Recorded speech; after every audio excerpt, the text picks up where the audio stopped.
In the dark, drawing cold blood, hide away. Am I scared of the thing I'm trying to find? Cross my heart, but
Thursday night, the Ashen Covet Echoes marked their history by taking down the Titans of Expert in LG. And on Friday night, a Cinderella story was complete with the Lucky Sevens of Prospect taking down their opponents as well. And tonight, we will not be crowning just one champion, but two. Ladies and gentlemen, welcome back to Valorant Draft Circuit. I am Two-Way, and today I am joined with none other than my wonderful co-caster, Omni. Omni, we have an absolute banger in front of us tonight between Wolstara and Lucky Sevens. Yes, indeed. Obviously, one franchise is looking to go to get their second title this season so far in L7, while the other one is vying for their very first title, especially as an expanded franchise here in VDC. No, not a founder, but expanded going into this year. One of two teams to have that opportunity to fight for that first title as a expanded franchise in Wolstara, as well as Thermals for Recruit later down the road. But we're here for Apprentice Grand Finals. L7 have been dominating their way with great teamwork, great util usage, and great just synergy in decimating their way through these playoffs. And then on the other side, Wolstara, though, have been doing their job, doing what they do best, and that is grit and grind and get their way all the way up here to the grand finals as well. Obviously, this is going to be a really fun matchup. L7 versus WS. What can it get any better than this? Yeah, and I mean, this Apprentice playoff, specifically Omni, has been quite interesting. It was one of the few brackets that we kind of saw that new rule change where the first and second seeds got to pick their matchup really come into effect, where LG actually ended up picking into Ash, and Ash had that insane upset against LG, and then Wolstara actually coming in and taking down Ash. We kind of figured that once Ash had taken down LG, that maybe they were going to end up being the favorites of Apprentice, but that was not to be. As we go ahead and we start to take a look at our stats, these team introductions going, we're starting off with none other than the Lucky Sevens here. Zigzag, Hale, OGC, White Devil, and Suzu. All five of these players have put in work this season with 25 plus maps played. And Zigzag leading the way, 1.2 KD with a 216 ACS. Of course, Hale is averaging a slightly higher ACS, but nonetheless, that's kind of the two-headed monster that Wolstara is going to have to deal with tonight. And of course, I mean, these guys are consistent as all hell with 1 ratings across the board. And Omni, let's kick it over to you for the Wolstara squad here tonight. Indeed. We have Ghost, Doggin, Landon, Yin, and Naranja. Two of these players who did not play in the last series against Ash in Landon and Naranja. Landon, who is hosting an injury currently, but he's able to show up here today in the grand finals and gut it out and try his best for his team. But the one player obviously that I would love to look at is Ghost, obviously, with that 1.4 KDR and a 261 ACS. It was an absolutely banger of a map between Ghost and Yin. I mean, those two. I mean, Yin obviously he came into that with no kind of IGL pressure, I would say, because of the 2 subs they picked up, and one of them was their subs, or that was an IGL in Joey Noodles, who did pick up the IGLing department for Yin and allow him to go off against Ash, especially with 1 random chair, as well as there was sub last game.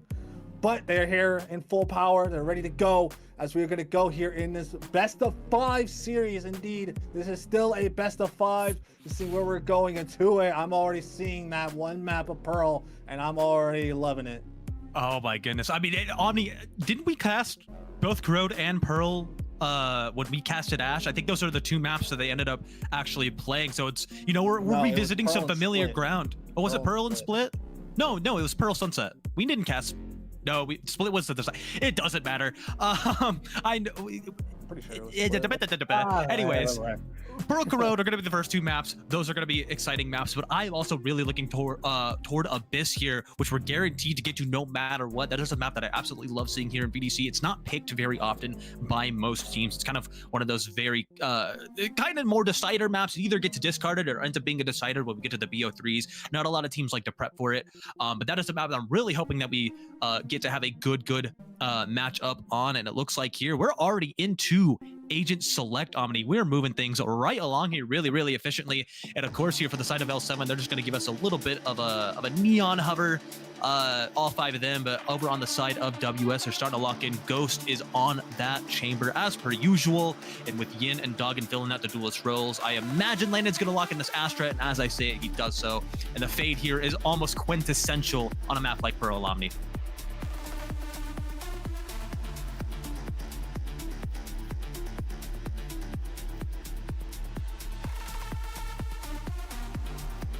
As we start to get some of the more other agent selects, excuse me, I think Omni may have crashed on us or disconnected. Oh my God! What? Whoa! I've spawned. Is that a Terradus? What? Well, I didn't. Who are you? I don't know, man. I wasn't at my You just PC, spawned out of nowhere. I just like appeared. I don't know. Yeah, I guess so. As we start to get the lock-ins here, move into game here.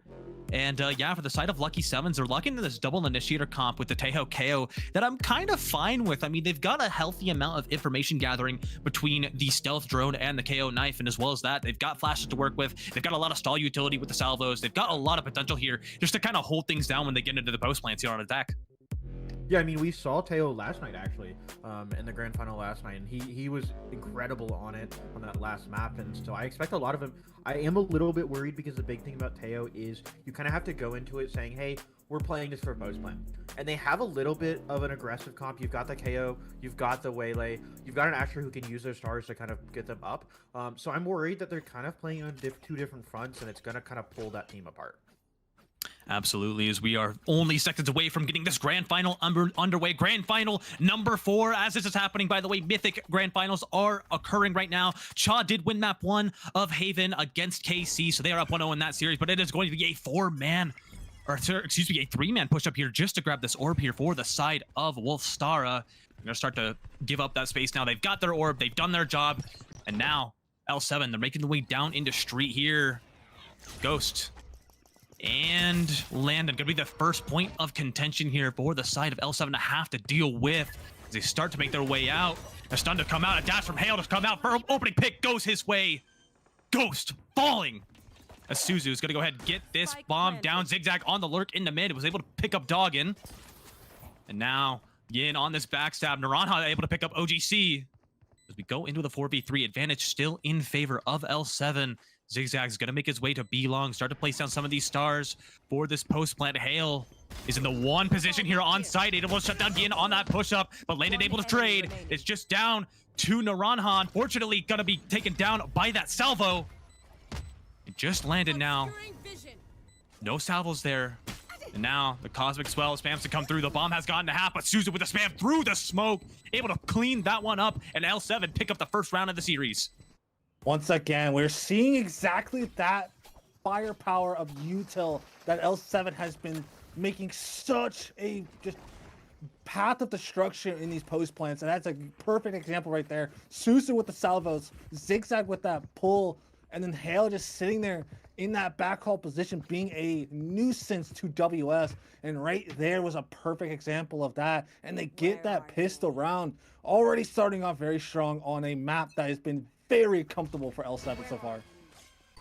Yeah, this has indeed definitely been a very comfortable map for L7, and they're bringing in the comp to show it as well. Showing that, hey, we don't need the fade, but it's going to be, look at this walk up here from Wolstara. They're all playing this together. They're going to start to take in the mid here and continue to chase down White Devil. There's only so much that he's going to be able to do as he goes down to Naranja. Does find one on the way out. Zigzag trades. So now, Spike has been planted, and now all of these Wolstara members have been found out by Yin through the smoke. Able to find OGC as that pullback is there. Zigzag with this Guardian. He's going to get triple swag. A Colette! 4-3, able to pick up 4. To save the round for L7. That got scary for a moment on the flank, but nonetheless, that is their buy round converted. Yeah, very, very scary indeed because of the fact that that was a 5-man walk down mid, and White Devil was the only one who really was any kind of pressure in that back line. But I think White Devil did a really good job in trying to play his life for as long as he could and getting his one before falling. And it gave his teammates enough time to realize, okay, there's about 3, maybe 4 players coming in behind us. Instead of, like, running scared and looking to just play, the post plant, they decided to fight them with their better weaponry. And sometimes that's what you got to do. Yeah, and now the better weaponry is going to be in the hands of WS, bringing along 4 Vandals and an Outlaw in Ghost's hand. That might be a bit of a questionable buy, but nonetheless, could still work out.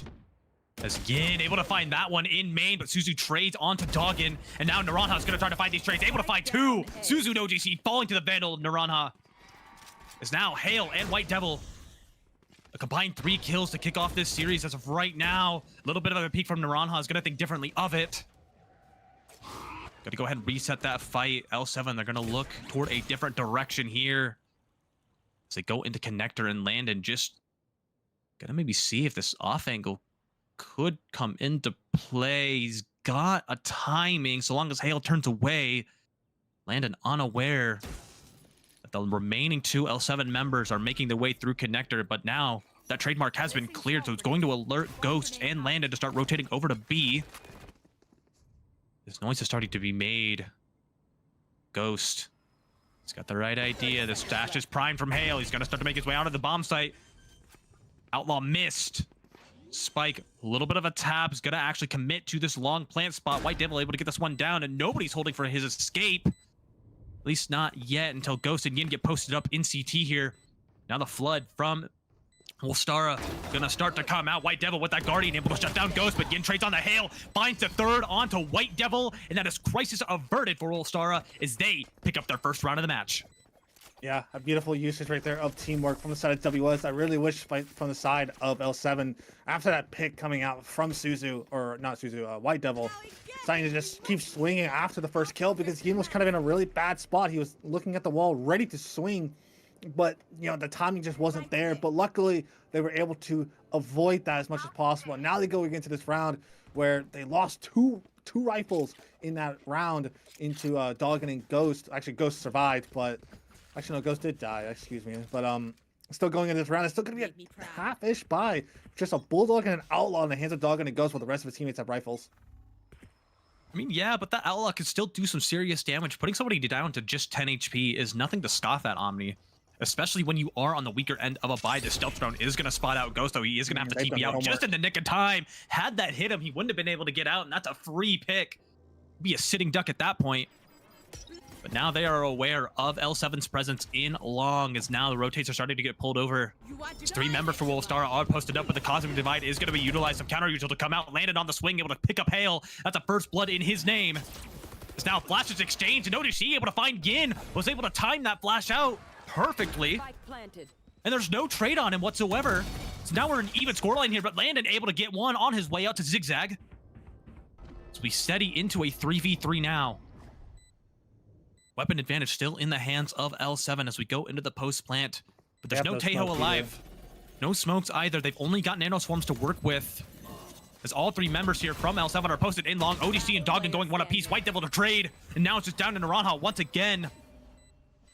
Vandal in hand, a tap on the bomb. Oh, the diligence from Zigzag to not use that pulse so soon. Please. Still not using that swell. Zigzag, he's reading this beautifully. Did not even need to use those stars to get him off the bomb. He knew they were taps. He knew he was afraid. And that's 3-1 now for L7.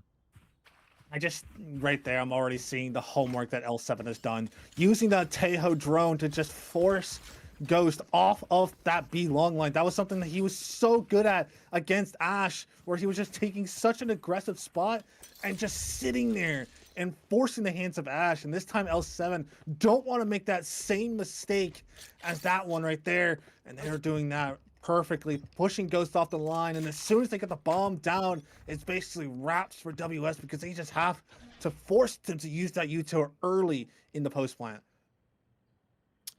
Yeah, absolutely. And just the way that L7, they're going about these rounds, Omni, you hit it right on the head. They've done their homework. And Hale, it's Suzu who opened things up very early on, shutting down any potential mid push from Wolstara. There will be no space gained there. No quarter given. As L7 just gonna lie in wait, maybe see if anybody else wants to get adventurous, but Wolstara, they're thinking differently of it for right now. They're so spread thin across this map. Really, any option here for L7 is a good one. No send to util. They do still have smokes up and available. But taking down Yin. The L7 just knowing that the buy is super low, they're still being cautious, and that's something that makes a team very, very good in these situations when they're not afraid to look to push and poke and prod as they're doing right now. Yeah, absolutely. And I completely agree with that. They're not wanting to take any risks. They don't want to do anything silly knowing that Wolstara could be around any corner with a Bucky, a Stinger, some other close range weapon that can just absolutely decimate them unless they hit that initial headshot. But the spike has gone down now. L7 enter this post plant. Look at OGC on this backstab with the Spectre. Has the opportunity to go for one. It's not going to be able to find it, but that's because Hale picked that one up. OGC does get his, though, onto Landon. Landon is going to walk away with one eco frag of his own, though. But now, once again, down to Naranja. Able to rip OGC's head off, swatted away. Just a 1v3, though. Still 3 more bodies to deal with. And yeah, unfortunately, yeah, he's got salvos, ultimates, the whole 9 yards. And this time, the Cosmic Well is going to be utilized. White Devil to pick up that final frag. And Lucky Sevens, they are going to go up 4-1 here early on in Pearl. Yeah, I just think right now Pearl has been so strong for this team. And it's just unfortunate because this is a best of 5 format. So you can only ban one map. And you obviously want to ban the map you're least comfortable with. But if I was, WS, I might want to target ban a little bit and just get rid of Pearl because of how good they've been on this map. I think the only time they lost in the first series they played against was it GG? Actually, no, they beat them. If I'm not mistaken. I could be wrong. You can get a fact checked on me later. But they've been so good on this map, and it's a surprise that they let it through. Yeah, and I also want to point out now that Wolstara is back on their buy round, Ghost did, in fact, he did buy an op. He does have light shields, though. And unfortunately for him, as of right now, there are no L7 members even near him. I do think they read into that really well. They must have looked at the econ and said, hey, Ghost has op money, but he has 0 kills right now. Let's not give him any. They want to maybe hit toward this A bomb site, and they are doing their due diligence and just playing this as slow as possible. This EMEA playstyle that they've been going for has been paying dividends as of right now. They just sit and wait, Omni. They're not going to do anything too silly quite yet. It's just like I said, it's just that push and pull aspect, but that's I say that's going to go right into it once again. A lot of util going into the side hit. Yeah, and as the convergence path was used, Hale able to find that one onto Naranja. A flurry of util to clear out that dugout position. He was not going to last very long, as Suzu's going to go ahead and get that plant down, get another ult orb online for her. As now Suzu able to find that one, but excuse me, she already has the Armageddon online. Hale to find Ghost.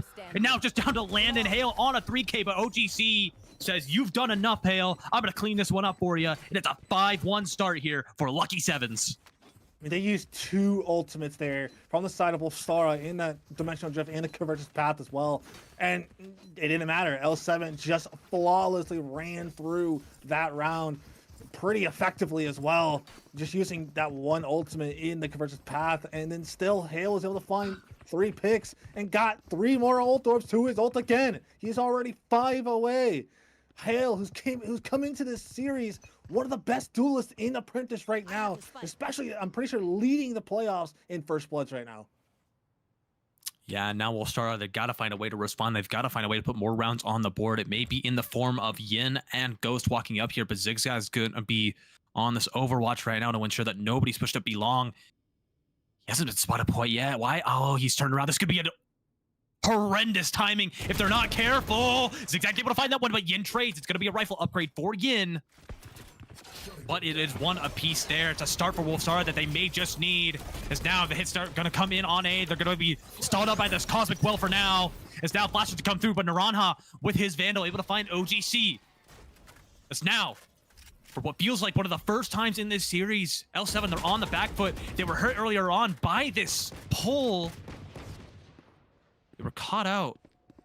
A lot of damage done too. Suzu to put down to 42 HP. They're still weary about a flank potential from Yin. They're unsure of where he could possibly be. That pick was so long ago. He's just playing numbers, Omni. And now Wolstara, they've got a chance here to convert and get their second round on the board. I mean, 30 seconds left to go. Yeah, it's just like you got to find somewhere to go in this 4v3. But we've seen L7 who's been down in numbers, especially in that first series where they're against GG. They just kept bringing it back from the depth of despair and trying to do it again here. Dogging though, just barely misses the shots. A couple of different timings there, but Yin's going to be able to capitalize on that one. Able to find Hale, but White Devil trades finally onto Doggin as that spike is going to go down, but it's shut down by Yin, who has 3 in the round, and there is just not enough time. Yin, good for 4. And Wolstara able to finally get around on the board and break that cold spell. Yeah, that walk up into B main was a risk well taken from Wolstara. Luckily, it was a doubled up experience. This time, it wasn't just a solo advantageous position from the side of WS. Ghost with Yin by his side. They ended up getting the trade, a 1-for-1 trade, which went in favor of Wolfstar because of how much space that Zigzag lost in that instance right there and kind of forced the rest of his teammates on the other side of the map to try to speed up into A. But then there was 3 players ready for it, and now that put L7 into an uncomfortable position. But now Ghost has it up once again. Ghost still searching for his first kill of the series right now. Once again, the stealth drone is going to catch him out. He's going to get tagged by him. He is committed to this angle. Whiffs on that first shot, but Yin is in tow with him as well, who was also caught out. Was able to get one, though, but Suzu and OZC are going to come out on the trade battle. In favor of L7 is now Hale.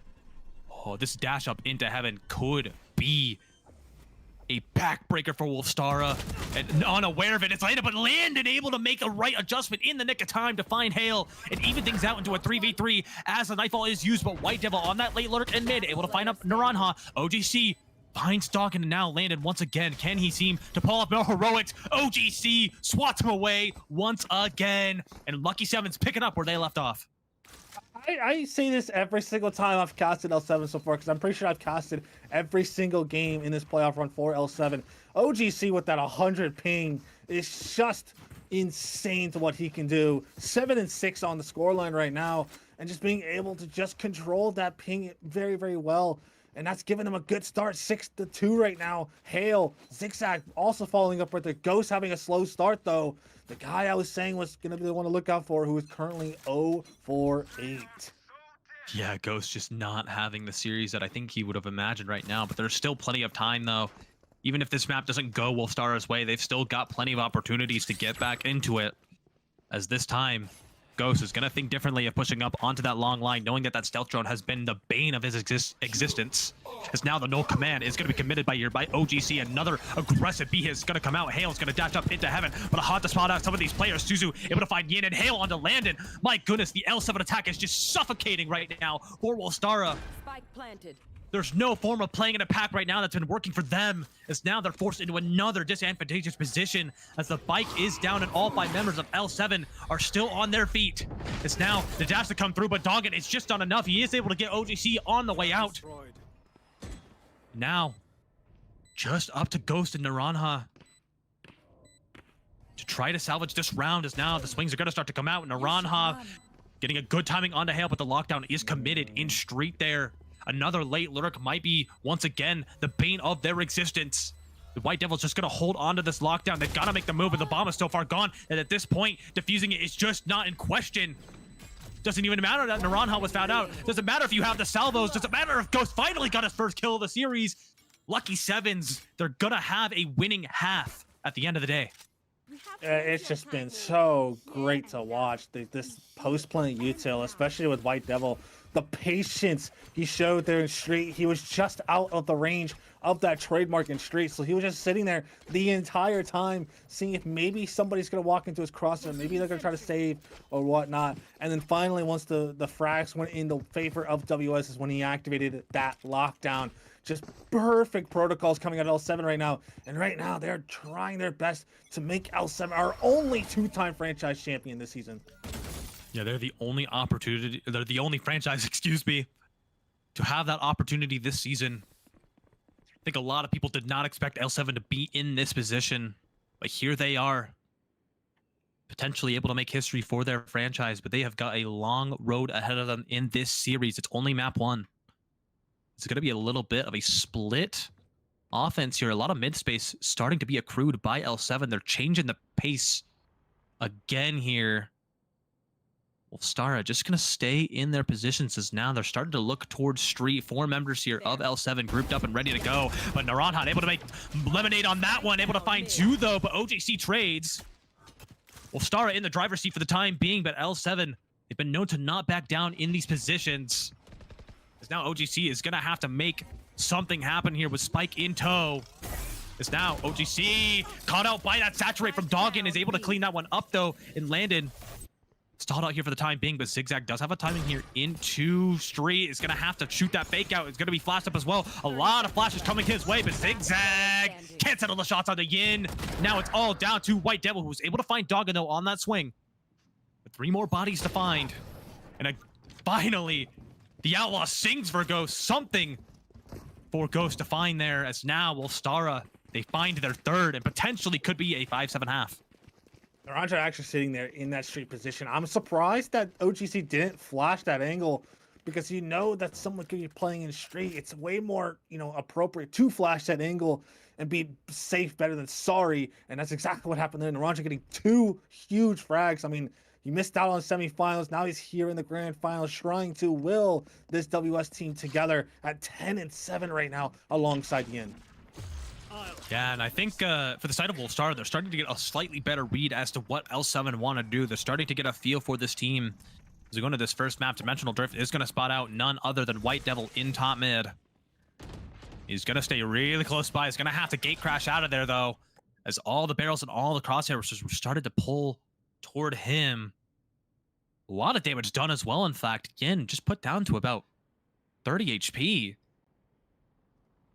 Now for L7, they're just trying to poke and prod once again.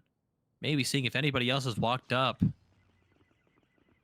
So stealth drone to start to clear out A main here is not going to find anybody, so they'll have some information. And yeah, Omni, we're just kind of at a standstill here in this 5v5. I mean, this is the L7 way right here. They just love to play as slow as possible to just make you second guess your defensive choices. And right now, it seems like now it's going to be the go ball with the convergence path, and Ghost is going to be caught in that crossfire.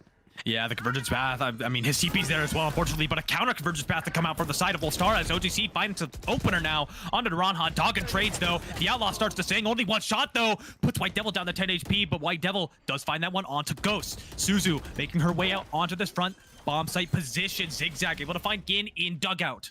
So now, Wolstara again on the back foot. They cannot catch a break.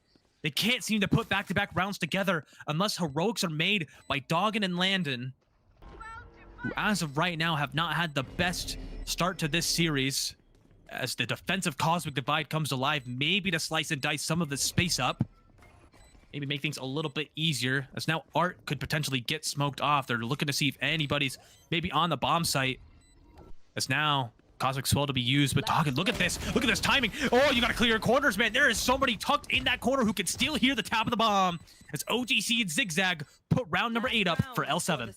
Yeah, that wall was a little questionable, I will not lie, because you gave 2 pockets that 2 players could play in that can hear the bomb being tapped or not.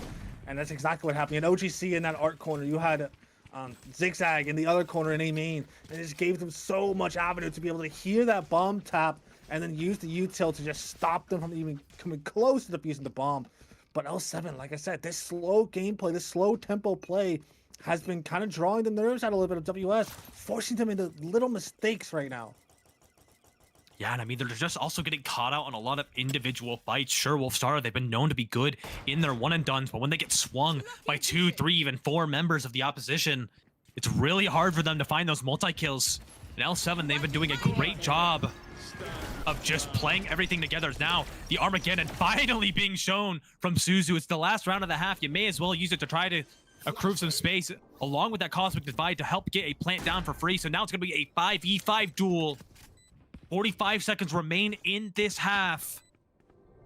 Maybe Wolstara can come out on top, but they have got to make a move. There is a flank coming in from Ghost as well. That is going to go miss, but Hale able to find both of those, as the flood out is starting to come in from the side of Wolstara.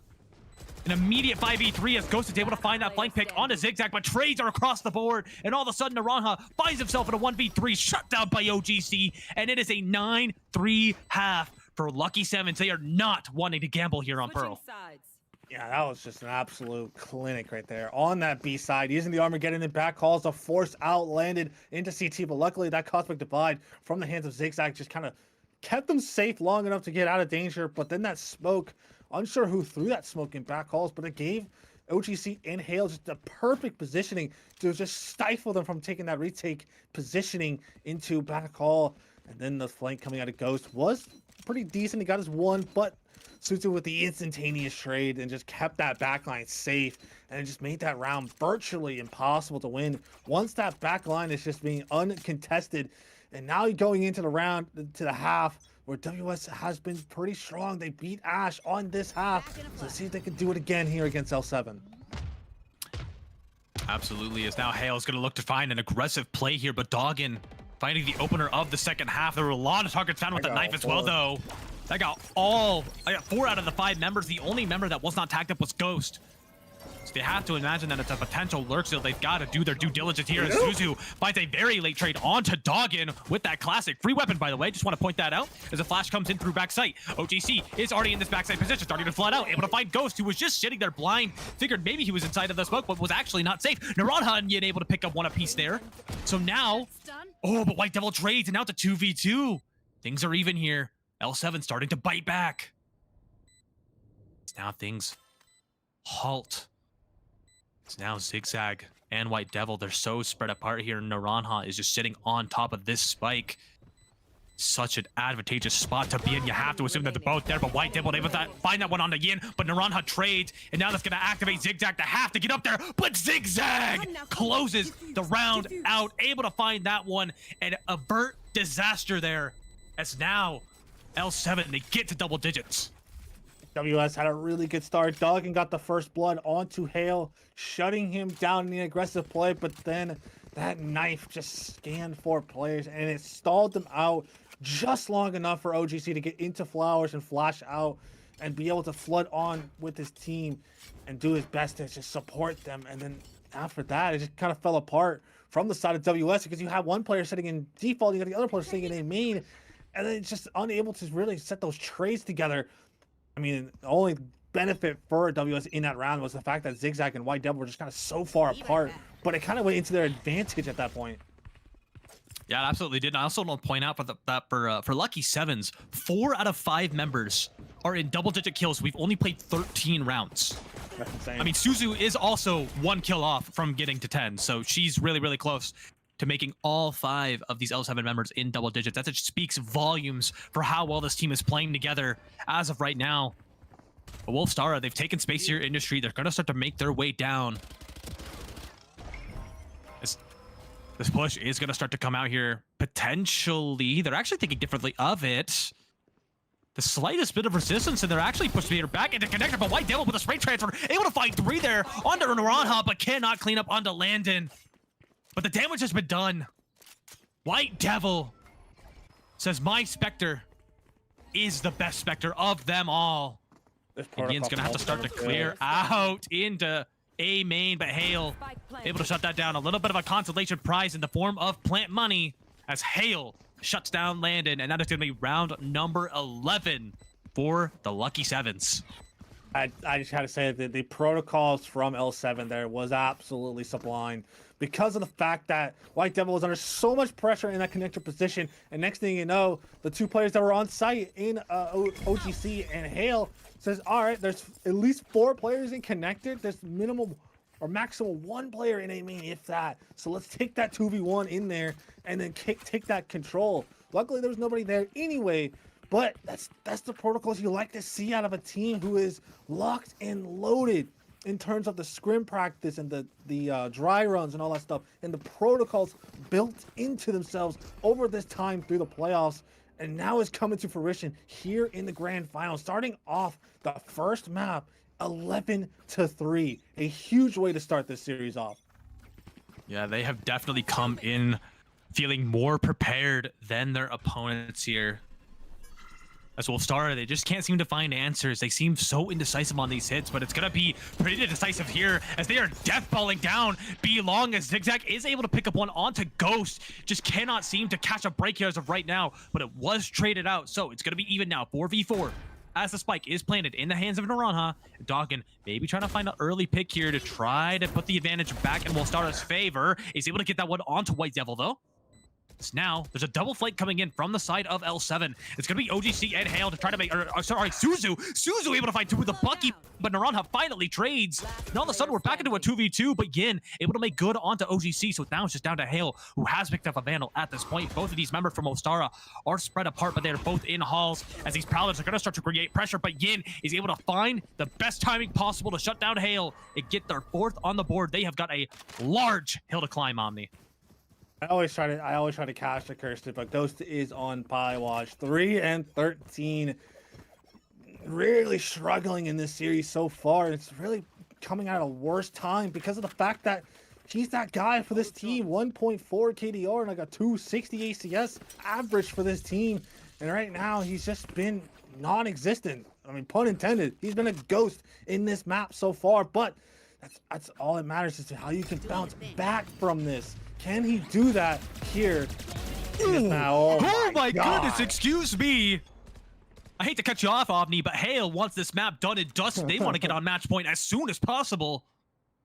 And that's a great fashion to do it in. A little spray transfer there with that Spectrum Phantom to open things up into this round. And now Wolstara gonna have to look elsewhere. They do not want to walk back into that line of fire as Hale is still on that angle. It's now Wolstara trying to poke and prod, trying to maybe see where this KJ util is. A Nanoswarm cleared. A Prowler to find White Devil, saying they know that there is presence in connector. As now Ghost able to make good onto OGC is going to break away from that potential pie. Thank you, Omni, for caster cursing that. Anytime. It's now White Devil. Oh, but the rendezvous was not quick enough from Ghost as White Devil able to make good on that one, able to find that one, but Landon trades that one out. Into the 1v3 we go, and match point is knocking on the door. So now Landon is going to have to try to make lemonade out of this one. Going to make his way down street, going to set up some stars, going to try to set up a way in here, but Zigzag has other ideas. He's going to plant in the smoke. Oh, the gun barrel was shown. You got to commit to that swing, Zigzag. It's now Landon. The door widens a little bit more for him to be able to pull this round out. It's a stealth drone to come out. It's going to start to make its way towards street. It's going to spot out Landon. It's now the the converter's path is going to be used.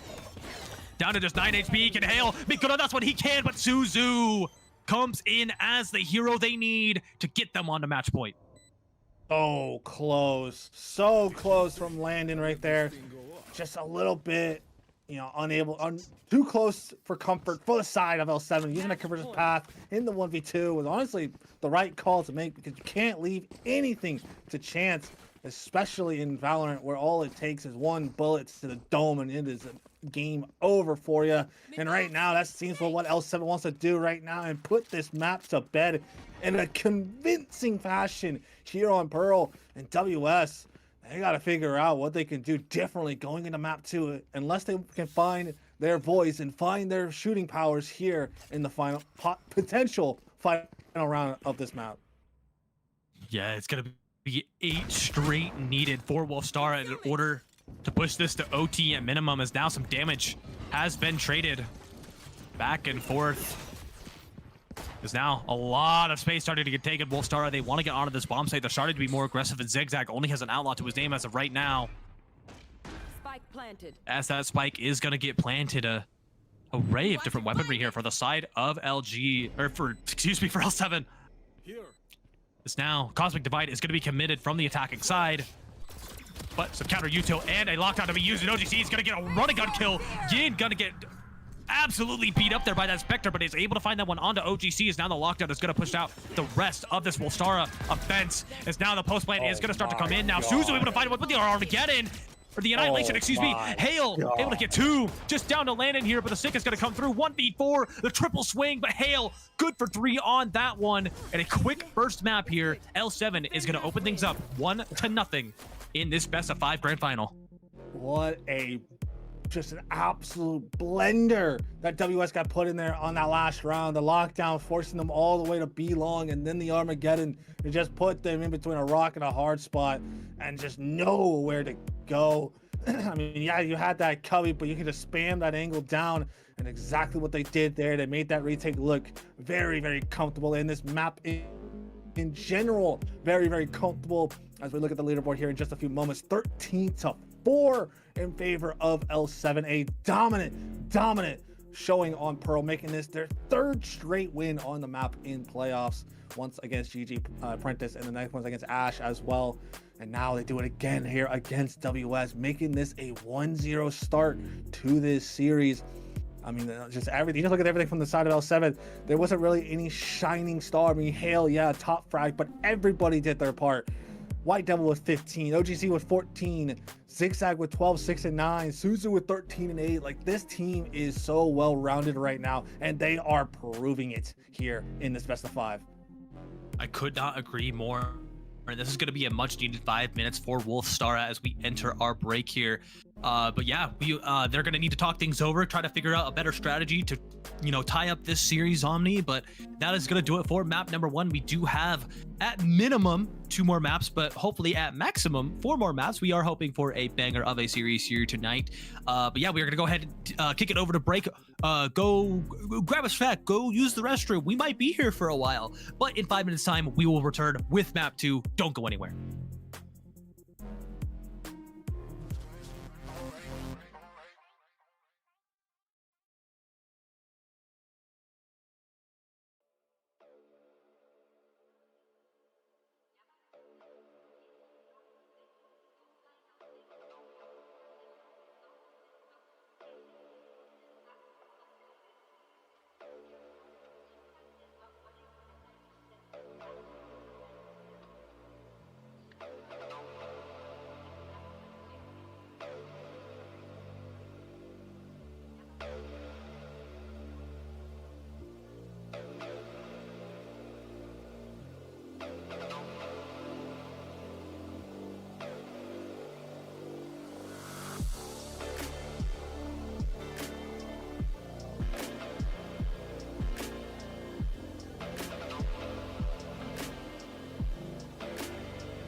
And we are back from our break after a absolute stellar map from the side of Lucky Sevens, who have now taken a 1-0 lead here in the Apprentice Grand Finals in a 13-4 dominating fashion here.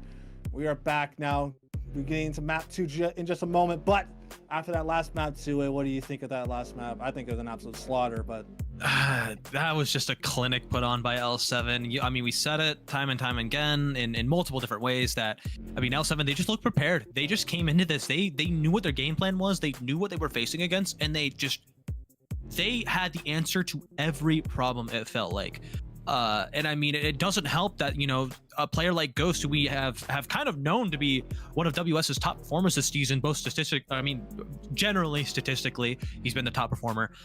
He was really shut down on that map. And that was, I mean, especially being on that chamber where there are so many different angles and so many different ways that you can get the most out of an agent like chamber.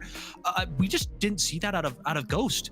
And I feel like it was a point in time where I feel like WS, they just lost a lot of confidence. They weren't willing to take space on defense. They weren't willing to play together. They just wanted to kind of maybe see if they could make a hero play as individuals. But that's just not going to cut it in a best-of-5 grand final. This is the brightest possible stage that you could be on. You've got to be at your peak right now as a team and as individuals. You have to be ready to go.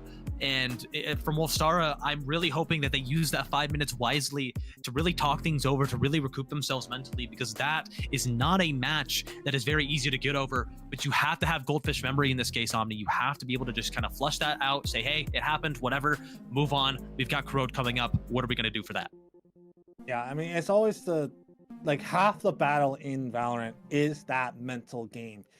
Can you recover from, you know, having a struggle of a map? I mean, I've seen it countless times where players have 4, 5, 6 kills into their name, and then they go into the second map and then they proceed to drop 20 plus kills. It all matters it doesn't matter how you start, it's about how you finish in terms of these series, especially when it's the best of 5, when you still have a minimum of 2 more maps to play before you can be crowned, before our winner is crowned if you win that first map. And since L7 is up 1-0, they have it all they have all the pressure on them because of how dominant they've been in this playoffs. I mean, you look at their first matchup against GG Apprentice, wasn't even close. They won it 2-0. They went up against Ash. Once again, it was another convincing 2-0, and now they're here. Actually, no, it wasn't WS or Ash, excuse me. It was I don't remember who the second matchup was, but I know it was still convincing as well going into this. And then WS have had to fight in claw against MF and Ash, and really just proving why these two teams belong to be here. But right now, L7 is the only one who have shown up so far. Yeah, and we saw it last night as well with L7 Prospect. They won map 1, Omni, and then they fell down 2-1. They lost back-to-back maps, and again, it speaks to the mental resilience of some players and that team in general, where they were really able to stay in that despite being down 2-1. I mean, they had that hot start, and then things kind of really cooled off for them as the series went on. They were able to recoup themselves going into map 4. Were able to pick up that one and close things out and win themselves a championship. And we're here to see if L7 Apprentice, the Yahtzee, can do the same here as we move into Agent Select. The teams are ready to go. We're seeing Ghost once again insta-lock that chamber again. Corrode, another one of those maps that I feel like Chamber absolutely excels on both defense and attack here. We see him a ton in VCT. We're seeing him here in Apprentice Grand Finals. And Ghost, I'm really hoping for him, for his sake, that he has a bounce-back game here. Yeah, and you look over to L7 though, you know, with Pearl, with how util heavy the comp is, I want to see if they're going to do the same thing here going into Corrode. But Corrode is like one of those maps where you can get away with lack of util in the post one because it's a lot more brawly. It's a lot more fighting your angles and taking fights in the post plant, where Pearl, you could just plant B long or plant in the default A spot and just play back, and next thing you know, you just have all this free real estate. Corrode, you can't really do that because you have to fight for space in order to have those, in order to have that comfortability in the post plant on this map. Yeah, they're not going to have the luxury that they had last time with the Tejo, as they are looking for more of a traditional comp here with the solo initiator in Fade, which once again on Corrode is pretty quintessential. Both Naranja and Suzu are going to be locking in that agent specifically as we get the final lock in here. And I'm kind of intrigued by the ISO Yoru coming out from L7. Yoru obviously being an agent that we see all the time. But ISO really he's seen spotty play, and I know kind of in the lower tiers, it's a bit more of a comfort pick. I think for ISO, he generally feels more like a ranked agent. It's not to say that you can't get value in a team setting out of an ISO. He provides a ton of value when used properly. And so I'm really curious to see what kind of ideas the L7 have drawn up with this ISO Yoru comp. I don't actually think I've ever seen him on Corrode before. So I'm really excited to see what they pull out. But for the side of Wolstara, running that double dive with Doggin and Yin on the Waylay and Neon, respectively, 2 agents. Once again, we do tend to see quite a bit on this map. Yeah, this is going to be a very, very attack-sided map, I feel, from both of these teams. So we're really hoping to maybe see if you're the side of L7, maybe go, I think 4-8 is honestly not going to be terrible against this comp. Anything after that is going to feel like a win. Yeah, indeed. As we get into this pistol round, though, you know WS wants to get fast and loose. OGC, who is kind of jumping around a little bit in mid, but Yin's going to take that elbow control as fast as humanly possible on this Neon, and now wants to get into the A side, but that wall is going to have to deny 2 of these players. And the refract back, though, but Yin trying to disrespect it. Zigzag's going to find that trade after Suzu falls. And now just like that, the 4v4. The jump spot coming in from elbow. White Devil trying to play close, trying to fight loose, with the right clicks is not going in favor whatsoever. But landing it falls, but down so low, the bomb's gonna come down from the side of Naranja. There is that lurk coming in from the side of Hale. But OGC wants to just keep going fast and loose, but not able to do it. Naranja down super low. Same with Landon. And now the undercut's gonna be used. It's gonna get that kill onto Naranja. Now that double tap it's gonna be used at the same time. Down to a 1v2. Landon, who is so low on HP, and Ghost, who is the only full HP. But this double tap is going to give away where Hale is. It's going to come down. It's going to get the kill. Trying to get the first, but the bullets are going to settle. Not enough bullets in the chamber to confirm that kill. And WS finds the pistol round. Guess what, Omni? That's Wolfstara's first lead of the series, and it comes in the form of a pistol round found on map 2. Yes, their first pistol round indeed. So a good start here for Wolstara. I mean, hopefully good signs for the rest of the map for them. That's going to be a big confidence booster. We kind of learned beforehand during that break that they were kind of having a bit of a pep talk. So thankfully, they did use that time wisely to kind of recoup themselves. And now they seem prepped and ready to go here for Corrode. Yeah, once again, it's going to be that mid-brawl, but there's going to be 4 players from the side of L7 ready to take this fight, but all 4 of them are blinded up, but no shots fall. Goes with the Outlaw, though, it's going to find that trade onto Hale. Now they want to take that peek again. OJC is going to take that wide swing out, but Ghost cannot send those shots, and the swing from Suzu, not enough for Ghost. Ghost takes him down with that headhunter, and now the bomb is going to get planted towards the A side as Ghost is out of there. Nowhere to be seen. Disappearing in the night after getting those kills, and now the bomb is down for the side of WS, and this is probably a done and dusted round already because of how entrenched they are in these positions. And yeah, I think L7 is already going to make this call, probably die to spike or try to get some extra frags here, but 2-way, this is already a good start for WS compared to their last map. Absolutely, and I mean, Ghost already off to a decent start, able to find 2 picks here in this round, and if you're a Wolstara fan, things are starting to look up, as now they're going to be able to win this buy round pretty comfortably as well. They're going to keep 2 Bulldogs and an Outlaw and a Spectre onto Doggin going into the next round. Hopefully, if they could get away from the spike explosion, they're far enough. They're fine.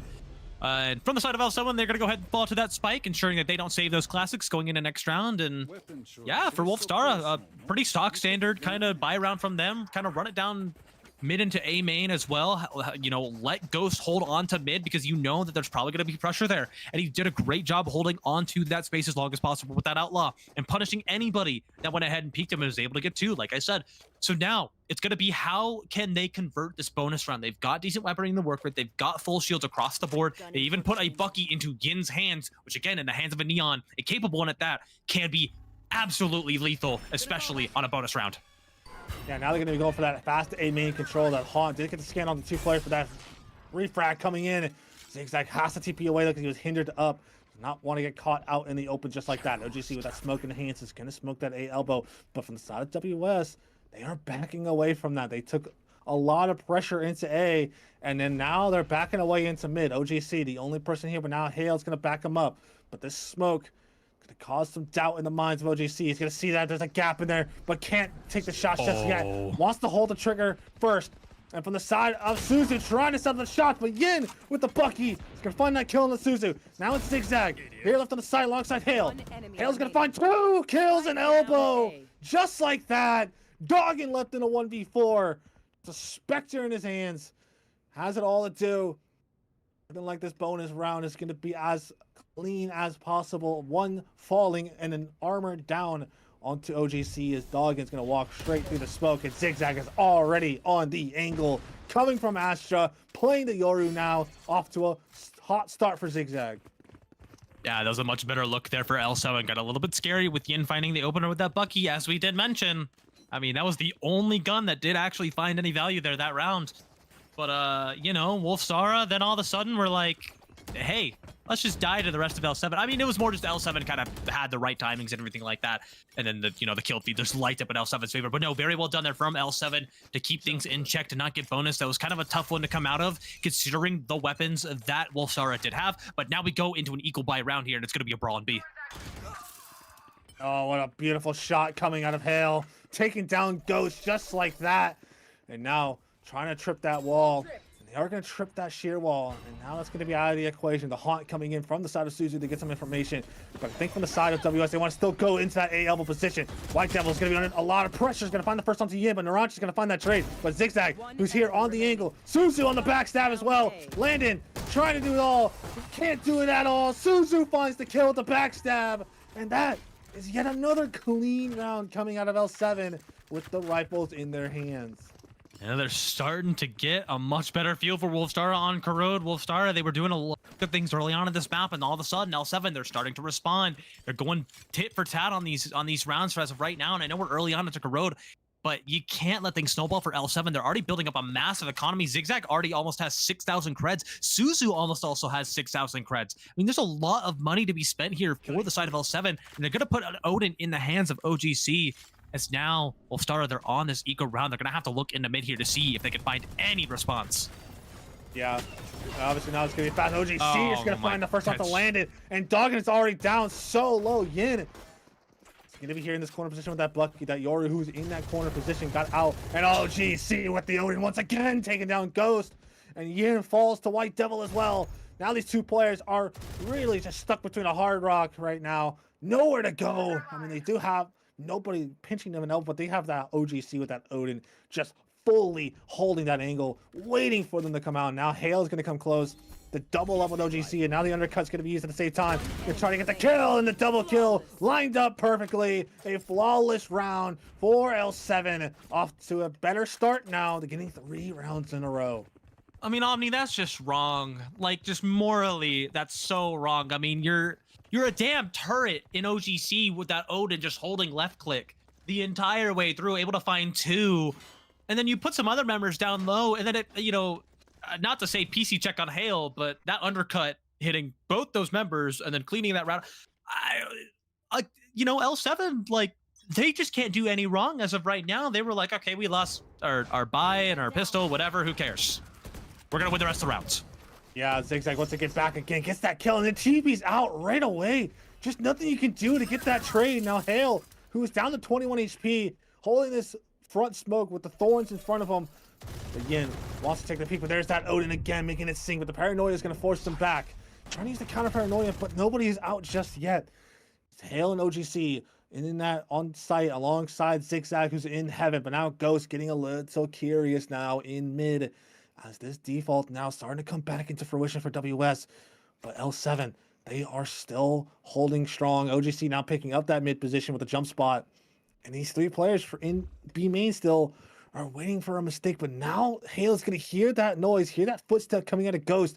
It might be calling for rotation, it might be calling for reinforcements, as that Teleport's going to come down to Haunt coming at the same time. Now it's Yin coming in. He's going to clear this corner enough. Yes, he does at the last second. Yin with that trade. Where OGC is going to find a kill. But that Odin once again is singing loudly. Ghost is going to fall again. It's the Ranjan left down to a 1v4. Now 1v3 after getting the first, but has it all to do. OGC making that Odin sing so loud and proud, but Naranja finds the first, trying to get the kill. But White Devil is there in heaven and can't settle the shots. L7 pick up their 4th round, and that Odin is becoming a thorn in the side of WS. Dare we call it the Queen Bee blessing for any Odin users on L7 Omni? I mean, or Koga, yeah, absolutely. I mean, the Odins across the board in these grand finals have Standage is a different story, I believe. I mean, no, I'm just kidding. No, anybody that's been using Odin in this grand finals has found immense value, and I mean, it's just such a strong weapon, especially on a map like Corrode, where I mean, yeah, sure, Riot made a couple of changes, put up some steel barriers on some key areas, but there are still a lot of wall bangable areas, and even if you're not wall banging the opposition, you are. I mean, if they're out in the open, that Odin is going to turn you into mincemeat, and OGC is showing why that gun is still so strong. Yeah, the overdrive is going to be popped here from Yin. Wants to get into that B side. Those thorns are going to be slowing them on just a little bit, but the paranoia coming in at the same time. Hale finds that kill. The paranoia onto Yin, but that going to be a lot of util coming in. Naranja's going to find that kill. The Odin again from OGC trying to do the wonders with it. The running gun actually coming in. There's still 2 players here in default, but that running gun Odin not happening. Zigzag and White Devil find one apiece. It's now down to Ghost with that head hunter, and the Prowler's gonna latch on, so now putting him in such a difficult spot, and Suzu comes around with the crouch peek, denying Ghost any kind of value, and just like that, the round goes in favor of L7. 5 straight now, and I mean, again, Wolstara, they just don't have answers. Not only do they have to contend with an Odin, but now they have to contend with an operator as well. I mean, that's just the duo of doom and despair right there. On one end, you're probably getting, you know, somebody's playing a point-and-click adventure, and on the other end, somebody's playing with a chainsaw. I mean, it's unbelievable what else they're able to accomplish with these 2 weapons. And I mean, the fact that Wolstara, they just have no answers as of right now. I mean, it's really a matter of pick your poison as of right now, because no matter what, you're going to have to run into one of them. Yeah, they want to run right back into Hale, who's been so dominant, but they also have that operator. Hale and Zigzag, 1 apiece on each side of the map, showing why they're a dynamic duo right now here on Corrode, finding 1 apiece. But now, WS down in numbers once again. And it seems like after the first 2 rounds, they've just been unable to buy a first blood so far. And now, going to be that operator in the hands of Ghost. Above that, Smoke trying to find something. He has a little bit of a gap to work with. He sees Hale, sees OGC, but nobody's going to peek just yet. Now he wants to take the swing, but Ghost is just not pulling the trigger yet whatsoever. Unsure if maybe they saw him yet, or he just wants to wait for the right timing, the right moment to pull the trigger. But now the smoke's going to come in. The hit's going to come in from B, but that sheer wall is going to have to deny them just a little bit longer. As it's going to get the ping, but that peek Ghost finally paying his patience dues, but Landon's on the site, finds the kill on the White Devil. Just like that, we're at 3v3. As Ghost is still in mid. Hale, who has that co-contract if he so chooses to use it. Zigzag with the operator down to just 30 HP. Has a lot to do. And Suzu is going to run over, 1 away from the Nightfall, but not going to be able to use it in this instance. The Dimensional Drift is going to be used at the same time. The Ranja is going to be in that elbow position. Landed now in default, getting a lot of information. Now he knows exactly where all 3 players are. Hale wants to take the peek. He's going to find that kill. He's going to find a second with the undercut, using perfectly well from Hale. The double tap coming in clutch. He doesn't need a kill contract. He is the contract. My goodness, Hale, how do you do? Being such a pain for Wolstara on that retake, able to just pick up 4, and he's 12 and 4 Omni. You know, I was maybe a little bit questionable about the ISO pick, thinking, you know, it could go one way or another. I am sold on it as of right now from the side of L7. He is just showing us why this pick has been so quintessential for him, and this has to be something of a comfort pick. He is just frying right now in the server. But for the side of Wolstara, I think, you know, there's a lot of issues arising. You know, Doggin has yet to get a kill. I mean, we saw a similar issue with Ghost on the last map. It's just, if it isn't one member, it's another Wolstara right now who's having a massive struggle. They just cannot seem to do anything as of right now. Again, no answers. Yeah, the Tour de Force is going to be popped though, but still, that kill contract's in the hands of Hale. I mean, when you are as confident as Hale right now in terms of taking fights, ISO is the perfect pick because you can just swing and take as many fights as you want. As now Dog a little miss on the stun. Gonna go right into that corner position. White Devil, who only has a classic in his hands, it's gonna fall. Suzu with that haunt. Gonna get the tag on the one, but the Tour de Force is gonna finally find the shots. Ghost finds that kill. The conversion path, using an elbow. Yin's gonna find the kill again onto OGC. It's down to a 2v4. Make that a 1v4. And Zigzag trying to find something. Needs an ace clutch. It's gonna get that shot. Oh, just shot through the Prowler. And now it might be a save time here for the side of Zigzag because this is virtually impossible with the operator in his hands. But that money is still in perfect form for the side of L7. But Zigzag, yeah, he has the money. He threw away the operator and I think he wants to go for it to try and do something here. Yeah, fake clone maybe? Smoke in his face. So that fake clone isn't really gonna do much. But it kind of worked actually. And now he's gonna real clone. And now he's gonna get that weaponry. Gonna try to do some damage here. Ghost. That's a Tour de Force. Zigzag has the time in his favor. You can't be getting away with this. He's gonna get it to half. Gonna take the suit. There's no way. Zigzag with the 1v5 ace. And down. He did it from the brink of destruction, and he actually did it. Zigzag, you animal. I mean, the other team's zigging, and he's zagging Omni. Oh, my Lanta. I mean, the fact That's the first 1v5 this season. That started off with us making fun of him for fake cloning. He gets a kill at the Classic, picks up a Vandal, gets a spray transfer. I mean, sort of a spray transfer. Who cares? Doesn't matter. He won the round. 1v5. It's the 7th round on the board for L7. Again, Wolstara, we have to close those out. That is not even a fault. Let him get half. And Ghost finds the opener with the operator once again, trying to just will this team back into existence after such a detriment of a round to lose. And Hale taking this space. Here is going to hear this noise very shortly, though. And now Ghost with this operator. He's going to let one pass. Now he's going to see the second one. Knife out. That's a little whiffy on the shots, but that's going to kill once again. But Naranjo with that instantaneous trade. Now they know they're probably going towards that B site with the haunt coming in now. Now they know not many people's on that side, but that sheer wall is going to deny them from staying doubled out. The bomb is going to come down, though. Calling on Naranjo with 85 HP, though.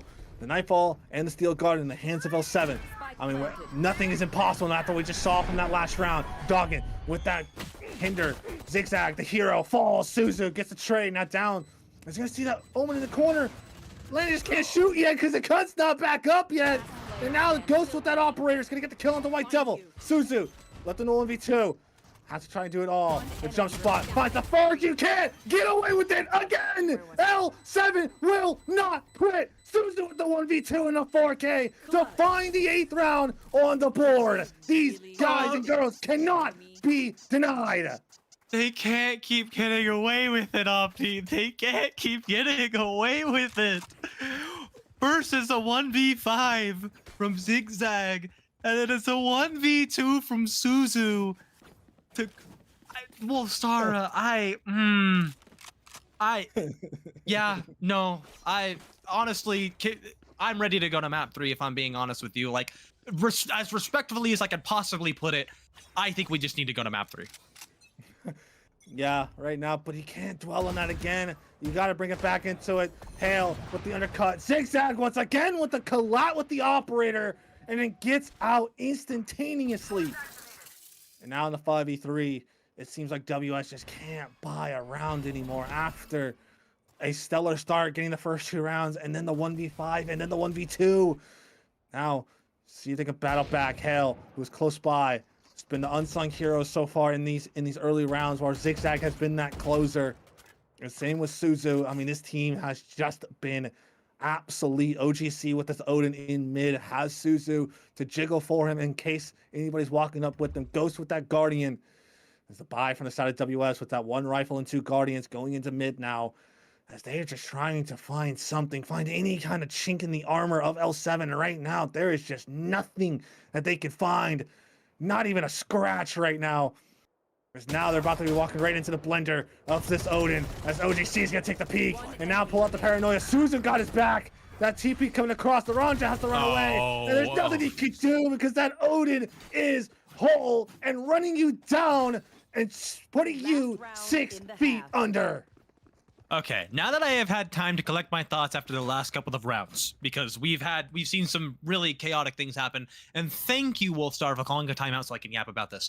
Wolfstar, the last couple of rounds, they've had a lot of good ideas. They've been playing better. They've been able to get site space. They've been able to find the opening picks. They've been doing a better job of at least putting pressure on L7 where it matters most. The issue, obviously, is closing out the rounds in a more just closing out rounds, period. I don't even know why I'm trying to continue that thought, like trying to, give L7 some credit. Obviously, I'm giving credit to Zigzag and Suzu and the rest of L7. They have been performing sublimely on this map. And for Wolfstara, they have got to be more disciplined in these post plans. They have got to be, communicating a little bit better and saying, hey, we need to stop giving up these silly fights and silly mistakes. We've got to clean this up now, or before we know it, we're going to be on the bus to Cancun with the rest of the teams that have been eliminated. We're going to be watching L7 hoist that trophy. That is not something that Wolfstara wants right now. So for them, they just need, first off, they've got the last round of the half, win this round. Set small goals right now. Just get to 9-3. Okay, once we get to 9-3, we go into half, we go into defense. The preferred side that we probably want here. Win pistol round. Okay, we win pistol. Win bonus. Small baby steps here. One round at a time for Wolfstara right now. They needed that timeout to recoup things once again. And they've got to find something. They know that there are gaps in this defense, but they keep changing ever so slightly, but just enough to where it's just throwing Wolstara off and they're not able to capitalize. Yeah, now this buy has been had to be scrapped up together because it's the last round of the half. As now those Thorns are going to use in. Now Yin trying to get in there with that Judge. Just find the kill onto OGC. Now wants to get into there, but that Judge is not going to do wonders there. Hale does get traded out by Landon. Now it's going to be White Devil trying to get the kill. He's going to get that first onto Naranja. And now Ghost with this Outlaw in his hands. Not sure if anyone's going to be any armor damage. I don't think so. So this Outlaw is only going to do 140 damage. And Suzu coming from mid now, the Dimensional Drift on the hands of Zigzag, ready to go. Remember, Suzu is going to be here with a Nightfall. First one's going to be spotted. Now the Nightfall's going to be used at the safe time, trying to run a gun into Suzu in that link position, but Dawkins cannot find the kill whatsoever. And Suzu, once again, is being the hero maker again. Proves it on her own, finds 3 despite 2 other teammates next to her. And that is a dominant half, only losing the first 2 rounds, going flawless, 10-2. My goodness, L7. There is just absolutely no. They are all in as of right now, and they had a better half than they did on Pearl, which was still a really dominant half on Pearl. Yeah, they were up 9-3. Were able to close that map out 13-4. Now they're up 10-2 going into attack. And as I mentioned, of course they didn't win, sorry, they didn't win that last round, sure. But now is where we continue to set those small goals. Let's win pistol round, okay. Then we win our buy round, then we need to convert the bonus, and on and on and on. Anyone feeling generous? Wolstara, I really don't know what they can really do better when L7 are playing the way that they are. It may not be that Wolstara is making as many mistakes. Sure, they're making a lot of them, but it's also L7 are capitalizing so well on the mistakes that Wolstara are making. They are playing so well.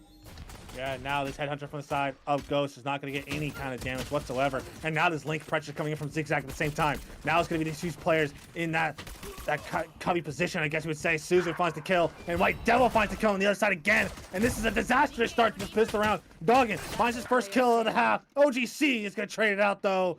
And just like that, Naranja down to a 1v4. Can he do the same miracles that Zigzag do, but -1? The Prowler now has an idea where he's at. That is going to blind him up. Now they're going to wait, and I don't think L7 is going to give him a ones, because look at the crossfire. Look at this high-low. It's going to be the first contact from White Devil, and White Devil only needs a singular bullet straight to the eyes of Naranja to take him down, 2 rounds away from this being 2-0. And I'm looking at the positions that Wolstara died in. It kind of looks like the state of Hawaii with how many islands that they were on. It was 5 individual fights effectively that were taken to win that round. And L7, they were just moving as a pack and just taking down players one by one on their way to the A bomb site, get the bomb down, and look, yeah, they're in a 1v4. They've established crossfires. They're doing everything that Wolstara should have been doing. It just these are it's a tale of 2 stories right now for these 2 teams, realistically. And I think we're seeing in live, in real time, what those 2 stories are. Yeah, right now, WS, it's just been on the back burner since this series began. I mean, 9-3 half, and then they lost it 13-4, and now they're in danger of possibly losing this map, even worse than the first map, and might actually beat out Mythic in this map because they are currently on map 3. But right now, I mean, with Cha being up 2-0 in the series, and we got a little downtime. Mythic on the other side over on Twitch, up 2-0 for Cha. And then here, Apprentice, 1-0 in favor of L7. Back-to-back grand finals determine who are going to be the next third and fourth winners of this season. Now you look at WS making a lot of noise in mid. Land is going to get kind of curious now, but these players from the side of L7, they are biting on this bait, biting on what they are selling and biting on what they are giving them. And now that B side is completely open for business. Yes, Land is going to find that kill in the flank, but that's all he sees. There is not a soul on the A side. Now, despite the sacrifice, Susan, yes, had a bulldog, so she does lose that weaponry. But still, from the rest of L7, they are entrenched deep into these positions now. It's going to be very difficult for WS to clear these out. So now Land is going to throw that smoke in there, but now that's a good start for Doggin. Doggin finds that kill onto Zigzag, and now that opens up the site again. But Hale in that elbow position. There's also one person in heaven in the turns of OGC. It's going to be that Vice Flash as well. The Arc Rose is going to be used, but Yin and Ghost are going to find one apiece. OGC has to do it all, but no calls being made. There's now heaven in there, but Ghost is able to settle the shots at the last second. It could have been disastrous if he had a weapon, but not this time. Ghost takes him down, and they find the third round, and the force buy works in their favor. Oh, I mean, it's a bright spot for Wolstara. They're able to find that one. They're able to convert their eco and get some money on the board going into the rest of this half, but still, an 11-3 lead is a lot to work into as we move further and further into Corrode. But yeah, they're doing, I mean, the way that L7, they're not afraid to continue to work the space once they've got it. I mean, that B-bomb site Omni was completely open. And what did they do?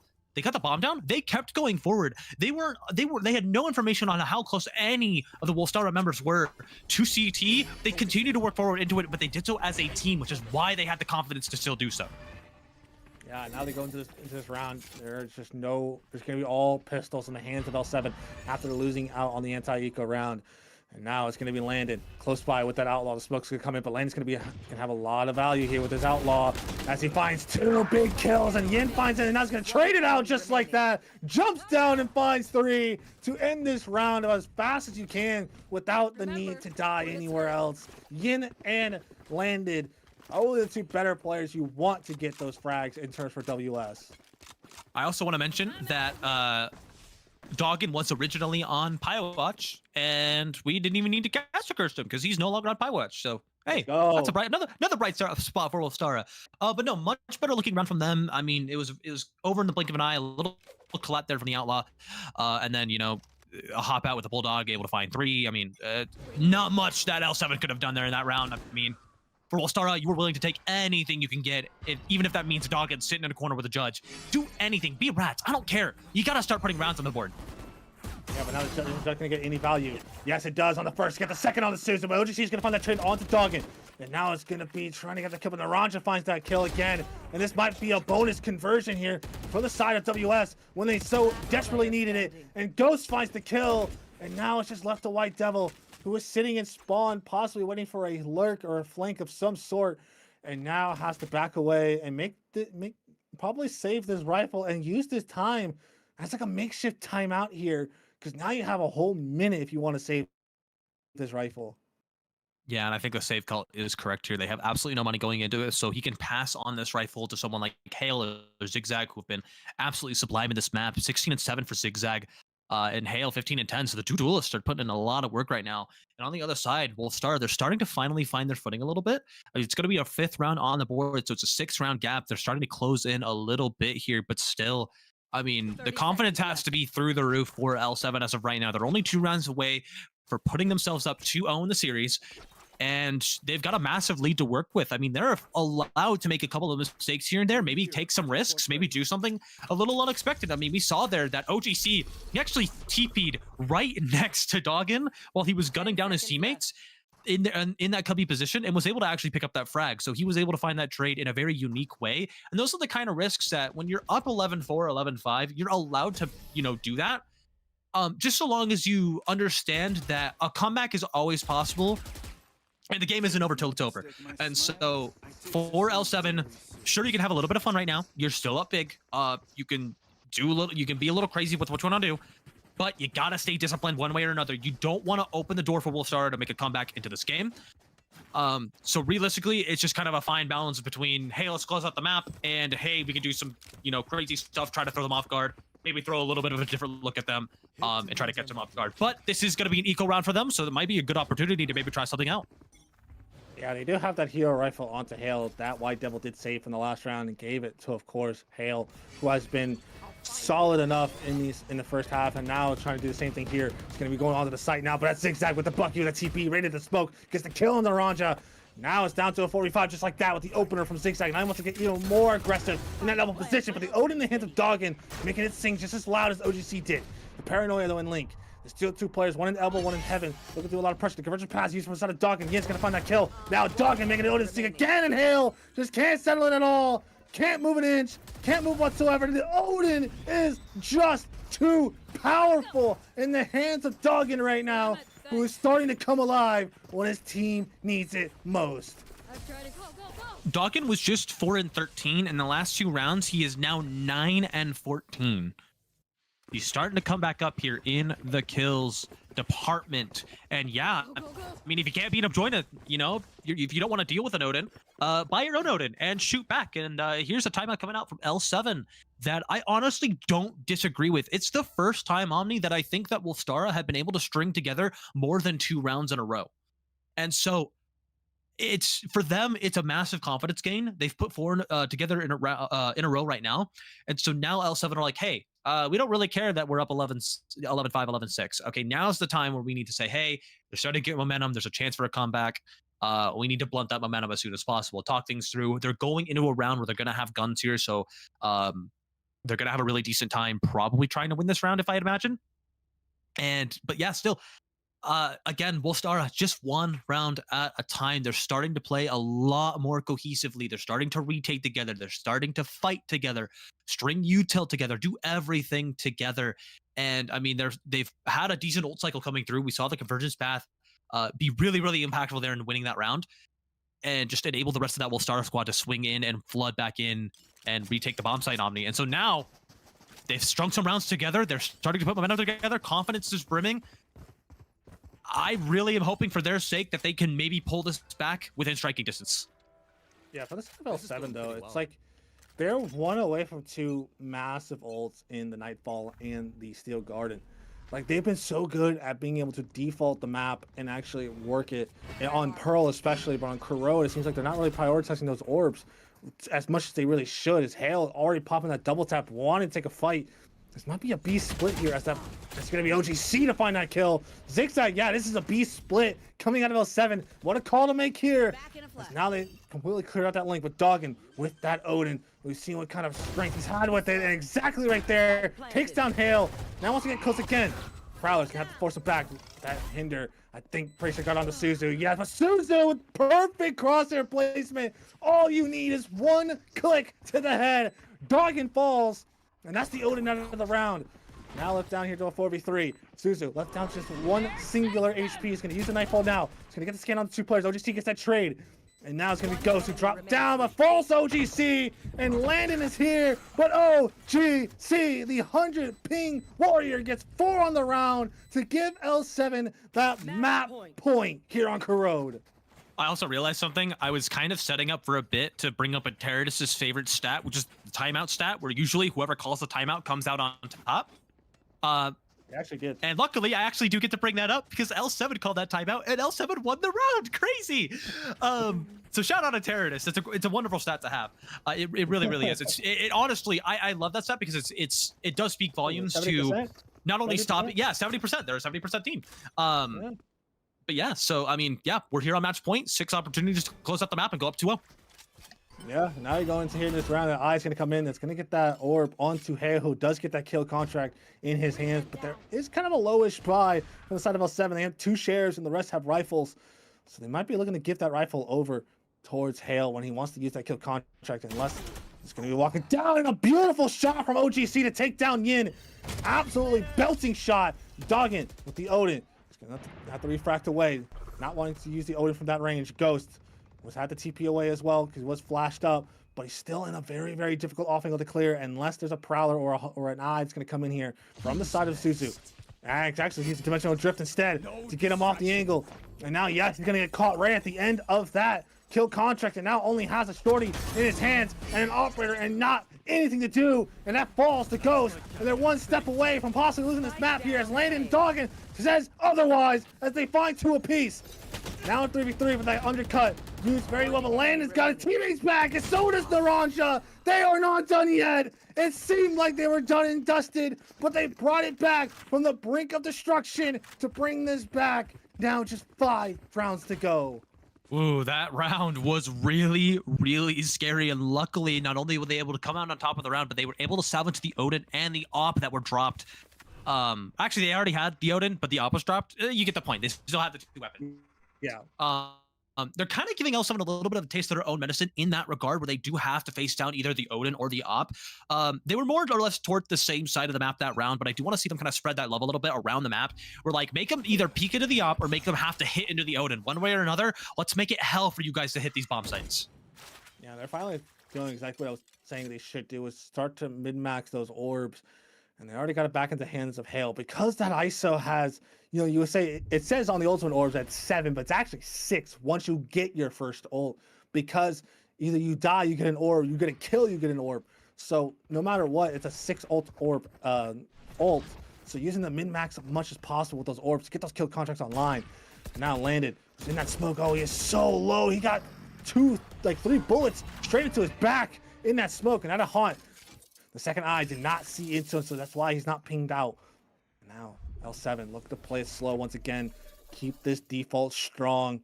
I said, looking for WS to make a mistake. Dogging with that Odin in link, though.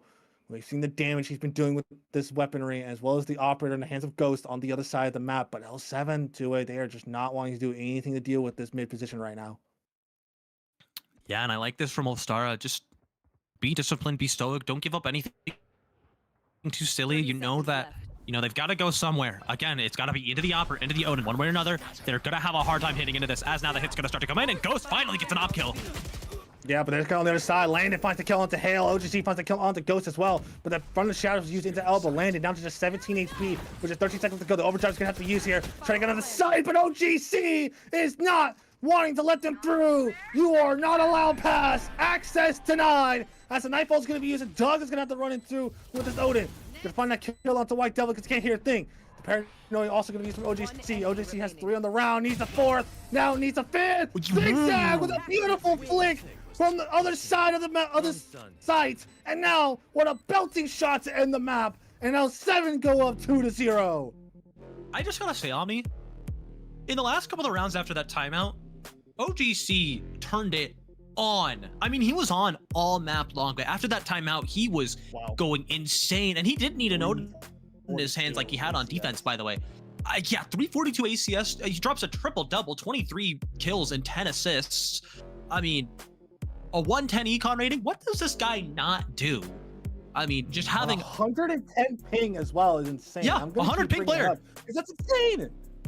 I mean, just absolutely sublime from Lucky Sevens to be able to close that map out. Got a little bit dicey there, kind of toward the end. Wolstara were starting to string some rounds together, but that one timeout toward the end, hey, they proved they're a 70% team at the end of the day, and now they go up 2-0 as we go into our 3rd map of Abyss.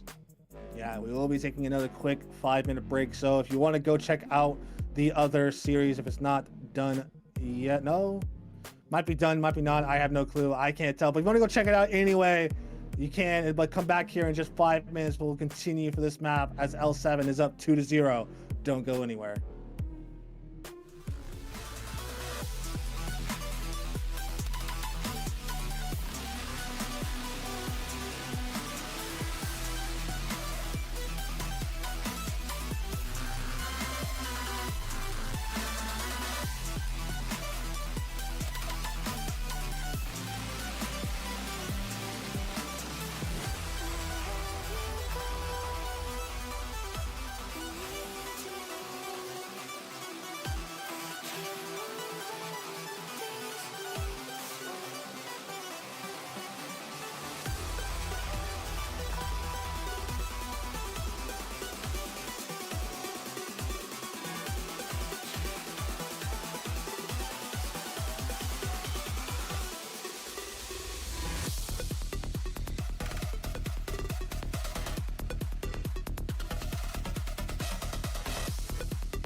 I took a dive.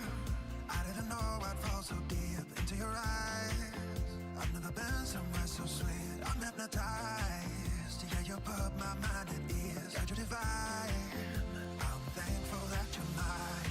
Looking at me like people are looking at their phone. I've spent 7 years looking for love that I can hold. Now I know your love is all I need. Now I know. Yeah, your love is all I need.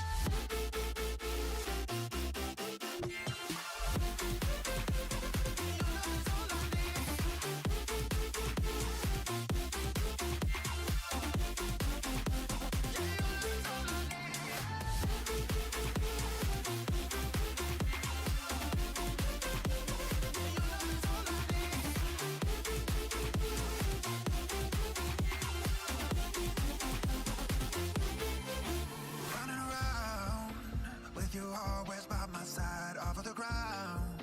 Cause the feeling's so damn high. I'm hypnotized. Yeah, you put my mind at ease. God, you're divine. I'm thankful that you're mine. Passport, hotel, jet plane. My life won't ever be the same. Got you all up in my brain. Love the way you changed me for the better. Got me through bad weather. I want you all the time. I love the way you looking at me like people are looking at their phones. I've spent 7 years looking for love that I can hold. Now I know your love is all I need. Now I know. Yeah, your love is all I need.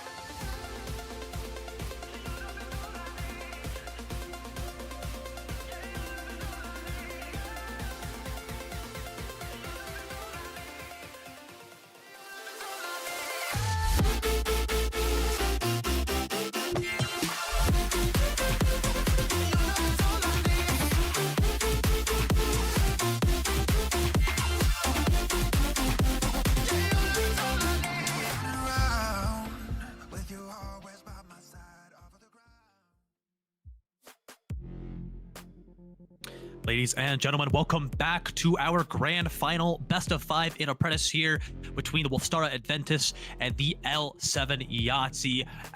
We just concluded map number 2 of Corrode, where L7 was able to pull out a 13-7 victory and go up 2-0 in this series as we move into our third map of Abyss Omni. L7, they look like they have been absolutely dominant so far through these first 2 maps. I mean, that second map was a little bit closer. Wolstara looked a little bit better on Corrode, kind of toward the latter end of that map. At L7, they have been hot to start these maps off. Do we think here on Abyss we could see a lot of the same? I mean, Abyss, it's where champions have been made. We call back to EDG and Champs 2023, where they won on this very map. We call back to NRG as well, closing out or choking a lead against Fnatic in that historic comeback.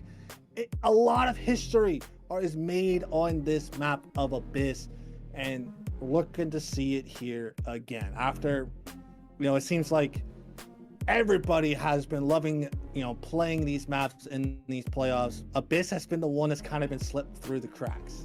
The only teams I've really seen play has been KC, where they played it against GG in the third map, and they convincingly won. And now currently, obviously, KC won map 3 of Abyss, as we are going into map 3 of Abyss as well. So Abyss has been kind of that proving grounds for a lot of teams to show that they are champions, and this is what L7 is fighting for right now.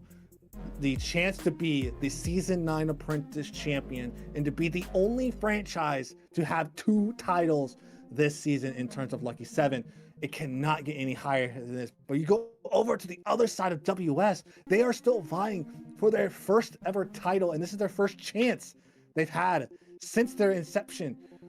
And it's still a lot of stakes on them, and they're not done just yet. Even though they're down 2-0, we've seen numerous reverse sweeps so far in all tiers and all leagues especially. So Abyss, can it be the start for WS?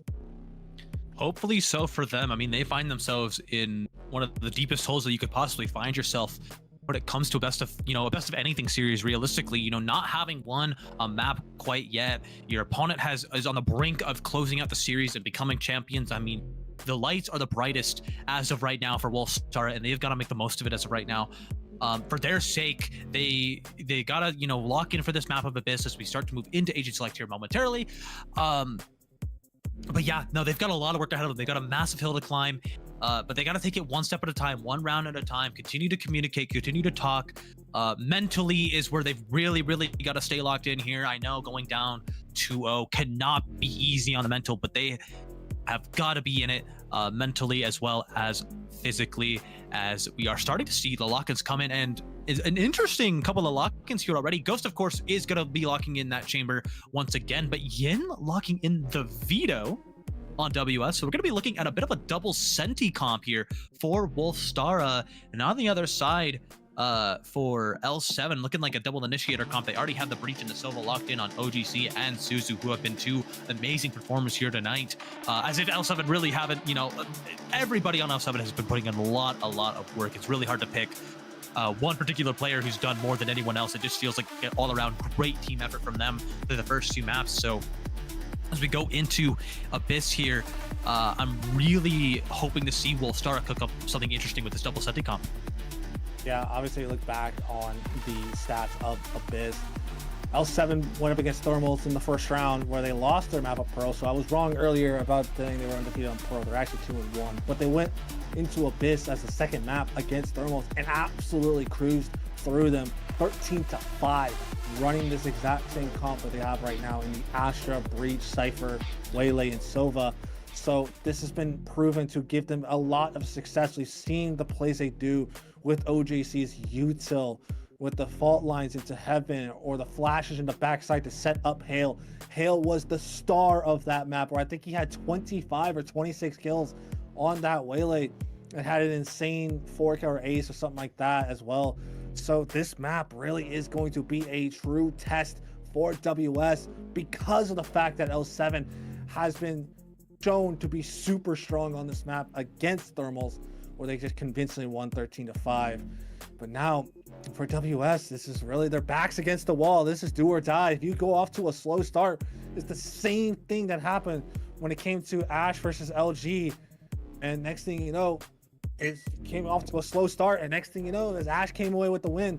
Is that going to fall the same way for WS, or are they going to wake up when they need it most? The time hasn't struck midnight yet. They still have a chance. Can they do it here today?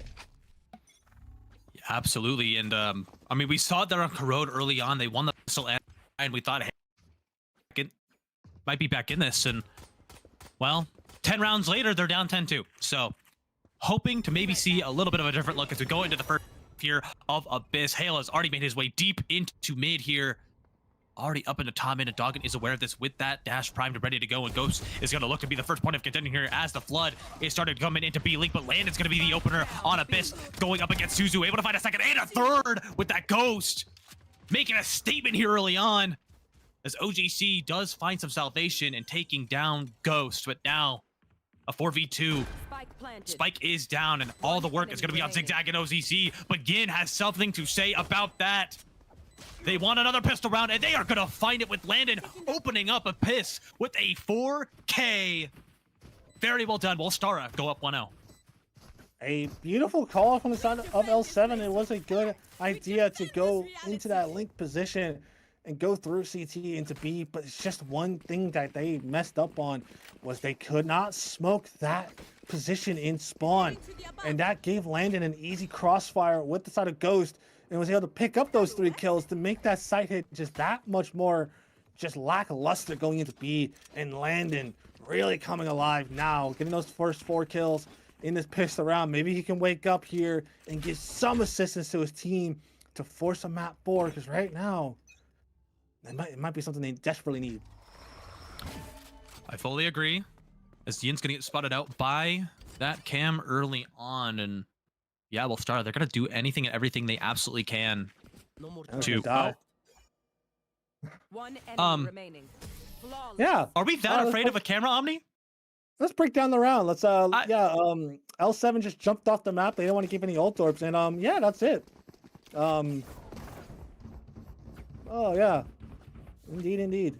I mean, I respect it because you don't want to give an ult or, but at the same time, it's really risky because you do 0 damage to the other team. So now they're coming into this, their econ is going to be flourishing. They're going to have that weaponry that they bought into it, like that Bucky, the Marshall, the Outlaw, and 2 Bulldogs. It's going to make this bonus buy, this bonus round, just a little bit more costly for the side of L7 since they have such a strong buy still.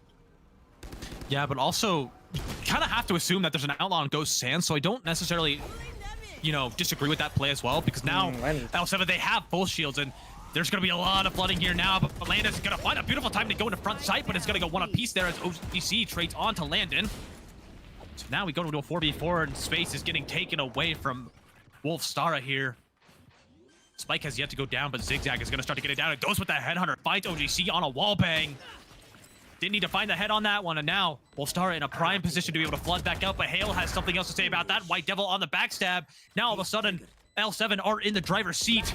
And Ghost is going to come out with that Outlaw, but Zigzag, before he can find that one, is going to make this a 2v1.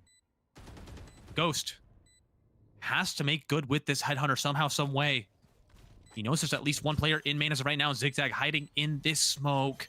A tap of the bomb. Knows he's off, and Zigzag times to swing beautifully. So jumping off the map was absolutely worth it, Omni, as now L7 find their first round.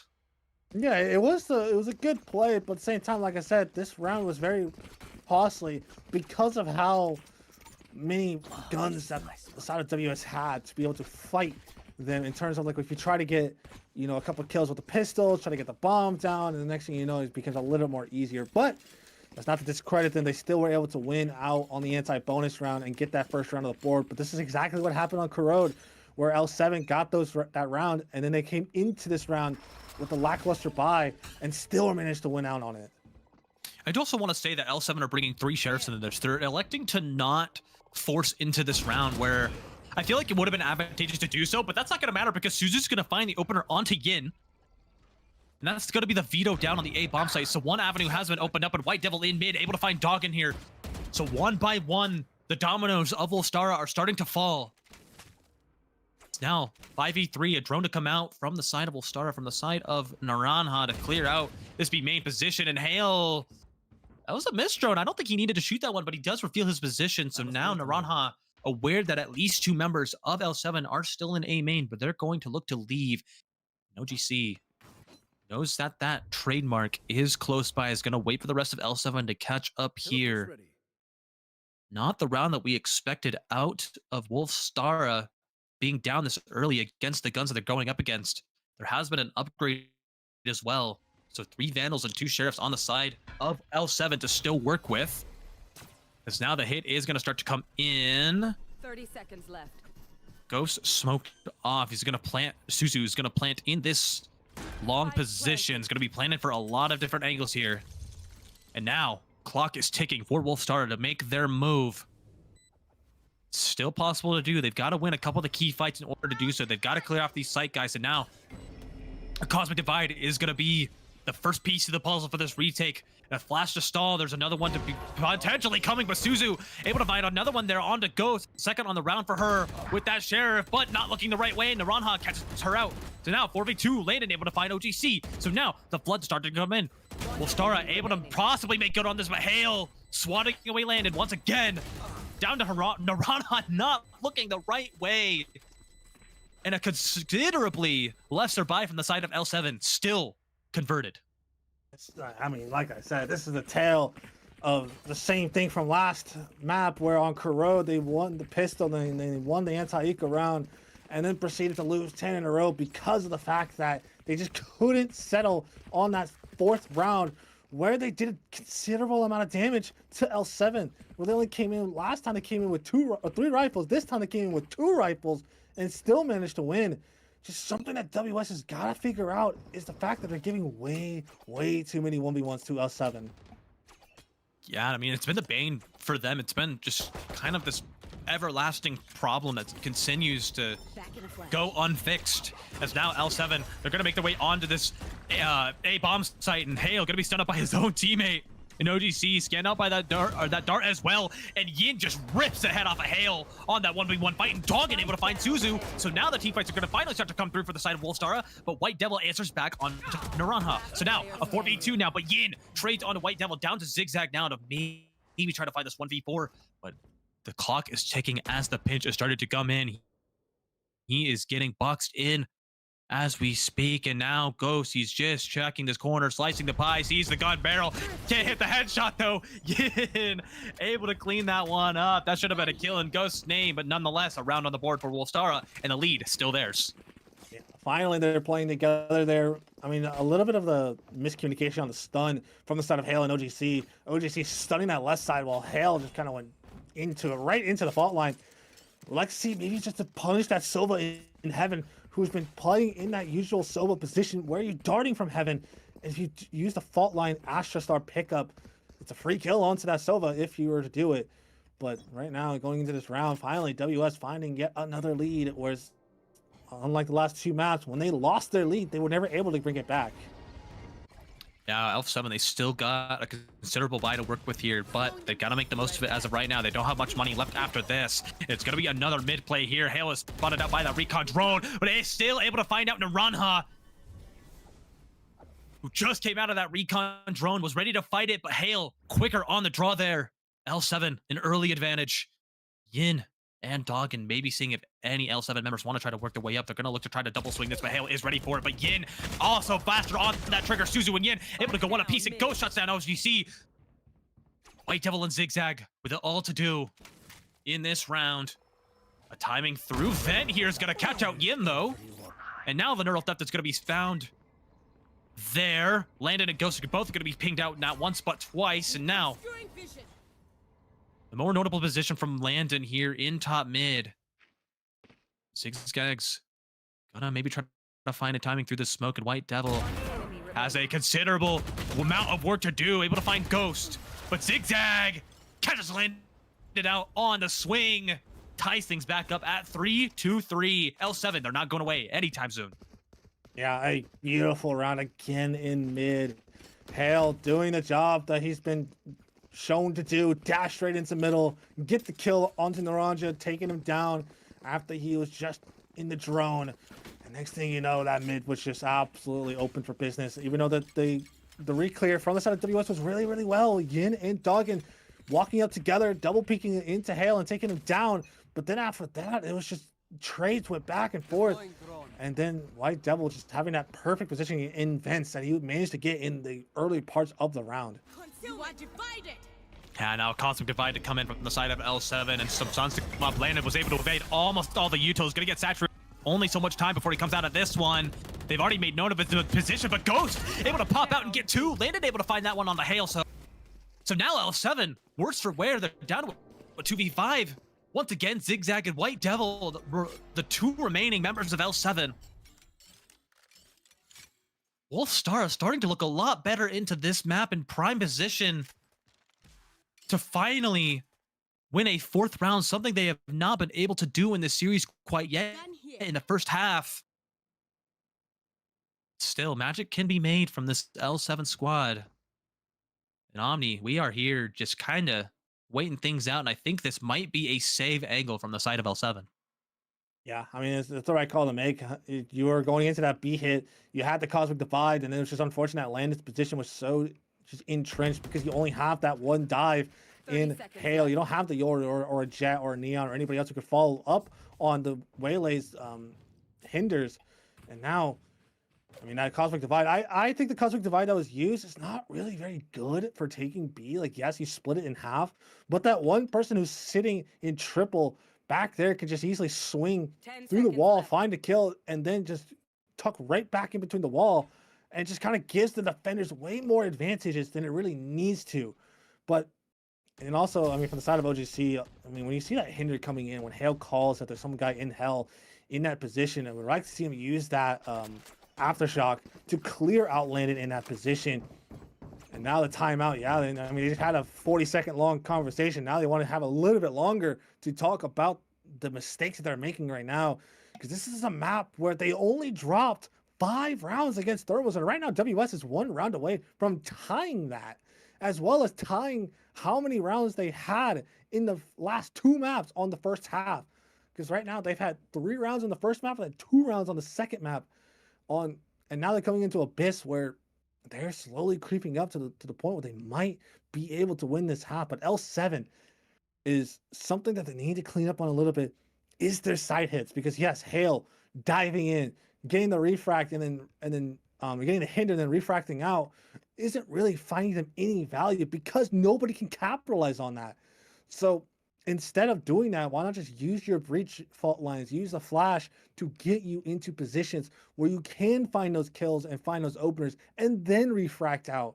And now your teammates have that opportunity to flood onto the site and take control of it instead of what he was doing before. But how you look at the ults, though, a lot of big ults on the side of L7. They have that Convergence Path, they have that Hunter Fury, and they have the Rolling Thunder. Big ultimates they can use either in the post plant or to get onto site and really take control. Because right now, down 4-3, this is something they have not accustomed to so far in this series. One thing I do want to point out, you mentioned that they have those 3 key ults. You want to know what what Wolstara has? They have the evolution in the hands of Yin, who can negate all 3 of those ults. So granted, they have to go into a retake, which he might be saving it for that regard, because he knows that at least 100 Fury will have to be used in that post plant more likely than not. I mean, it's just one of those ults that it wins you post plants for free, and it's not something that a lot of teams expect because we don't see a ton of veto right now in the meta. So realistically, I mean, if they pop the evolution and they're, if L7 aren't aware the evolution is online, you could just stick the spike for free and win them a free round here. As things are in a bit of a standstill right now, Hale's already made his way up into mid, and joining him will be OGC. But yeah, for the rest of L7, they've made their way into a main here. Doggin with this Odin once again, who did make some value out of it on Corrode, bringing it on over to Abyss. Once again, we're just in this weird kind of awkward standstill as of right now. A shock dart to come out from that side to maybe clear any Yuto, but there is just nothing there. We're just waiting to see what they decide to do. Because now, Hale and OGC starting to make their way up into mid. There is awareness from Yin, who admittedly is kind of the win con in this round. Now the convergence that is going to be used, the evolution is going to be popped. So now Yin is going to be invincible from all pieces of Yuto until he dies to Zuzu. You're not invincible to bullets, brother. As now Doggin going to have to look behind him. Is Sage though, biting Naranha, but White Devil takes down Doggin. That's the Odin out of his hands. Naranha with this recon bolt is going to fire it up. A Hale is going to be able to evade it beautifully here in heaven, able to rip off the head of Naranha. Can he get the second one? He cannot. Ghost able to find that one. Landed onto White Devil. A 2v2 now. As now they can play back for this 100 Fury in Suzu's hand. They're just waiting. They've got stars to work with, but there are also counter stars as well. But Ghost has made his way all the way up into a main, and that's going to shut down the 100 Fury. And Landon's going to have more than enough time to stick this, but there's going to be a Cosmic Swell to come in. The spike has been half though, so Landon does have a little bit more time, but that bomb is going to be tapped. He's taking differently of it, a little bit of chip damage, but I think Zigzag is in the driver's seat on this post plant. And yes, he is ticing back up to 4 apiece and will not mind losing that Vandal. Yeah, I once again, a really good post plant. I mean, Ghost had the right idea. He did take out the guy in heaven and then ran forward to contest that Hunter's Fury. But the trade from the side of Zigzag was just instantaneous. There was just really no chance he was able to get those 2 kills. And then Zigzag, I mean, the time's on your side. You had the Cosmic Swell to be able to just pull them off of that spike. And then the smoke was going down at the same time. So it just gave him just all that info and all that information he needed to win the round, and he played it to absolute perfection. Yeah, all of a sudden they've not done much wrong in these post plants. Ghost getting baited out by that shoulder peek, but Doggin is going to be activated once again with that Odin. Suzu has been just a menace with that Sheriff, but unfortunately not good enough. Oh my goodness, excuse me though, in mid, in bed, Naranha able to find that one. That spray down and land and clean things up, and in the blink of an eye, Wolstara have the round back. Omni, I mean, a little bit of retribution for losing that post plant. Yeah, I mean, the buy on the side of L7 was absolutely cruised because of the fact that everybody died on the side of L7 because these rounds have been back and forth, not really able to settle the economy for the side of L7 or the side of WS. Because they've had a strong start, they've been able to settle. Whenever they win the round, it's been convincing. So, and they rarely lose, more than 2 players. So they're economy has been flourishing, where L7, they cannot afford to go back and forth. They have to get either 2 rounds in a row in order to even out the economy. That Cam is going to spot out Ghost once again. They know that op was already in his hand. They had to have known, considering what the economy looks like. Because now, L7, they're going to make their way up mid and into Bend as they make their way toward B main. I do also want to point out that Wolstara in this match so far have won the same amount of rounds in the first half as they did in the first 2 halves of the first 2 maps. If that makes any sense at all, but Yin able to find the opener onto Hale. OGC Suzu, though, able to trade and put the advantage back in their favor. So now, 4v3, bomb site is there. Spike is going to go down at the hands of Suzu once again. Spike planted. Who's getting ever closer back to that Hunter's Fury. Already 2 ult orbs off of it. Now, Wolstara, they're starting to come in. It's going to be a little bit of a difficult retake as Ghost does still have the operator in hand. It's going to be a difficult weapon to retake with, but unless Doggin can make anything out of this Odin, that's a great start to have.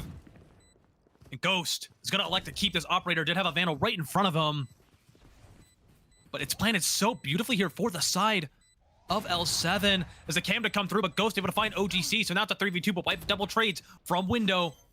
And now, oh, but there's going to be a stick to come through. They can't body block the bomb. Unfortunately, it is halved, and I don't think it's going to be enough, unfortunately, as White Devil is able to find a 3K in that round, pull out that fidget spinner. It's going to be 5 apiece here from both of these teams. Yeah, once again, though, L7, they find the win, but it's not nearly as clean as it should have been in order to stabilize the economy. Only 2 alive, and now they have to go into this round once again with a half buy. 2 sheriffs and a Bucky. But that post plant, once again, was absolutely elite from L7. Yeah, OGC did fall after getting flashing that angle on the hands of Ghost, but still his trust in his teammates in order to confirm the rest of the kills. And now, on the side of WS, they're still contesting this A main that they've been doing basically this entire half. Well, at least they know that there's an Odin still on the board, so that's good.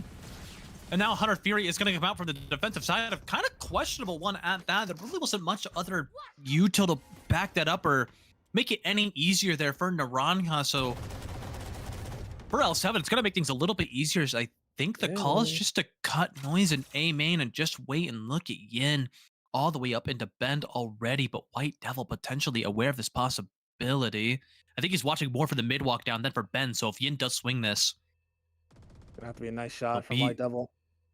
Yeah, it'd have to be a nice flick indeed. He's just waiting to see if any pressure comes down mid, but Wolstara, once again, they're just being stoic. They're not giving an inch to this L7 attack. Maybe a little jiggle for Landon, but it's purely for information. White Devil going to start working his way out here as now the Rolling Thunder is going to be used. Hail's going to be activated. White Devil does find Yindo and able to find a second one. Mid is White Devil. He shut things down, but Doggin and Ghost, 1 apiece there. OGC trades onto Ghost. As now Zigzag finds Doggin all down to Naranja, who's now going to get boxed in here, potentially. Heaven Space has been given up. White Devil has already made his way up an event. Naranja is none the wiser. Unfortunately, though, did have a 6th sense there. And White Devil falls to Naranja, so now a 1v2 has become more winnable than ever here. Oh, footsteps were made. He knows that Zigzag is close in this corner. The Spam is not able to come through. Is able to find the headshot, though, on that spray. It's a 1v1.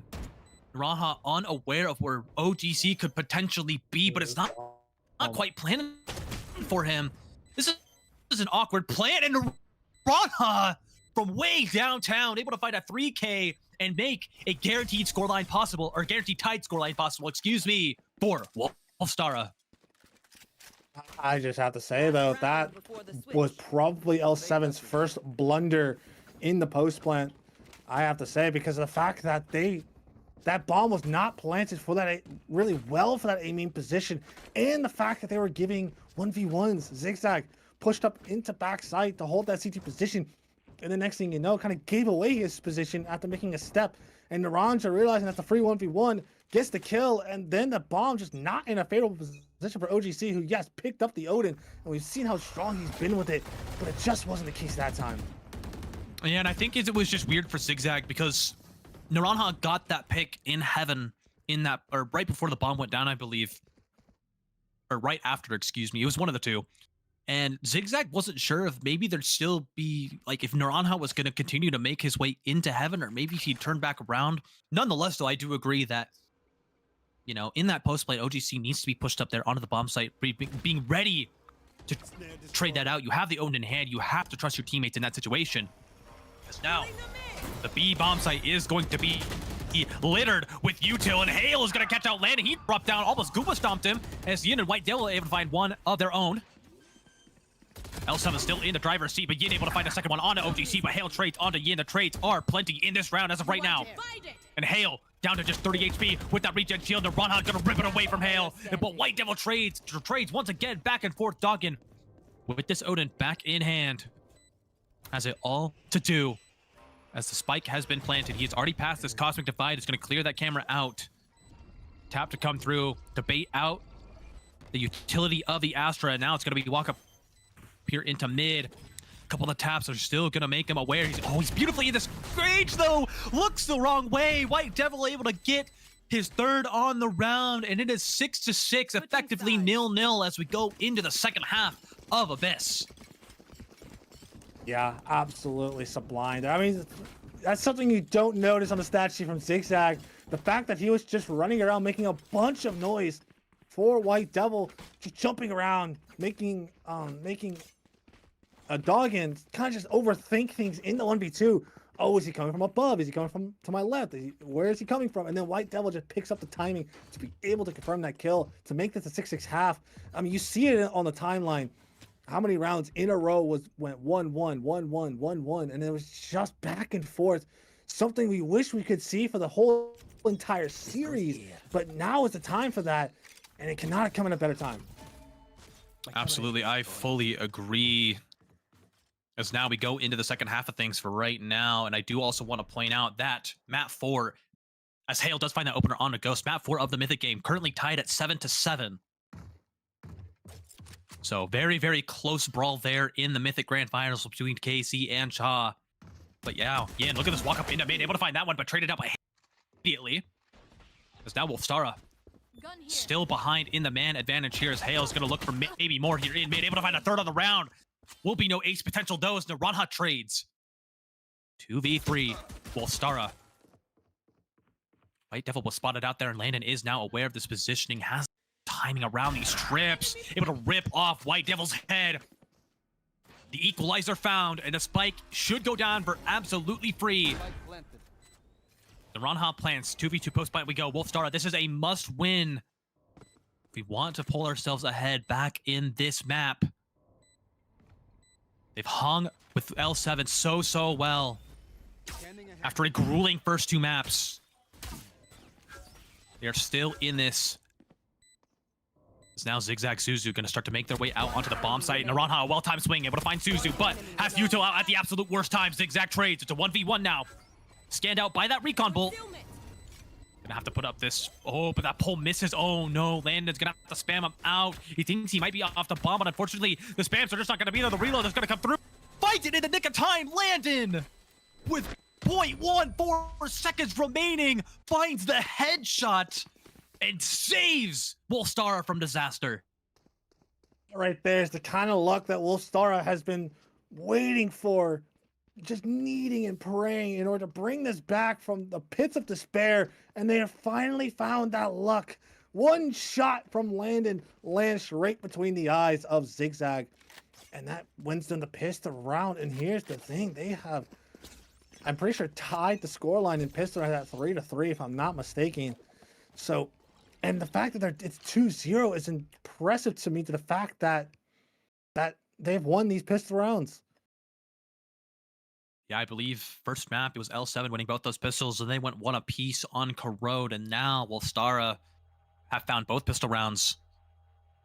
And honestly, that round was incredibly close, but now it's going to be a little bit of a walkout here. Not all members of Wolstara are here, but I think they didn't really need to sell a fake or anything. It's a 5 map, yeah. They're going to pull a little bit of a Wolstara here, more than likely, now that the spike has been planted. And here we go. G2 Esports, thank you for this tech on Abyss. And that is going to be a not so close round because, well, Yahtzee decided to jump off the map, Omni. So, yeah, go ahead and break that one down. Yeah, I mean, it was a gamble stack. It was a gamble stack towards A, and something you want to try to do on the side of L7. When you lose that pistol round on defense, you can try to stack the site, and then when it doesn't happen, then you could just jump off the map and kind of just get the round over with. That's kind of like the basis behind it. So, and as we are going to go into a tech pause real quick, getting probably a little issue, I think, on the audio side of Wolstara, but we'll be back into the game hopefully shortly. But with this map going on, I mean, for the first time, I think this is the biggest lead that Wolfstara's had so far at 8-6. Actually, no, tie. They've won 2 in a row before, and then they've in the faltering. But if they can win this bonus round, which again, that is the that's the risk that you run with jumping off the map without doing any damage to the other team, is the fact that they have that full armor, they have those rifles in their hands, like the 3 Bulldogs and the Outlaw and the Spectre, so then it can come into this round doing a decent amount of damage to them, but it also stops them from getting any ult, because you see Naranja is 3 away from the Hunter's Fury, so it definitely denies them from getting any ult orbs online. Yeah, absolutely. And I mean, yeah, for Wolstara, this biggest lead that they've had, they've not, I mean, obviously it's, well, I guess tied for their first lead because they did have a 2-0 lead on Corrode after winning the pistol in the buy. And I also, I mean, yeah, just for Wolstara, this is a really good opportunity for them to finally kind of pull ahead in this game, as they've been starting to string more and more rounds together on their now, attack calf? Yeah, their attack calf. I am very, very smart. I promise that I have the energy to keep going here. Just now that things have slowed down, it's like the adrenaline is starting to come down a little bit. So, but no, I like you said, like Wolstara just looks really good right now. Especially as they got into the attack calf and they've got a lot of good weaponry to work with. They've bought 3 Bulldogs and an Outlaw. So obviously there's a lot of good opportunity for them to be able to still win this bonus round because they've got a lot of good weapons to work with. And it wouldn't shock me if they did, but they've got to come up with something a little creative still to maybe try to pull off. Real quick. We are coming out of the tech pause. We are coming out of the tech pause. We are coming out of the tech pause. We are into the round. There we go. Shout out Andy Valeron on the producer tonight. Shout out Apprentice on the observer, doing a great job for us tonight as we go into the bonus round here for the side of Wolstara. And it'll be a bit of a standstill for the time being, but a stun to come out. Suzu the opener onto Naranja. Some Sova on Sova action there. It's a recon bolt to come out. Yin's going to clear it, but gets scanned. That is Spike surrendered, unfortunately. I mean, we kind of left Naranja on an island. As the fault line did come through, and White Devil's just sitting in library, able to find Ghost, so it's a 5v3 now for L7 to be able to navigate through an OGC, a spray down there onto 2 members of Wolstara, and Hale to mop it on up, as now it is 8-7. It's back within striking distance. Yeah, once again, I mean, this time a lot cleaner of an anti-bonus round for the side of L7, being able to convert that with only 1 casualty there.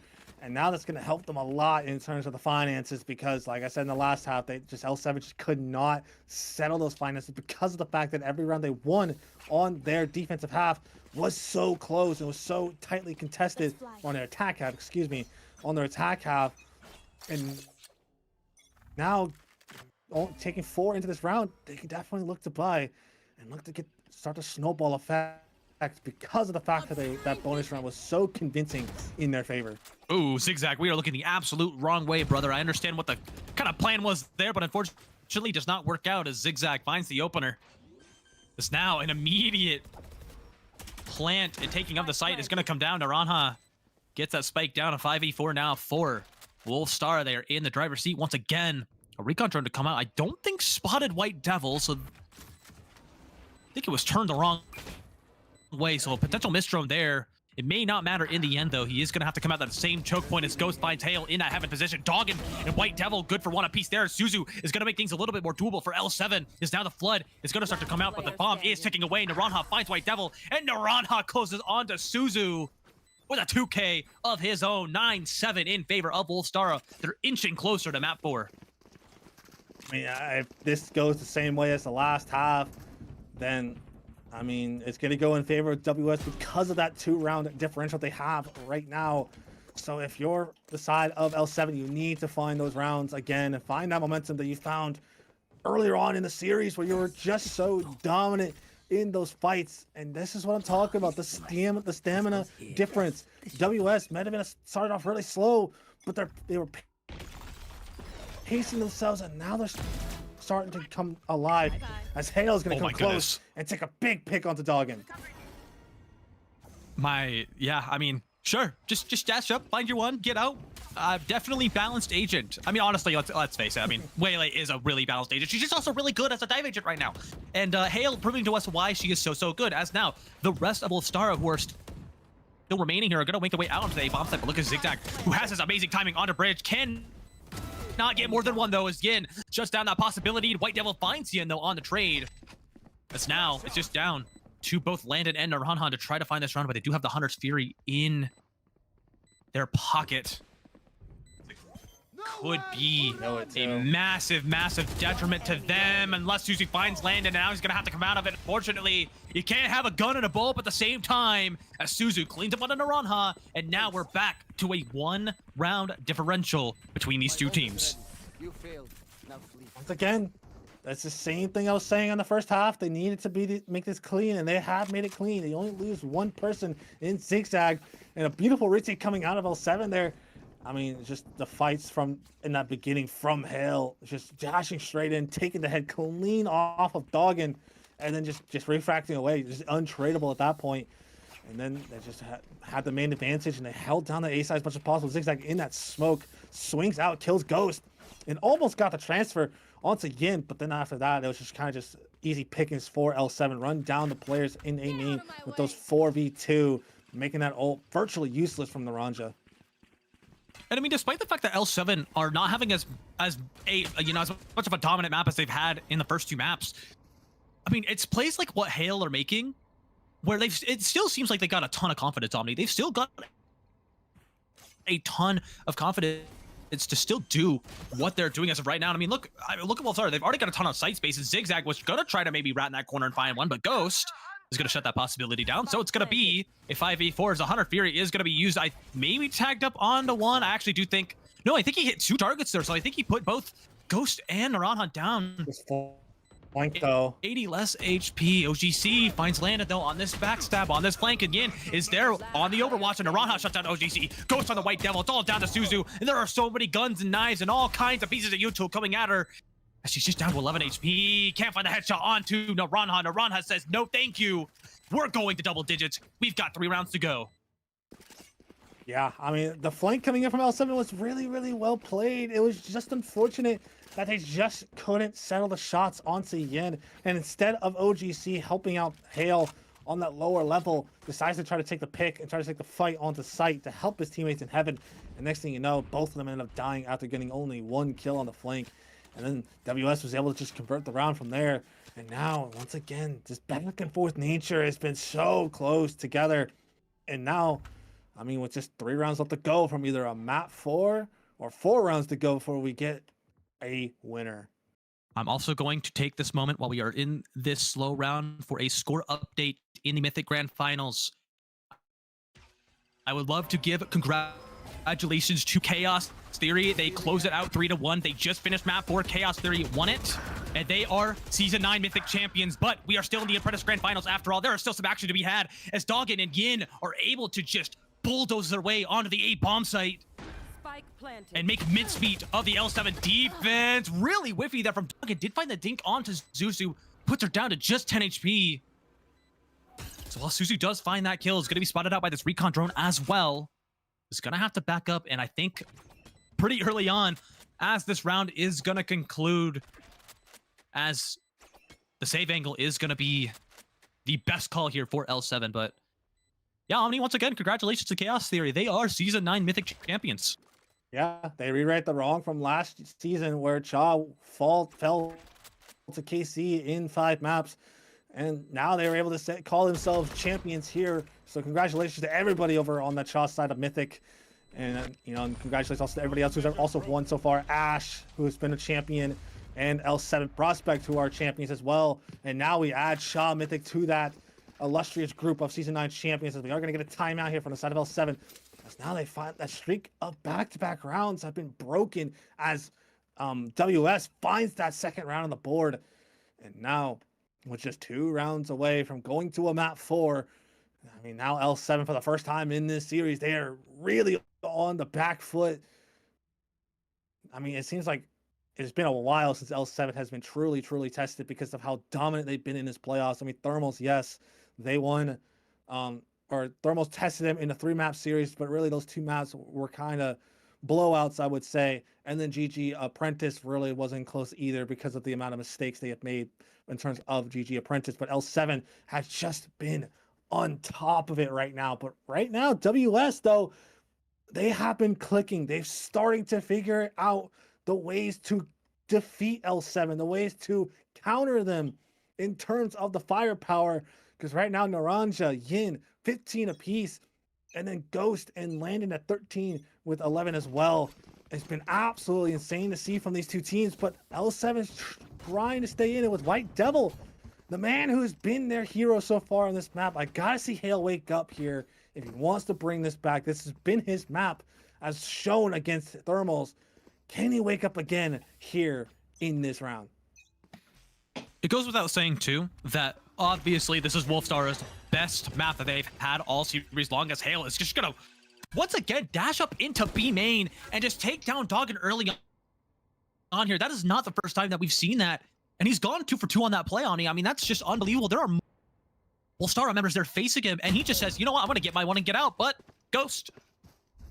A late trade is still a trade at the end of the day. Is gonna find that one onto Hale. Oh, and Yin, oh, Zigzag, the trigger discipline. The dink onto Yin, able to find the backstab there with the classic. As now it's gonna make things a little bit easier for L7, as now Naranja is gonna have to get out of there. Get away from that aftershock. Now Wolstara, they've just gotta hold their ground down. They've got an opportunity to get on the match point here, and Landon's gonna make that a little bit easier, but White Devil and all DC have something else to say about it. Naranja able to find that one, but the 1v2 for him to navigate now. The North left is gonna reveal his position. And look, White Devil's gonna hop up top. A little bit of a spray, 30 HP, but you gotta look up, brother. You gotta look up at White Devil. And he's looking down on you, putting you 6 feet under. And now we're back to a 2-round deficit for L7, 11-9. Yeah, White Devil continuing again to be the hero for L7, to will this team to this 3-0 sweep. As right now, with just, 11-9 now, you're having the ult economy come online for the side, for both sides actually, because they have that Hunter's Fury back online for Naranja, and then the Cosmic Divide and Sword of Force. And on the other side, for the side of L7, they do have that Cosmic Divide as well, and the Convergence Path with that Rolling Thunder. So a lot of firepower in terms of this ult economy. And right now, I would like to see if WS can space out these ultimates, or actually for L7, excuse me, can space out the ultimates, because these are such big ultimates. Look at the gamble stack coming here from L7. I mean, they put the Senti on here and then 4 other bodies. I mean, basically 5. I think basically 5, yeah, because of the fact that OTC is in a link, and oh no, they're gonna walk right into this. They're gonna walk right into the gamble stack as White Devil finds the opener onto Doggin, but Naranja trades onto White Devil and Landon. They're actually not coming out too bad on the other end of the trades, as Zigzag is able to find Landon though, and Ghost has this tour de force ready to rock. And look at Yin, he's all the way up mid. The call is gonna be to rotate though. Oh, the barrels. Oh, but Zigzag's looking right at him as of right now. Can't find the shots though. The crowd spray not enough with that Vandal, and Naranja is all by himself. Ghost has to get on his high horse as the Naranja gets this spike down, because all 3 members of L7 are grouped up here and ready for this retake. And despite having 100 Fury online, you do have to go for something aggressive. I agree with this play fully. I endorse it completely. He's able to find that one, and smartly is going to go ahead and back on out. Suzu is going to fall. It's a 2v2 now as the Cosmic Divide is going to start to come through, and OGC does have the Rolling Thunder online, so maybe potentially needs it. It's going to be a bit of a guess here as to the fact that the 100 Fury is going to need to be used, maybe considering that they might be on the bomb, but they are not. They are nowhere near it until all of the bodies of Wolstara have fallen. And they are coming back, Omni. They want this done and dusted. They've come this far. They are not quitting yet. Yeah, I would say I wish they would just space out their ultimates a little bit more, but they needed that round so desperately, and at that point, the judgment call was made, and it was the right one to make, because Naranja did do his job in pushing up in CT, getting a kill. If he got the kill onto Astra, of all people, I would say that 2v3 would have been way more winnable for the side of WS, but unfortunately was not able to kill the Astra before the Cosmic Divide went down. But now you only have 1 ultimate on the side of L7 in that Convergence Path. You are 2 away from the Hunter's Fury. Once again, this is going to be a hit again from Hale, straight into B main. And he 3 gets for 3. targeted again. 3 for 3. I mean, if it ain't broke, don't fix it. I mean, Hale, just it's the same bread and butter. It's a fault line down that B main lane, and then dash up, go kill him, refract out. Wolstara, I don't know why we're not reading into this better than we have. It's the third time they've run it. It's the third time it's worked. As now, OGC, Yin's just not looking the right way. I get he's blind, but he's just not looking the right way. So now, Hale able to find Ghost. This Wolstara attack is getting picked apart one by one. But Naranja at least able to salvage a pick back. 2v4 now. All down to Naranja and Landon. Things are starting to slip here for Wolstara. As time goes by, a recon bolt to find absolutely nothing. As now, L7, they are primed and ready to go for this retake. No ults online, but they do still have a healthy amount of utility in the hands of OGC and maybe even Hale. But a well-timed swing though onto Landon, or onto Hale, excuse me, Naranja onto OGC. And just like that, we're into a 2v2. Things have been equalized. A recon drone to come out. As now, attack onto White Devil. They know that Landon must be sticking. There's a flick onto him, but White Devil trades. It's a 1v1. White Devil has to make his move. As now, there's a start back on the bomb. Landon wrapping around. A swell to come in. White Devil can't. Oh, he's able to escape it for the time being, but I think the time is too far gone. Regardless, Landon takes away White Devil's opportunity to win the round. And for the first time in the series, Wolstara are on match point. A 2v4 conversion coming out of WS there from Naranja and Landon. Just the spacing was just a little too lackadaisical from the side of L7. Being able to swing on to Hale and get the kill. And then next thing you know, Naranja gets the swing onto OGC. I would have really wished to see them just hold for just a little bit longer because I think they rushed it just a little bit too much. They were holding all the way back in spawn, and next thing you know, when they finally start to activate, when the bomb comes down, that's when they got caught with their pants down. Now this fight again into A main, but Hale only has a sheriff to his name and a Bucky. Yep. They do, but it doesn't matter because he's able to find that one on the Ghost. I mean, what can't this man do? If anything, if his crosshair is on your head, Omni, he's gonna click it and he's gonna win that fight. The opener in favor of L7 once again, but it's a matter of them converting. And it needs to happen now. Yes, they need to find the next 2 rounds to force OT, keep their championship hopes alive. They've still got a healthy lead in form of the map count.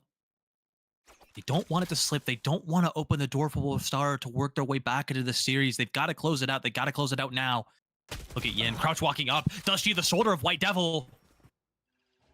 It takes him out with a headshot with that Phantom. Equalizing here as Naranja once again is going to be the bearer of that spike, getting it down onto the B bomb site in that same position as we've been accustomed to seeing all map long. Recon drone to come out, starting to clear out some of these question marks. Not going to find anybody in this B-Link position. They know that that is clear. They know that Heaven is clear. As the Cosmic Divide comes in from the side of Wolstara, gives a little bit of a pocket for Doggen to be able to play into, and Hale just dashes back into that crosshair, gives Doggen 2. Now down to Suzu, was able to find one. But will it be enough? Unfortunately, it will not be. Wolstara stay alive for another map, and we are going to extend this series over to map number 4. Yeah, map 4. Finally, we're not getting a sweep this time, as it is going to be map number 4 here in the Apprentice Grand Finals. As what a beautiful map from WS, absolutely putting the doubts to bed for now, as they can go another map. Abyss. L7 made it look so easy against Thermals, but against WS, they are able to win it. And now, with that being said, though, WS have the chance to go into the next round, and are able to possibly force this to a map 5. As now with map number 4 on the horizon, I think we will be taking a quick 5-minute break, though. So before we go into map number 4, we will be taking a quick break. So catch you guys in 5 minutes. Don't go anywhere. Go refresh on your drinks. We'll be back here in just 5-minute time for map number 4.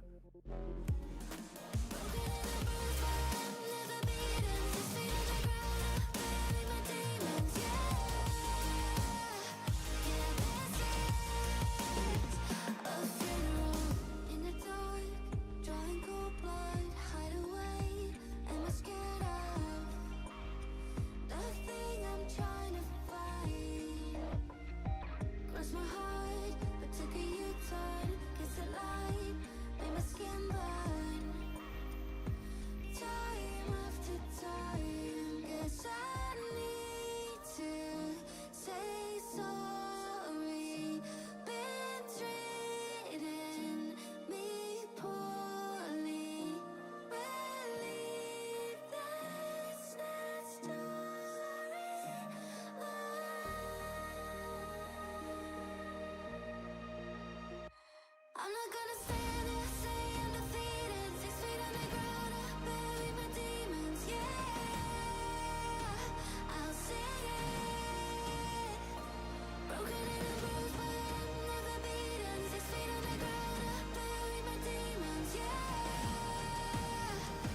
Put you on a one-way flight.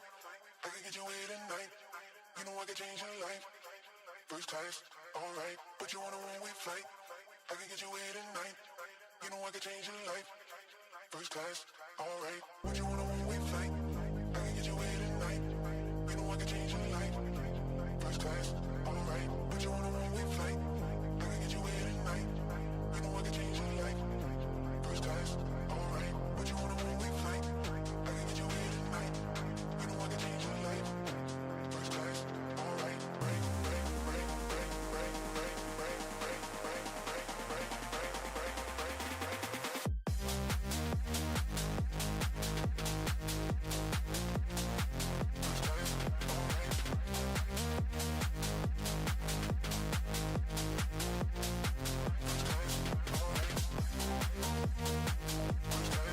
break,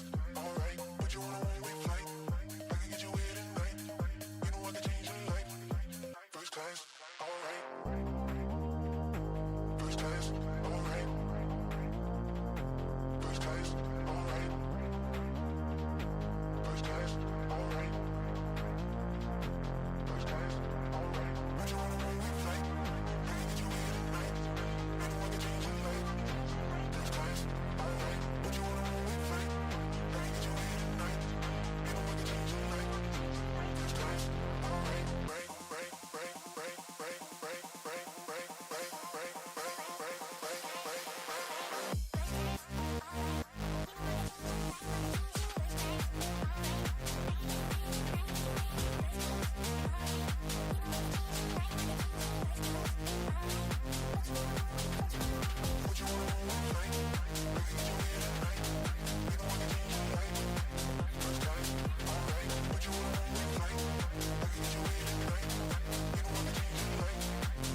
And we are back. We've already crowned one champion here today in Chaos Theory over on the Mythic side. Congratulations to Luminary Reboot for winning the MVP over there in Mythic. But here we have map number 4 of Bind between L7 and WS.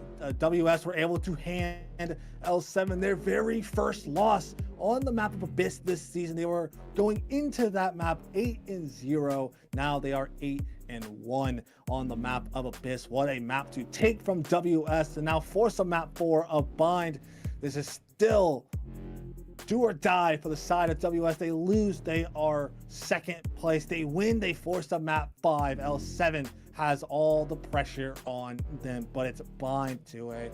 How do you feel about Bind?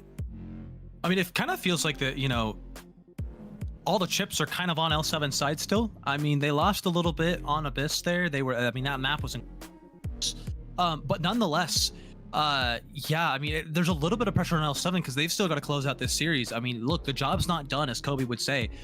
They might be up 2-0, they might be up 2-1. Job's not finished. You got to go. You've got to go close the series out.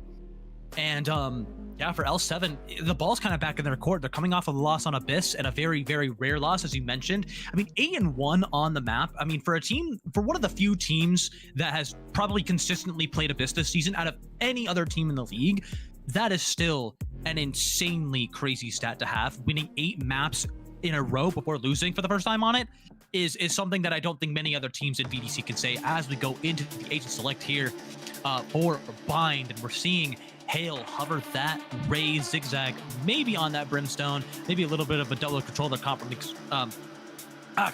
side of L7, with White Devil going over to that Vipers. We've seen him a lot playing Senti in this series, but Viper does kind of make this pseudo Senti possibility, but also on Bind, Viper is just incredibly strong, as they're actually electing to lock in the Clove instead of the Brimstone. Kind of an interesting pick, but it actually does add a little bit to the aggressive side that you could see out of this composition that they're bringing, which is otherwise pretty stock standard.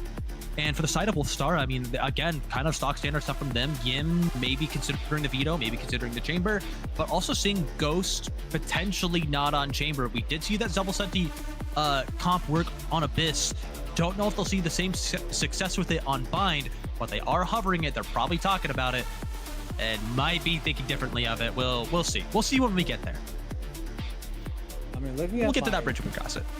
Looking at my notes, Bind has been it looks like L7 Apprentice has been perma-banning Bind. The last time they played it was match day 13 against Cha, and they were able to win 13-8. But they haven't played it since in a match day. So it could be a lot of question marks in terms of, are they ready for this map? I mean, match day 13 is toward the end of the regular season. So that kind of tells me one of two things. Either one, they were facing against teams that they knew were probably going to beat them on Bind. They were electing to ban it, so then they did not have the opportunity to play Bind. Or they could be, and I'm not saying that we're going this far in Apprentice, but they could be hiding strats on it. They could have been prepping it, knowing that they're going to have to play it in the playoffs, and we're hiding this map, knowing that, hey, when we need to pull it out, we'll pull it out, and we will be dominant on it. So, just saying, it could go one way or another on this map. I do think that maybe L7 got something up their sleeve. Again, I think the Clove pick is interesting. Not necessarily like really, really out there kind of interesting, but I do think that like Brim and Viper, just kind of generally speaking on this map, feel better to me in my opinion. But they are running a double initiator, double initiator, double controller comp, no sentinel, as we go into pistol round of map number 4. Yeah, they're going to be taking a fast, aggressive A main take here with that flash, and now it's going to be White Devil under a lot of pressure, but this is going to be a 3-man flank. White Devil has to play his life as much as possible, and now has to back away right into elbow position. The knife is going to get onto Landon. Landon has to back away and run away as fast as possible. Now the reaction coming here from the side of WS. Take this elbow control. White Devil cannot hold it down whatsoever. Now I have that elbow control firmly in the control, but they want to flood on the site. Landon finds one, but Zigzag is going to find one apiece. Naranja, though, is going to find 2. Now it's down to Zigzag, who's just not selling the shots, as Yin is going to settle at the last second, and WS take the lead in the pistol round favor 4-3. I mean, Omni, that was a fast and furious round once the spike got planted. I mean, there were trades back and forth all over the place. The flood was starting to come in from the side of L7 and Wolstara. They hung on to dear life. I think both players were relatively low in the HP department by the time all L7 members had been put under the ground. But a very big pistol to find for them, as they're going to be able to buy up into a lot of rifles, including a Vandal and Light Shields in Ghost's hands. And that's kind of the very advantageous thing about having a Chamber, is that he's really effective in saving money, because, you know, Headhunter bullets are only 100 a bullet, and, you know, getting up online in Chamber is really not that hard. Yeah, but Yin is going to find those 2 kills on the Suzu and Zigzag and open up that A side right away. Now they're going to try to get into this from the TP, but Landon's just there. The weaponry just simply better. And now WS looking to make this a flawless anti-eco round.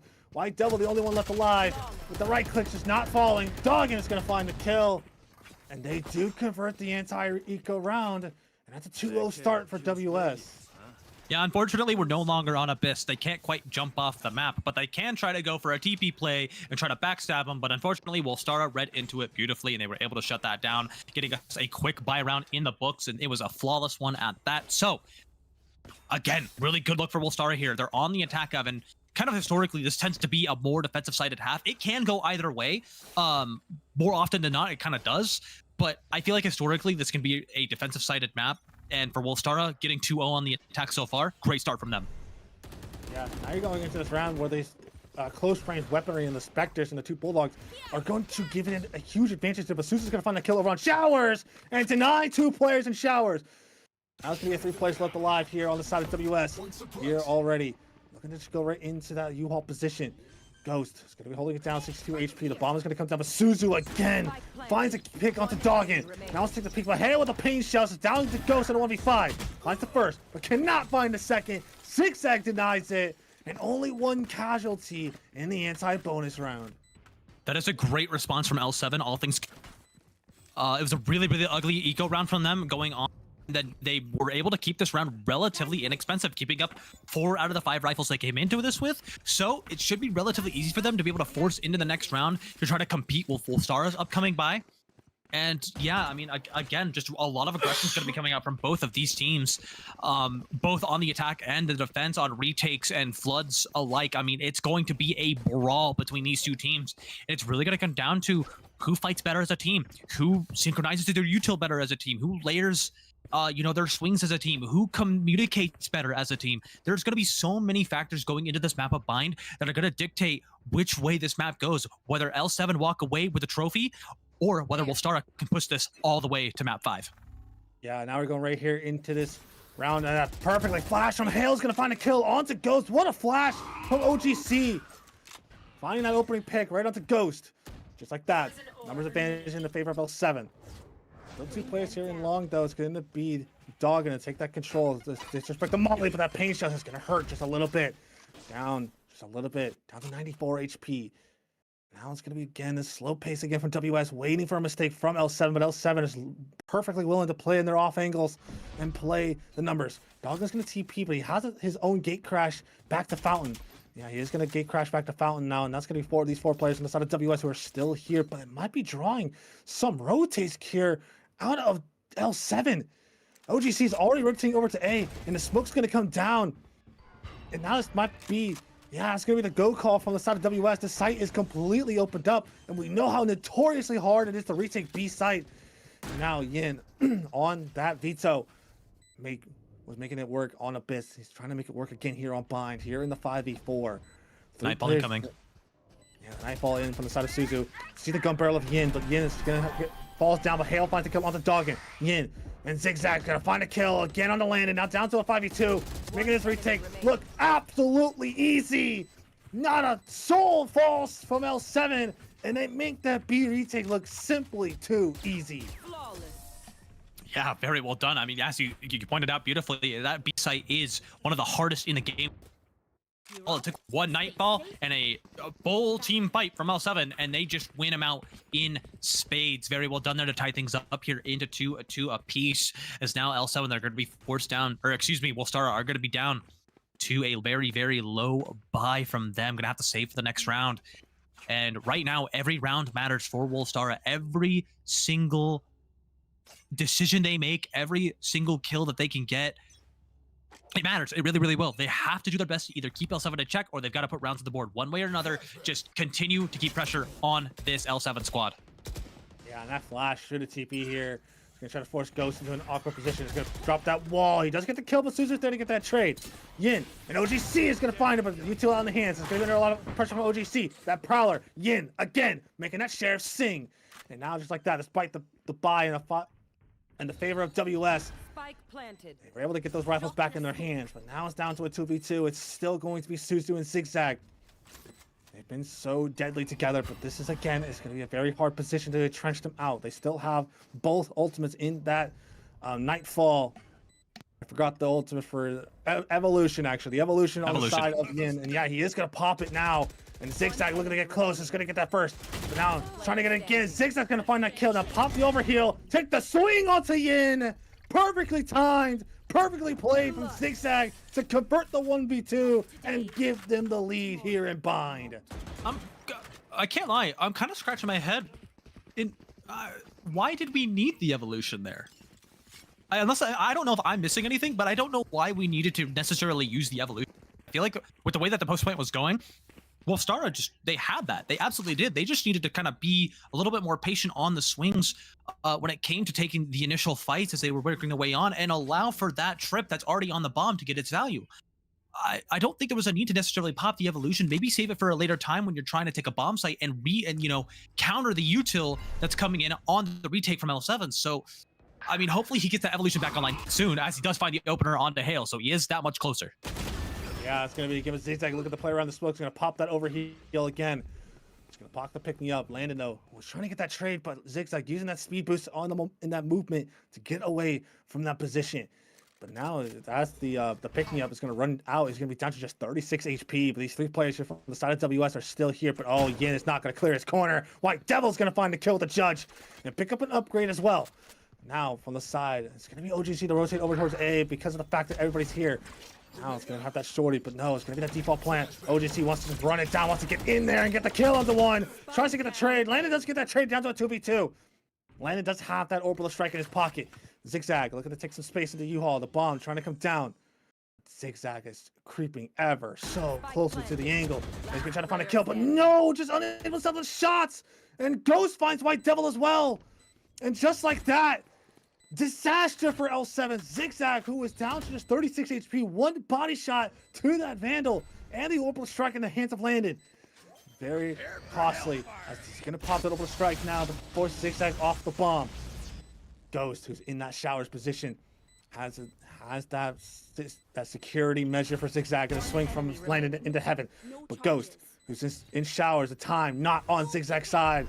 He tries to do it again. He's going to be able to try to get it to have. Ghost trying to prevent that from the case, and he does prevent it. Finds 3 on the round, and finds this 3rd round on the board to tie the score back up. I can't lie to you. Zigzag should have had that kill, and Wolstara 100% got bailed out of that round. But I also want to I want to highlight one particular player as of right now. I want to highlight OGC for a second. Not only is he just an incredible player as of right now in this series, he's an incredible initiator player. Throughout this entire series, he has done a sublime job at setting up Hale. And I forgot to mention it when he did that one flash play in B short. But just throughout the series, he has been an absolute menace on the initiator, no matter who he's played. Breach, KO, you name it. He is an incredible player, and he does such a good job at setting up his team. Gotta cut you off. The showstopper from Hale's gonna take down Yin, and just like that, I mean, just a blazing start to the round. Hale finding an opening. Zigzag into smoke once again is gonna find value. Trying to get out of there, and does get out of there magically through after that Viper wall was up. White Devil in the elbow position. These 3 players, though, they really have no space to work, but they are gonna commit to the TP. It is Ghost, but just one player TP. Might be the rest of them now. Hale is going to be close by. Now the second one's going to TP. Now all 3 are going to TP. Ghost, close by.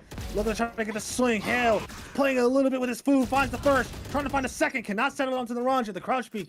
Unable to be controlled. OGC, though, who's been so good with these flashes lately, with the underhand, the overhand flashes. Now the Nightfall is going to be committed from the side of the Ranja. Going to find that first. Now is that Decay is going to come from OGC. Despite being unable to be hurt a thing, White Devil has his back. Finds the kill. Finds the round, and again finds the lead back in their favor. Good job from L7 there. They get the lead back in their favor. Wolstara back down to nothing but scraps, and yeah, I didn't mean to keep yapping there for too long, Omni. I thought it was a bit of a slower. Can't lie to that last round. Oh, you're good. I was just singing OGC his praises, and we got to see him a little bit more there in that round, but no. Once again, L7 very well done. Just again denying Wolstara any chance of either taking space or even holding on to space. They're just being suffocating, despite the scoreline being 4-3. Yeah, now you're going here to the showers position again. It seems like L7 have been prioritizing the showers control a lot. But this wall's going to come down. There's going to be 4 players from the side of WS waiting for this wall to drop. And now the jiggle from Suzu is going to find one.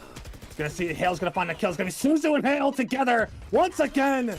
Holding it strong together, and Zigzag finds the kill, and now the high-low center from Hale is perfectly well played from L7. Suzu and Hale, dynamic duo holding down showers together. Yeah, I mean, all it takes is 2 bodies. It's such an important map to have. We're gonna get a here from Stara. Things are starting to slip once again. They're kind of, I mean, I don't want to say it, Omni. I don't want to jinx anything. I want to say that L7, they're starting to return to the form that we saw in maps 1 and 2. They're starting to play together again. They're starting to just put down these Wolstara players, and they are doing such a sublime job at holding on to map space no matter the cost. Sure, it's a low buy from Wolstara. It's theoretically 90% of the time going to be your round if you're L7, but still, though, there were 4 bodies there. If they manage to, I mean, even if some shots go awry, right? Like it's a window of opportunity for Wolstara to be able to hit those shots and clear out those players and shower, upgrade through those rifles, and be able to win, potentially win the round. And those are scary rounds for L7. Those are rounds you do not want to lose. You want to be able to keep your guns. You want to stay alive. You want to build an economy. So then that way, Wolstara, it puts pressure back on them to have to bring back momentum of their own. So one way or another, they are going to have to continue this momentum. But for Wolstara, they've got to find a way to blunt it. This timeout, hopefully, they come out on the 70% end. Once again, shout out Apprentice. Hopefully they come out on the 70% end. And overall, I think Wolstara, once again, they've got great ideas. They're doing a lot better on their attack halves. They've kind of historically struggled on the attack halves in this series, but I think as of right now, they're not doing too bad of a job, all things considered. Yeah, and now you're going into this round, the timeout from WS, looking to make word on that 70%. But this flash from OGC is going to be electric. The flash onto Ghost, but Naranja is playing anti-flash and finds the trade onto Hale. But not before Hale finds that first blood once again. Dog with the Demonstrator Drift's going to use, but that is going to be the side for the OGC. It's going to be the null command as well. Use to deny that hit, but it's going to be Yin again on the other side of the map looking to get this flank on. And you see it in that shower, Suzu, unaware of this possibility. Now, but it's going to be Zigzag to hold it down strong, hold the backside.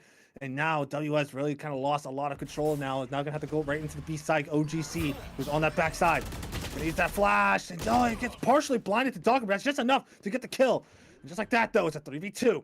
White Devil, who's here on that back in that elbow position, but Landon wants some more space. He wants more control. As White Devil is not aware of this possibility, and Zigzag falls, but they're not dead yet. It's going to be popped. Now Nightfall's going to be used at the same time. Just again, can't do it, but Zigzag can try to stick this bomb. Has enough time. Are they going to get back to him in time?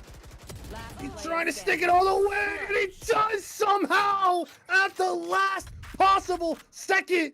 I'm not sure if Naranja whipped the mag there, but Zigzag finds the clutch and finds the defuse. How on God's green earth did L7 get away with that? I mean, I understand that, like, most of the time, you're thinking, oh, they popped not dead yet. We need to get on out of there, and we need to avoid this Clove. But Clove has 10 whole seconds to be able to, live before dying, right? You have to deny for at least 3 more seconds there in that situation in order to deny that. I mean, they could not have thought about that. Yeah, but the flash again from OGC, just punishing Ghost. The flash to the TP has been sublime. Zigzag with the shorty, just not good enough for Doggin, though. Doggin takes him down. Yin, as well with that Guardian, gonna find the kill as well. And just like that, despite that opener, once again, they do get the bomb site in their possession. It's gonna be OGC here, who has another flash to his name. His flashes has been sublime so far. But these 4 players from the side of WS are trying to entrench themselves onto the site. One person in Cubby, one person in the U-Haul, and one person just outside of it, as well as one probably gonna be looking to late lurk in Yin with Hale. Gonna be close. He's 1 kill away from the showstopper, so he's able to find this kill. He might be able to open up the round. But Doggin finds this, just gonna shut that down instantly. OGC is gonna find a kill onto Yin, though. But down to a 2v3. Make that a 1v3, as it's just White Devil here versus the world. Could find his shoulders, but just too much bullets, too many bullets flying at him, and he falls to the wastelands as WS find their 4th round on the board. And a much needed one at that. They've got to keep this as close as they possibly can as they do their defense. They're going to need that they can get in order to be able to bring this map and series within their favor. So that round there and potentially 2 more could be all they need to maybe tie the scoreline up, maybe put us into that brain rot scoreline we don't like to say afterwards. But otherwise, yeah, I mean, again, starting to look good for Wolstara, but again, they have got to be aware of everything that OGC's been doing to them with these flashes on this KO. Yeah, and once again, he's not afraid to be aggressive again, but it's Yin who just disrespects everything and just runs it down straight into long with the evolution and says, I'm simply better right now in this instance, and finds the 2 quick frags, and now he wants more. He's going straight into elbow. Spike planted. Just the matter of time before he finds any more value, but Zigzag, he was able to cross that trademark As Yin's going to jump spot right into CT. He's going to find 2 players in the side of Suzu and Hale, but it's going to be Zigzag. But I think he might have been caught onto Naranja. Yeah, Naranja the one who caught onto him in that flank position. Now, the paint shell's still onto Ghost. Forcing him out wide. Trying to run and gun. Just trying to sell onto the first. But Zigzag and Suzu are going to find a 1 apiece. But still down to a 1v3. Going to be Dog going to take the swing and take the fight. And he finds the kill. Yin opens up that round with not a single care in the world. Last round in That was the a half. much better use, in my opinion, of the evolution. Did not care whatsoever about running up there into B long and fighting that opening pick. I thought for a minute that OGC, I mean, he's not looking at him. Like, Yin's not looking at OGC. So that was one hell of a flick to have been hit in order for Yin to be able to find that opener and crack open the B bomb site. But I mean, he's not, you know, he's not decayed by the Viper orb coming out of it. And of course, he's not going to be flashed up by anything that OGC throws at him. So a little bit better use. Oh my goodness. Oh my, Dog is right away again. WS is starting to find their groove again. Running it down right into the face of L7, making them uncomfortable once again. Zigzag is going to take this peek off the flash. But that smoke is going to deny them from getting any flashed up with this other flash. OGC just gets blinded fully up. Can't see a thing. Naranja is going to find his 3 people there. Oh, but Landon is faster on the draw. Zigzag falls. And with the last round of the half, 2 players on the side of L7 have it all to do in the 2v5. And it's going to be very, very difficult because of the fact that the Nightfall is going to be in their hands. They're using closely Suzu, who is close in the smoke, using that Prowler. Now it's going to be Ghost again and just takes the peek. Just doesn't care again. Now 1v5 for White Devil. He takes the peek and jumps through the smoke. Finds the head tap. Finds the kill. In a flawless round. I think this a 6-6 half. Switching sides. And we're 1 round away. Brain rot scoreline. But once again, very well done. Again, Wolstara doing what I kind of had hoped they would be able to do is bring this to a 6-6 half, and now it's dead again. And we saw what happened on Abyss when they got to that 6-6 half. They were able to win pistol, win their buy. They did not win their bonus. I was thinking maybe they did, but they didn't. But otherwise, they were able to come out of that map on top. That's the most important part. So this is a very, very good start for them, all things considered. And now as they go into their defensive half, it's going to be kind of difficult to slow down this double initiator comp along with Hale on this raise. There's going to be a lot of explosive plays coming out of them. We all know that L7 once again, love their explosive plays. So they're going to be really, really aggressive as they go into their attack half. Yeah, as we get into this round, it's going to be interesting to see. And it's going to be interesting to see how they deal with this on this attack half. But it's fast once again. Yin's going to be under a lot of pressure. The right click's going to be up so blind once again. Zigzag will get that trade. There's 2 players on the side of WS looking to get close. Just trying to get that kill. There was a kill on the other side as well. There's on to Doggin. Probably did not see it, unfortunately, but now he's going to come up. Ghost is going to TP with the first shot with the Headhunter onto White Devil. Takes him down. OGC's going to find that kill, though, onto Naranja. It's going to be down to a 2v3. It's going to be Ghost. And use that Headhunter to his advantage, but it's going to be Zigzag to swing out, but OGC finds the kill, and Suzu finds it again. And now it's going to be up to again. The pistol round tied up once again. And once again, huge for L7 and their confidence, trying to start at bay from pushing this to map 5 as they pick up that pistol round. And again, like we said, aggressive plays coming out of them, and they're just flooding out onto the bomb site and denying Wolstara from taking any form of site space. Once they get there, they get the spike down, and just, it really doesn't matter from there. They set up good crossfires. They're able to set each other up beautifully. Like, it's just stock standard Valorant, but it might not be, as we're gonna find a potential huge brawl here in A short. Yeah, once again, it's going to be that fast, aggressive play from the side of WS. Now, it's going to be Ghost to be that first point of contact, but he's going to TP out, but looking for the side of L7, they're just waiting for it.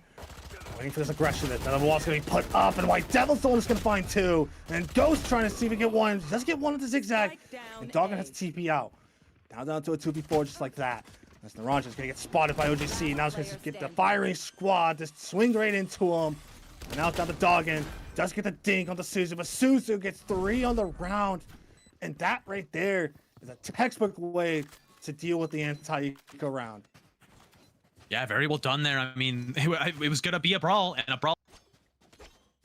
Honestly, I'm really surprised that that from Ghost there with that Headhunter, I'm surprised he didn't get a collat. I mean, that the L7 players, they lined up. It was almost a triple collat opportunity for.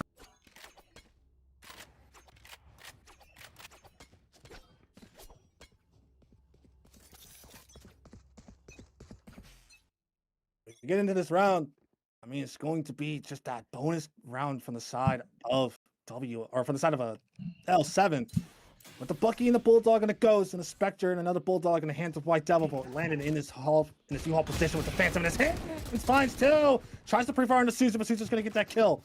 Just like that, though. That's a weapon upgrade for the side of Suzu, who's been on fire in this map. 14 and 9. And now it's gonna be Dog and coming close, but it's Naranja who's close by as well, trying to spam onto Suzu. Can't get the kills, cannot set up the shots. But Ghost with that Outlaw through the smoke once again finds the kill into Suzu. But OGC with the little running gun action. Now it's gonna use that flash to try and force them out of position. White Devil, though, with that Bulldog, but Ghost with the trusty Outlaws, once again making it sing. The flash coming in, but it doesn't flash on the inning point. It wasn't thrown high enough. And that is the round right there to the side of WS. Fraudulent flash, unfortunately. And yeah, I mean, just not work out for him at the end of the day to be able to find that one. But yeah, for WS, it could have been a little bit cleaner in terms of them keeping more guns up. There's definitely a possibility that they were able to keep more guns up in that post plant, but they'll take what they can get as they go into the potential equal buy here. Is now they're gonna have to force up what they can to be able to stay in this round or in this matchup. They're only down one round as of right now, as now for L7 they're looking and gearing toward this B hit once again, but there's gonna be a couple of members from Wolstara to have to contend with in the form of both Doggin and I believe Yin. Yeah, it's Yin. They're walking down A long and Doggin, able to find both of them. OGC and Zigzag fall to Doggin, and Yin able to pick up on a White Devil, and all of a sudden, just like that, the L7 attack has been shattered. As now it's Suzu and Hale to have to clean up the pieces here. At least the spike is retrievable. But this round feels done and dusted. A safe call might be the play here, as Yin and Doggin just all by themselves walking down B long, and now Suzu and Hale maybe trying to find a bit of a different angle. But I do think as they start to make their way back over to that attacker spawn that this is going to be, in fact, be a save angle. And a minute left in the round. They're going to have to probably take some time to think about this, talk things through, what went wrong, because they're going to have each other's sixes here. And again, I mean, as we go into a tie scoreline here, 8-8, I do just want to say, I just want to commend the fact that Wolstara, they are staying in this. With as bad as this series started for them, they are still very much well and alive in this series with the potential to be able to push this all the way to 5 maps, get us over to Haven as that decider. As now Wolstara, Landon's gonna start to go on the hunt, trying to maybe find out where these L7 players remain. And Landon, you may have walked right on past them. I think they are long gone from B-Long at this point. But of course he does not know that, as now time is going to run out. There's no longer any more time to be able to close this round out. And it's going to be round number 8 over to Wolstara. It's going to put L7 on a bit of an awkward eco, as I imagine. They don't have a ton of money outside of OGC having 5,900 credits. So I imagine this is either going to be a force or a save.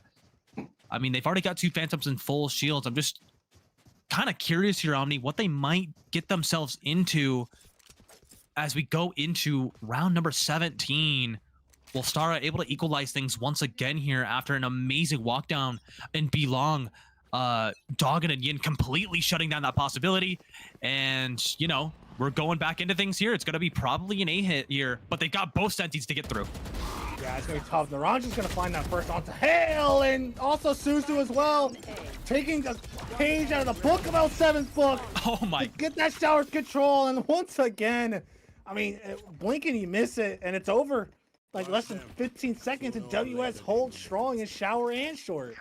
I mean, you stepped away, and that's basically what that last round was before you came back. I'm not going to lie. It was Yin and Doggin. They walked down B-Long. They killed everybody in B-Long. L7 saves. And yeah, it's basically back-to-back rounds where they're over before they even have a chance to begin. As we do get this timeout here from the side of L7, as now Wolstara, they've taken the lead back once again in this map of Bind. They're up 9-8. They do have the Tour de Force online, but on the other side of things, they have the null command for L7. They do have the Nightfall to be able to use. They just need to talk things through, as now they're going to be on a true save. They tried to force into that. Well, actually, no, I think they saved that round one way or another. They'll have guns. It's okay. But all things considered, I think for L7 that, you know, Wolstara is giving them a bit of a taste of their own medicine. just due to the fact that they're getting really aggressive on these entry points. They're getting really aggressive in B long, A short. They're taking the fight to L7. They're trying to deny as much space as they can. And I mean, it's ripped straight out of L7's playbook as of right now. They're doing the same thing that they did to them back on the last half and throughout this series. Yeah, it's been absolutely sublime to watch from WS. And the fact that it's been so dominant of a first two maps, and now WS is deciding that, oh, we're in grand finals for a reason, and they're starting to show it here as they do take the lead after just really just holding it down so stoically. And now L7 is going to have that doubt in their mind that they're going to run it down, and exactly what's going to happen right here is going to be Halo Suzu holding this walk down from Yin and Landon, and yeah, that's it right there. That's the timeout that was used for it, to deny that walk down, that informational walk that WS was doing. And they finally find a punish on it. Now it's gonna be Ghost here. It's gonna be in that yard position, has to TP out, had the tour de force procced, ready to go. But now has to back away, TP out. But no, they want to go towards the A side again and not want anything to do with that B side, which is the weaker side. Until Dawson gets over here. That trademark is now going to give away exactly what the attackers are. Naranja finds a kill on the other, somewhere in heaven, actually. White Devil doesn't get that trade though. Still a 4v2. So we see miracles happen. Doggen is there. Not gonna pop the not dead yet. Now he is gonna pop the not dead yet because Hail falls. Now the dimensional drift is gonna be used here. So now it's gonna have to force Zigzag to have to push forward. He's gonna give a lot of space though towards the side of L7, but he is gonna fall at the end. Doggen now comes out of the dimensional drift. Ghost still with the tour de force active. OGC is gonna run all the way back around to a short, where Doggen is gonna be here on the bomb. No command is gonna be used to get rid of that tour de force now, but Doggen's trying to stick it all the way through, but no, it's gonna get off. The White Devil's gonna find that kill, but that molly in the hands. OGC trying to do all of it he can, try to stall for time, and he does it well, does it great, finds the kills, the little bullets to the body to find the tied scoreline. Yeah, I don't know how to feel about that. I feel like Wolstara, they were in a perfect and prime position to just stick that bomb.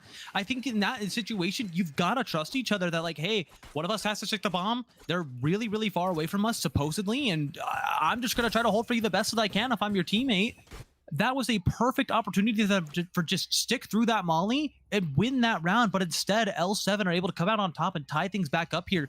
But Ghost does once again have an operator online. We kind of seen mixed success with it, and maybe he gets an opener here onto the Viper in long.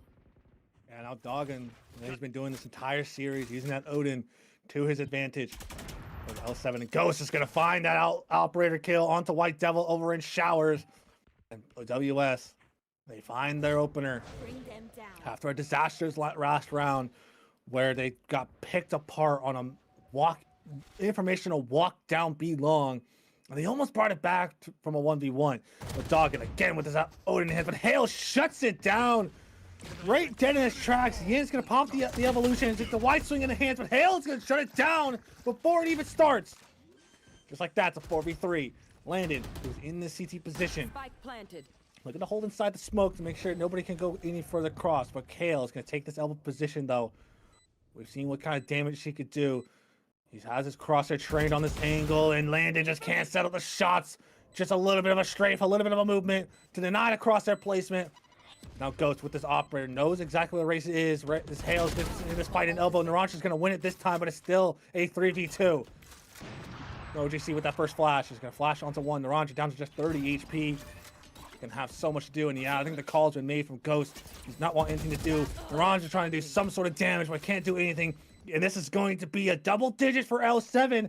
They are closing in on a potential Season 9 title. I mean, the only saving grace for them could be saving this op in Ghost's hands as of right now. But yeah, that's a huge round for L7 to find. I almost said LG again.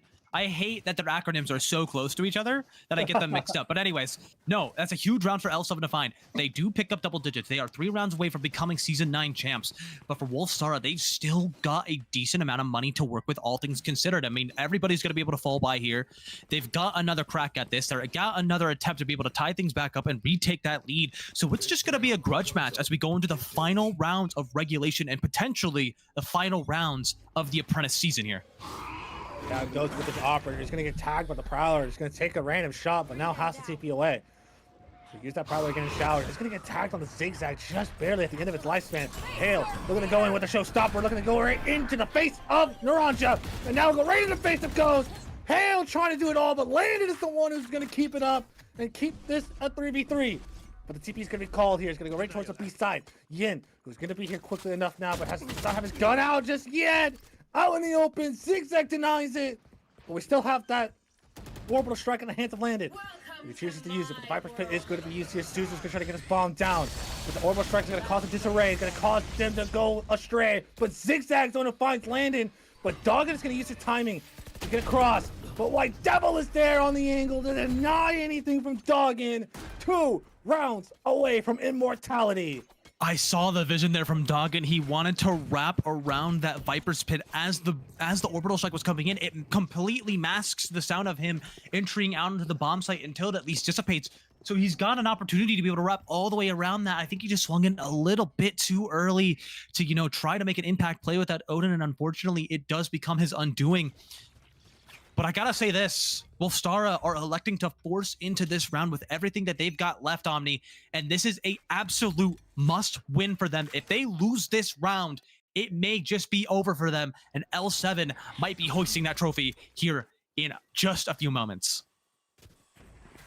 Yep, as we are going into this this round, L7 looking to go right towards that B side again, but there is that interruption right there. But the trip will go from Dog and finds a kill. White Delph finds that instantaneous trade. The Nightfall is going to be used from Naranja. They want to float on the site. Landon finds a kill on the zigzag. The Prowler coming in, but Susan finds a kill, trying to double swing into Landon, who does not want to be denied. Trying to take the swing into OGC and takes him down with them. White Devil down to 1v3. And now it's going to be Yin, who's in this corner position on elbow. He's going to have that first point of contact on the White Devil. White Devil's looking to wait, play the waiting game, takes the first pick on to Ghost. Landon, who is so deathly low. He's 1 bullet to the body with that Vandal. Yin, who is full HP, looking to just play safe and play discipline. They don't want to throw another clutch situation. They throw it in map number 2. They don't want to do those same mistakes. White Devil, looking for anything that WS is going to give him. As now he begins to walk forward. That smoke. Throw him from zigzag and give him that avenue to walk onto the site. There's going to be Landon again. He doesn't care that he's on 33 HP. He finds his 4th kill, and they find WS up to 10.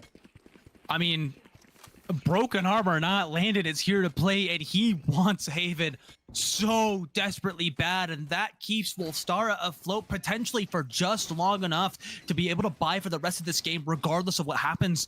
So you know what, kudos to him and kudos to Wolstara for staying in that round. Landon with absolute heroics to get that 4K and be able to push this thing just 1 round further. It's 11 to 10 round. We're 1 round away again from tying this up, Omni. We could potentially see overtime for the first time in this grand final. Yep. 11 to 10 here. We have 3 rounds of regulation left. It's either going to be 2 rounds for actually 4 rounds. Math is not mathing apparently. But Hale's going to be satching right and trying to get to that backside. Dogging with the flash. Landed again. Also finds the kill and goes with the outlaw. And just like that, OGC left down to a 1v2 now. Trying to get, he was trying to look like trying to TP out, but Ghost denies that. And just like that, once again in the blink of an eye, is all tied up. OGC almost saved that round. That was almost really scary for Wolfstara, Omni, but otherwise, what was a really strong just full stop there of that push from Wolfstara. Just they were a wall that could not be climbed over. It reminds me of Bossing Say from Avatar. If you know, you know. That's a reference for sure. But regardless, Wolfstara, those last couple of rounds have been sublime from them. They are not done. They've got the energy, and that's kind of where we're kind of at this point, Omni. We're so deep into this series that the energy levels are starting to kind of fluctuate from both of these teams, where I really feel like it's going to depend on who's got more energy going into these last couple of rounds, who's willing to go the distance in this map, and potentially even into map 5. We're getting kind of late into the night. I mean, I know it's 10:16 for me living in Mountain Standard Time, so I know on the East Coast it's midnight, and it started to get late here a little bit, but we got to see how much longer these players are willing to push in order to really crown themselves champions. And these are the kinds of moments as we get into the final 2 rounds of regulation that is going to make or break one of these franchises here tonight. Yeah, 2 rounds can determine who is going to win this map. And now from the side of L7, they want to close this out in a 3-1 fashion and not go to a map 5, because that's where question marks begin to arise because of the fact that it's your 5th map, but this is going to be L7 going right into the shower. Ghost close by, has to TP away because so much pressure from the side of L7 forcing him away off the line. Now from the side of L7, they slow it down again. They did a good job of getting that orb, getting that showers control, and now they back away. If I'm guessing here from the side of L7, they might want to go back towards long and get OGC, that other orb. And now that's the null command online. That can completely deny Yin any kind of value on the site because of the fact that all of his utility will be turned completely off. The Prowl is going to latch on the White Devil. Now they have an idea that he's still in that short position. But the Cease might be coming in. No, Naranja's thinking best of it. Why don't you just wait? He's going to take a pre-fire, take a couple shots through the Viper wall, trying to see if he can land a singular bullet straight to the dome of White Devil. But he's not in any danger just yet. And look at that side from L7. They're just so disciplined and slow on these hits here to Yeah, it's tough here for L7. They're down to Sheriffs and Buckies. It's really, really difficult for them to try to find any site space without, peeking into, any potential vandals as they make their way over to B long onto this B bomb site. A little bit of a tag on a White Devil, putting him down to 60 HP. And now this is where the site hit's gonna have to come in. It's do or die for L7. Yeah, Dog is going to find one. Yin's going to find a second. Dog again taking the trade. Hail now has it all to do. Has no weapons to upgrade to. Has to get the bomb down, which is 8 seconds left to go. White Devil trying to get onto the side, trying to help out his boy, but he can't do it. Landon gets the kill, and Doggin finds it. Finds 3 on the round. WS are 1 round away from forcing a map 5. 1 round away, and just what felt like so short of moments ago that we were thinking to ourselves, maybe L7 pulled this off and we're out of here in 4 maps, but no, Wolstara, they are climbing back into this. So, if they win this map, I really hope for those of you at home that you got 1 more map left in you, because we could potentially be going the distance as Wolstara have 1 attempt to close this map out and take us to Haven. And finally, after that, we will be officially crowning a champion here in Apprentice with 1 more left to go after that. Yeah, it's going to be Suzu here leading the charge in showers alongside Hale with that flash. Going right into showers. And it's going to be Ghost again to find yet another opener with that operator. Dimensional drift from the side of Dog and used. It's going to be Zigzag. Have to back away. Going to use that gate crash to get out of danger now. But now L7 down in numbers once again, thanks to the operator value that Ghost is getting right now. As L7 with Yin now walking up through long because of the fact that they had all that info from the dimensional drift. That's going to put L7 in such a deep hole in terms of map control. They have virtually no control. They don't even have showers controls. They don't know if Ghost is still in there. And now they want to possibly re-clear it. But look at how much space that WS has here to it. They have effectively, they've got most of the map under their control outside of just A short and showers. They don't really have many other options. Yin's just going to wait and see if maybe they rotate. And granted, he gets swung from that kind of connector position, which is more than likely not going to happen as we're going into the last 30 seconds of the round. There's not a lot of likelihood that I see L7 coming out on top of this. The longer they take, the less likely that they're going to be able to win this round, as now the rotates are going to start to come through. And now at this point, it's do or die for L7. They're going to have to hit into A. They have no access to the teleporter. Yeah, this is going to be a brawl. That's a null command that's going to be used from OGC here to get them on the site. 50 seconds left to go. They are going to try to get this bomb down. The spam coming in. Trying to get some damage. It does get damage down. 10 seconds left to go. Zigzag can't do it. OGC swings out. Trying to get the trade. Has to get the bomb down now. 4 seconds left to go. He will get this bomb down, but White Devil is so low. And this guy in showers is going to get the backstab. OGC has it all to do. 1v2. We've seen him do it before, but the swing. Can he land this flash again? He does flash, but flashes himself this time. And now it's Landon, who's been the hero so far. Check the swing, but no! Landon lands the shot! Ladies and gentlemen, it wasn't possible before, but now it's a reality. We are going to a map 5. We are off to Haven. I think most people after Corrode had this series wrapped up in a little gift bag and said, hey, L7, I think you got this 3-0. I think a lot of people in YouTube chat right now were thinking the same thing. But no, Wolstara, they are resilient. They are here. They want this more than anybody else right now, Omni. Landon and Ghost combining for 42 kills on that map. Duo MVPing essentially that game, and Omni, we have one more map to go as now the series is tied 2-2 to determine our Season 9 Apprentice champion, and it is going to be such a banger to close out this series.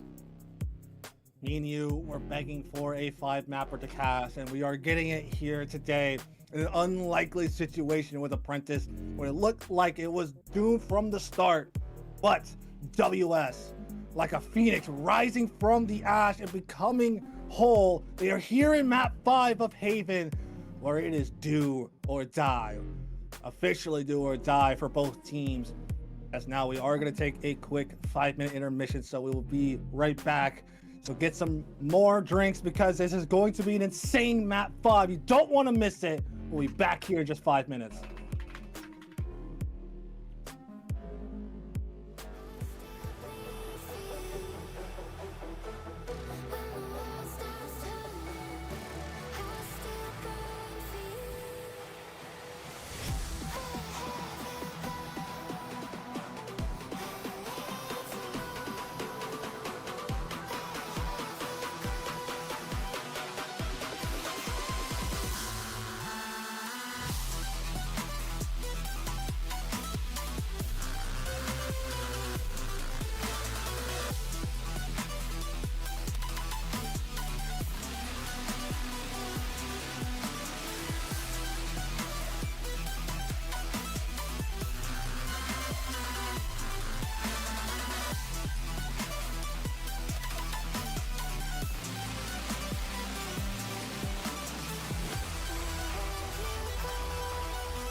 I took a dive.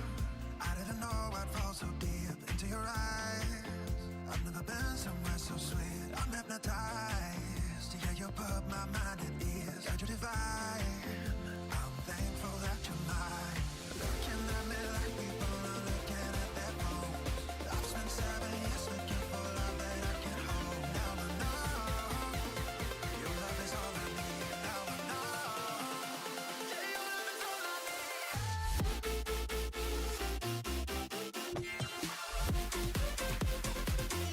all I need.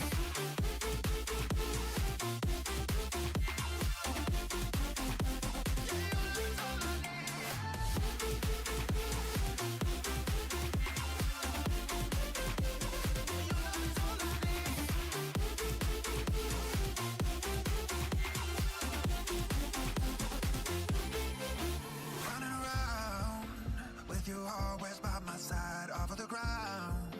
Cause the feeling's so damn high. I'm hypnotized. Yeah, you're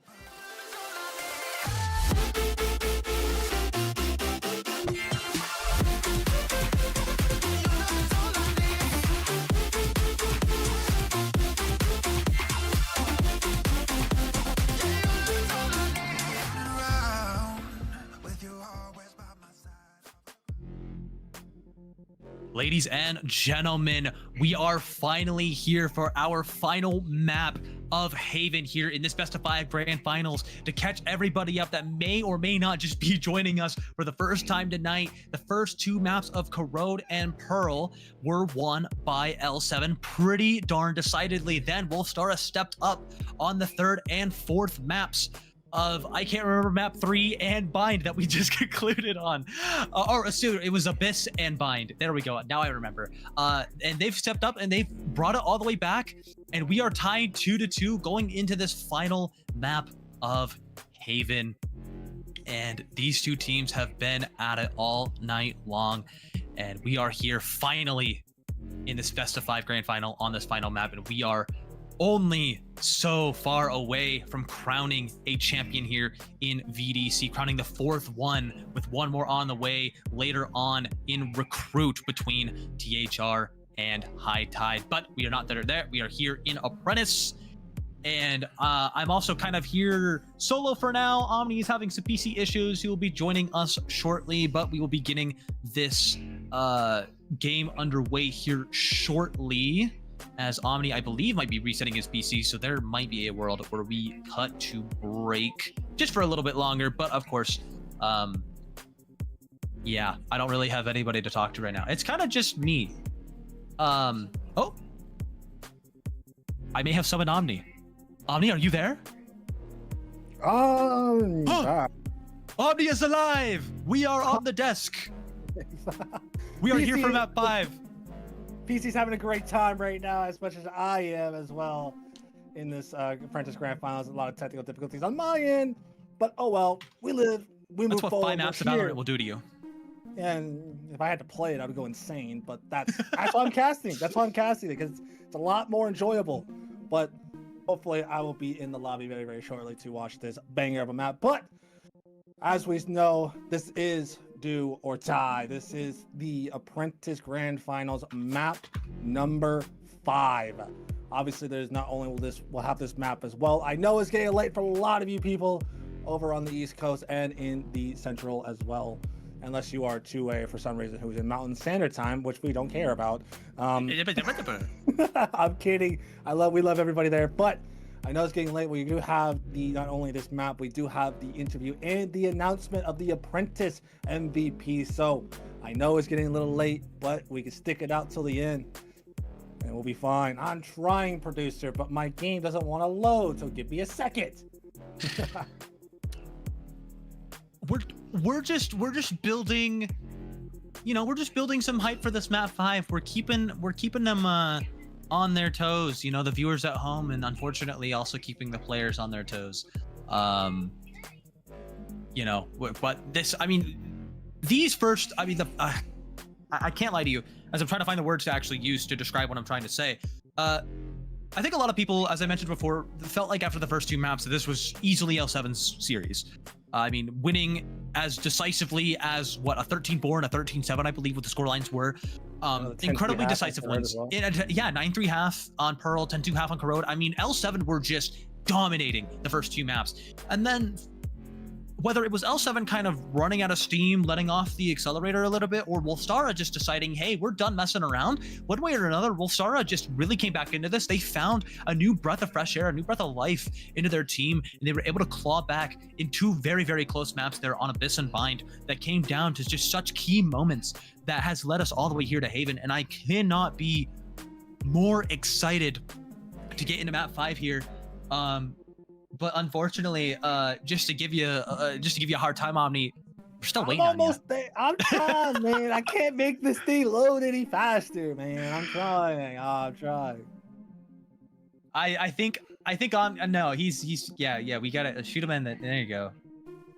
If I click the invite to party button, and he's here! Oh, I'm here. Would you look at that? And now we can finally go into Agent Select. We do appreciate your guys' patience and time spent at home watching this series.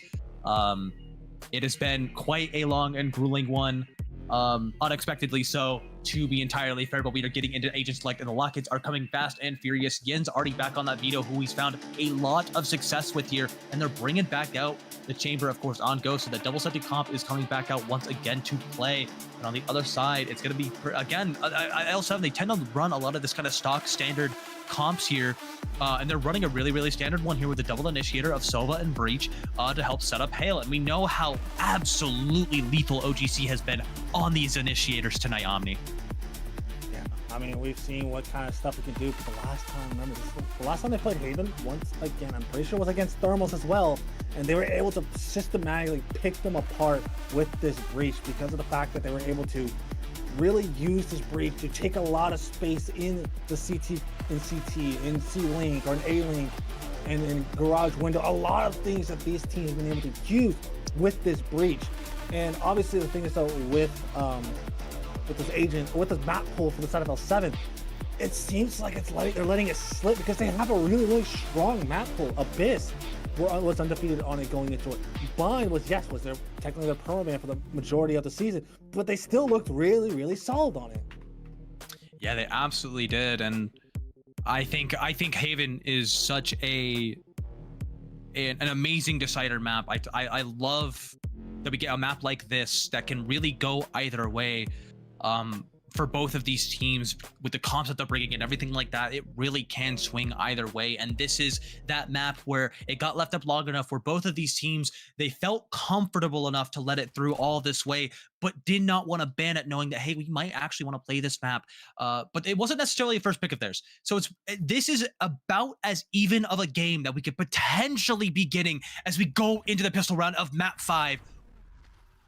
Do or die, as there's gonna be a fast A-long hit here coming from the side of WS. Doggin coming close. Ghost is gonna take that first shot with the head, has to back away. Doggin though, with the classic, does get traded by Hale. Gonna get that kill. Like that, now it's a 4v4. A lot of noise made into A-long, but now from the side of L7, they want to go right back into this default that they like to do. Insert their duelist into A-long, and they might want to go back towards short now. They know their duelist is safe in A-long. He's gonna get into the smoke. Hale trying to be the hero here in map number 5. Sometimes that's what it all needs, but he's deciding against it, not wanting to go any further, and look to risk his life. It's still a 4v4. Well, from the 4v4 is going to be Yin. He's taking so much space as well in mid. He has that mid control, so we can hear the rotates. So that means these 3 players from the side of WS going to be anchored down on the site. It's going to be that first flash coming in. He's going to try to get that flash. He's going to see this. Going to get the flash on the 1. Ghost gets the kill on the OGC. But now it's going to be in that backside. Going to Hale with the running gun action to find the kill, but Landon finds that trade instantly. Down to a 2v2. It's White Devil, Zigzag versus Landon and Yin. Landon, who was so good in the last map as well. Back here again, White Devil takes a swing, but just not enough on it. Yin is going to be down, so 1v1. The TP up into heaven. Started jumping around trying to get the kills, but the bullets aren't landing. Yin's bullets are. And that is a pistol round for WS. That was such a risky TP from Zigzag. I mean, it might be those kinds of plays where if that maybe goes his way, that you know, are gonna make it break this series. And this is what it comes down to, Omni. It's gonna be little moments like that. It's going to be where every decision matters from here on out for both of these teams. Every mistake is going to have such immense weight for the outcome of this series, for the outcome of this map, for the outcome of this season for both of these teams. And it's gonna be moments like that that are gonna make or break one of these franchises here tonight. Yeah, the first pistol round going in favor of WS. Now they are up in this pistol round. I'm pretty sure 5-4 as Landon with that sheriff. It's going to have to back away off that angle. It's going to smoke in front B. L7 want to go towards this B side, which is so notoriously hard to hold, especially with the pistols. And Doggin and Landon are all doing a great job of it. Ghost with that judge. He finds the second. And I was saying how hard it was with a fast hit like that. They made it look dead easy. And I mean, it feels like as time has gone on in this series that the buy rounds for Wolstara when they win pistol are getting better and better and better. And I believe, in my opinion, that was the best one that we have seen all night. Completely flawless, did not lose any guns, and they got some really impactful ones at that. Double Bulldog, they've got the Outlaw, they've got the Judge. They've got so many different varieties of weapons. In fact, Landon, where did the Guardian come? Oh, he might be... Maybe he's buying a Bulldog? I have no clue. He's got a Guardian now for whatever reason. He had a share Did he buy in it? the last round. Yeah, he had a share in the last round. That would make sense then, now wouldn't it? Yeah, it would. That dart's gonna come in, and that's a lot of damage coming in. Yeah, the Odin from OGC is gonna knock down Doggin out of the round. And now look at the reaction coming out from WS. You have one player walking up straight into a lobby and landed. Gonna get caught off by the alarm bot. Gonna be White Devil's gonna be close by, but I think he pinged out Yin, who might be aware that he's close by in this position. And now after the alarm bot was broken, landed backed all the way up, and same with Yin, giving up all the space to L7. That's honestly the right idea here, to just give up the space and not look to cause any more harm to your setup. And now L7 looking to do diligence once again. It might be leaning towards the C hit once again. This is going to be Yin, who's going to be there in that corner position. But Yin has a very strong weapon at that range with the Spectre, especially when you can run and gun with it, especially when you can get a lot of value out of it. He's going to have to be tested here in just a moment, which is 40 seconds left to go. White Devil on this lurk. 2 players just or towards A, but now it's going to be 3 as the third was leaned over. This is slow again. Now with 30 seconds to go, they're waiting for all of them to come up. Now the fault line onto Yin is going to come in. Pale doesn't do diligence to clear, but does not get the shots to fall. Yin does work and finds the second. OGC finds that trade. Now that it's going to be that recon dart. It's going to be the paranoia used to stop them dead in their tracks. White Devil in this garage position. He gets spotted out and landed, but Landon falls, and now White Devil is going to get punched in by 2 players. They're going to back away, trying to get that kill, but Ghost with the mid-air strafe finds the kill on the White Devil. That's a weapon upgrade. And just like that, 2v2. There is no smokes in the favor of WS, though. They still have a chance here with the Odin in the hands of OGC and Zigzag with that rifle. But OGC, who is so low in HP, looking to take the peek, and just doesn't get the shots, and he's fully blinded up. Miranja down to 1v2. Trying to find another one. Coming in, the swing coming up from Zigzag. Just can't settle the shots. Gonna find that rifle upgrade, but time just not on his side. WS is not gonna get this bonus conversion. L7 play this to perfection, and the kill's gonna come in from Zigzag. And they find that round yet again on the bonus, but to it is very costly.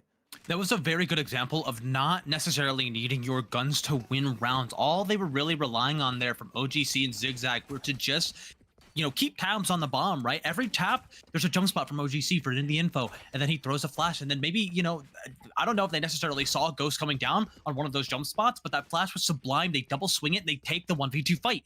Again, you don't always need guns to win. You don't always need to be shooting the guy off the bomb in these post plans. Sometimes just info and info alone is what's gonna, matter most when it comes to the post plans. Recon dart for recon dart.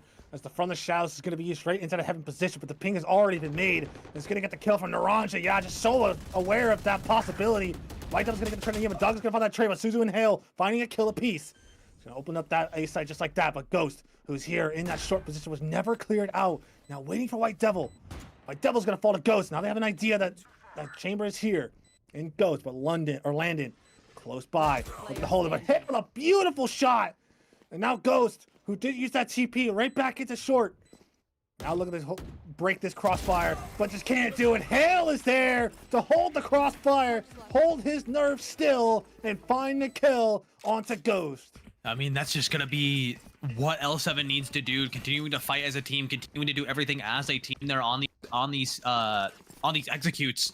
As this is going to be a really strat-heavy map that they're going to have to rely heavily on their Devil Initiator comp to get the job done, and for Hale to continue to do what he's been doing all series long. He's 6-3 on the Jet, and he has been a menace on these duelists all series long. I mean, it's so hard to shut down a player like him, especially though when you do have to deal with the immensely good Initiator play that L7 have had. These players have been going on for almost 4 hours now. 3 hours and some change, 3 hours and 40 minutes around there is how long these players have been playing in this series. It's now that fatigue starting to catch in. It's starting to get a number on you. It's going to be that fast C hit once again. It's going to be the Blaze alongside the Paranoia and the fault line. Hale's going to go right into the site. But it's going to be that interceptor. It's going to be Yin in that garage position, but these guys are going to try to flood out the site. It's going to be Hale with these Blaze Storms. It's going to find the first. The flash coming in. Zigzag's going to find that kill on the Naranja. But just like that, it's going to be a 5v3. 2 players left to go. One player in that flank from the side of Landon, but he's not good. Oh, he's going to see onto KJ, but White Devil now his alarm bot's going to get popped and know exactly that's going to be landing here. Can he settle the shots with the first with the Sheriff? He's going to try to get the kill. Because I went on to Zigzag, but White Devil finds it. It's a trade with the Blaze Storm once again. Going a little bit away, going a little astray. But Yin, we've seen the kind of damage we could do with that, but it can't do it. OGC falls to the tour de force. Down to 1v2, but the time not on his side. It's going to be that peek from the side of Suzu. Great timing from Suzu to find the pick. And they find the lead here on Haven. That's one of the first leads that they've had in a minute since the end of that last map of Bind. They were up, 11 to, I believe, 9 at one point, and then they just 4 straight rounds went by, and all of a sudden we're here on Haven. And so they've got the lead back in their favor. They've got guns in their favor. It's gonna other way around. It was 11-9 for WS, and then L7 brought it back, and then WS won. I thought L7 was up.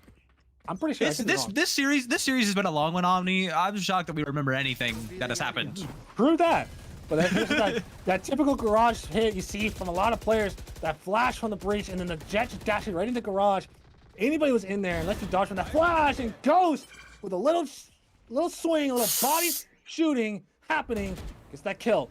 Suzu. He's gonna be in that garage position. He's gonna get pinged up by that dart, but now that's gonna be a very particular position. The bullets barely missing. Landed. Gonna look to re-smoke himself off, but Hale finds that kill in Naranja, who got a little too curious, a little too particular in that position. Now dogging in Yin. Just gonna look to walk up here from inside the A lobby. White Devil just barely gets off the angle right as the 2 starts to activate. And there's no alarm bot this time, just a turret that watches this position. And now the activation is gonna happen. Now the fault line's gonna come in.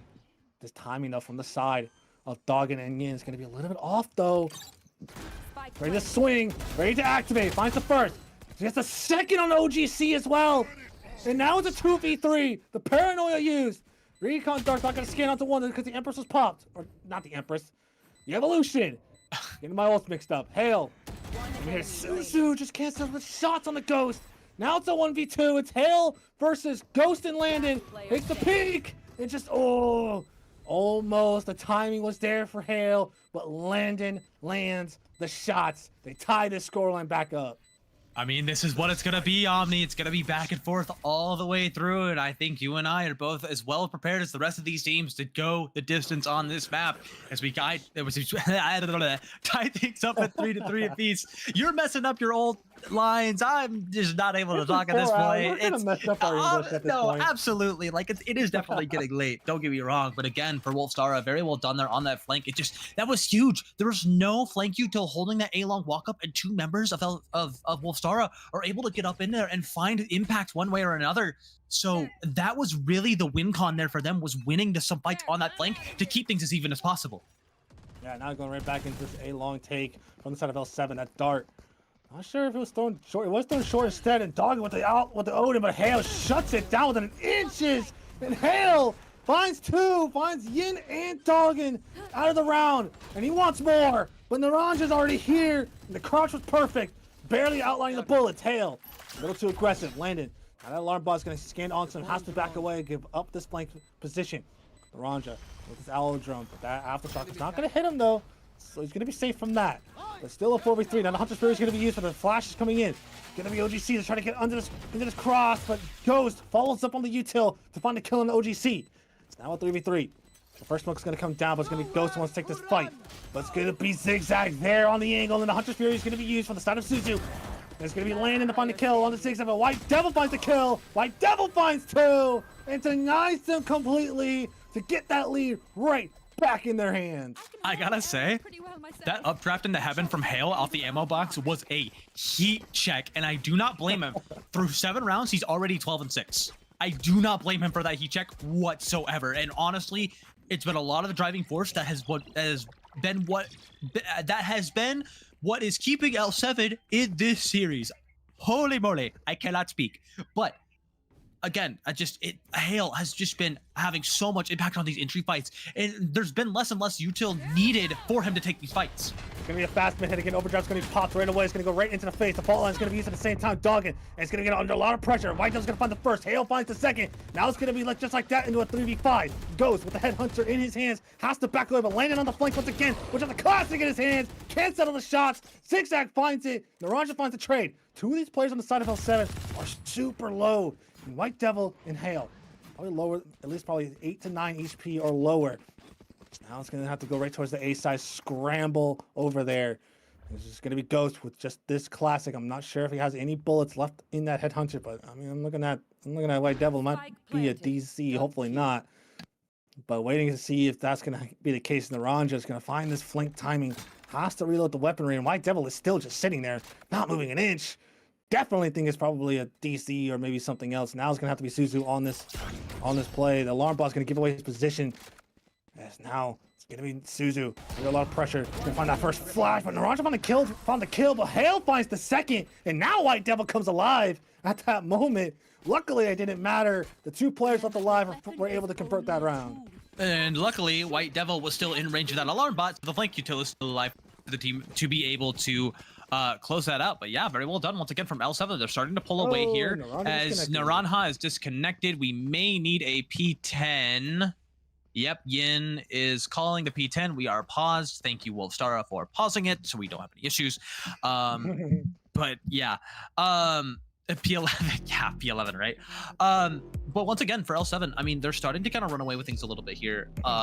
Wolstara, when we do get back into this game, are going to have a full buy of their own to be able to work with, but the economy is starting to balloon up a little bit for L7. And not only that, they've got 4 ults to work with. They've got Lockdown, they've got Rolling Thunder, they have the Blade Storm, and the From the Shadows, all highly impactful ults, considering the players that they are on, because this L7 squad has been lethal today, and it looks like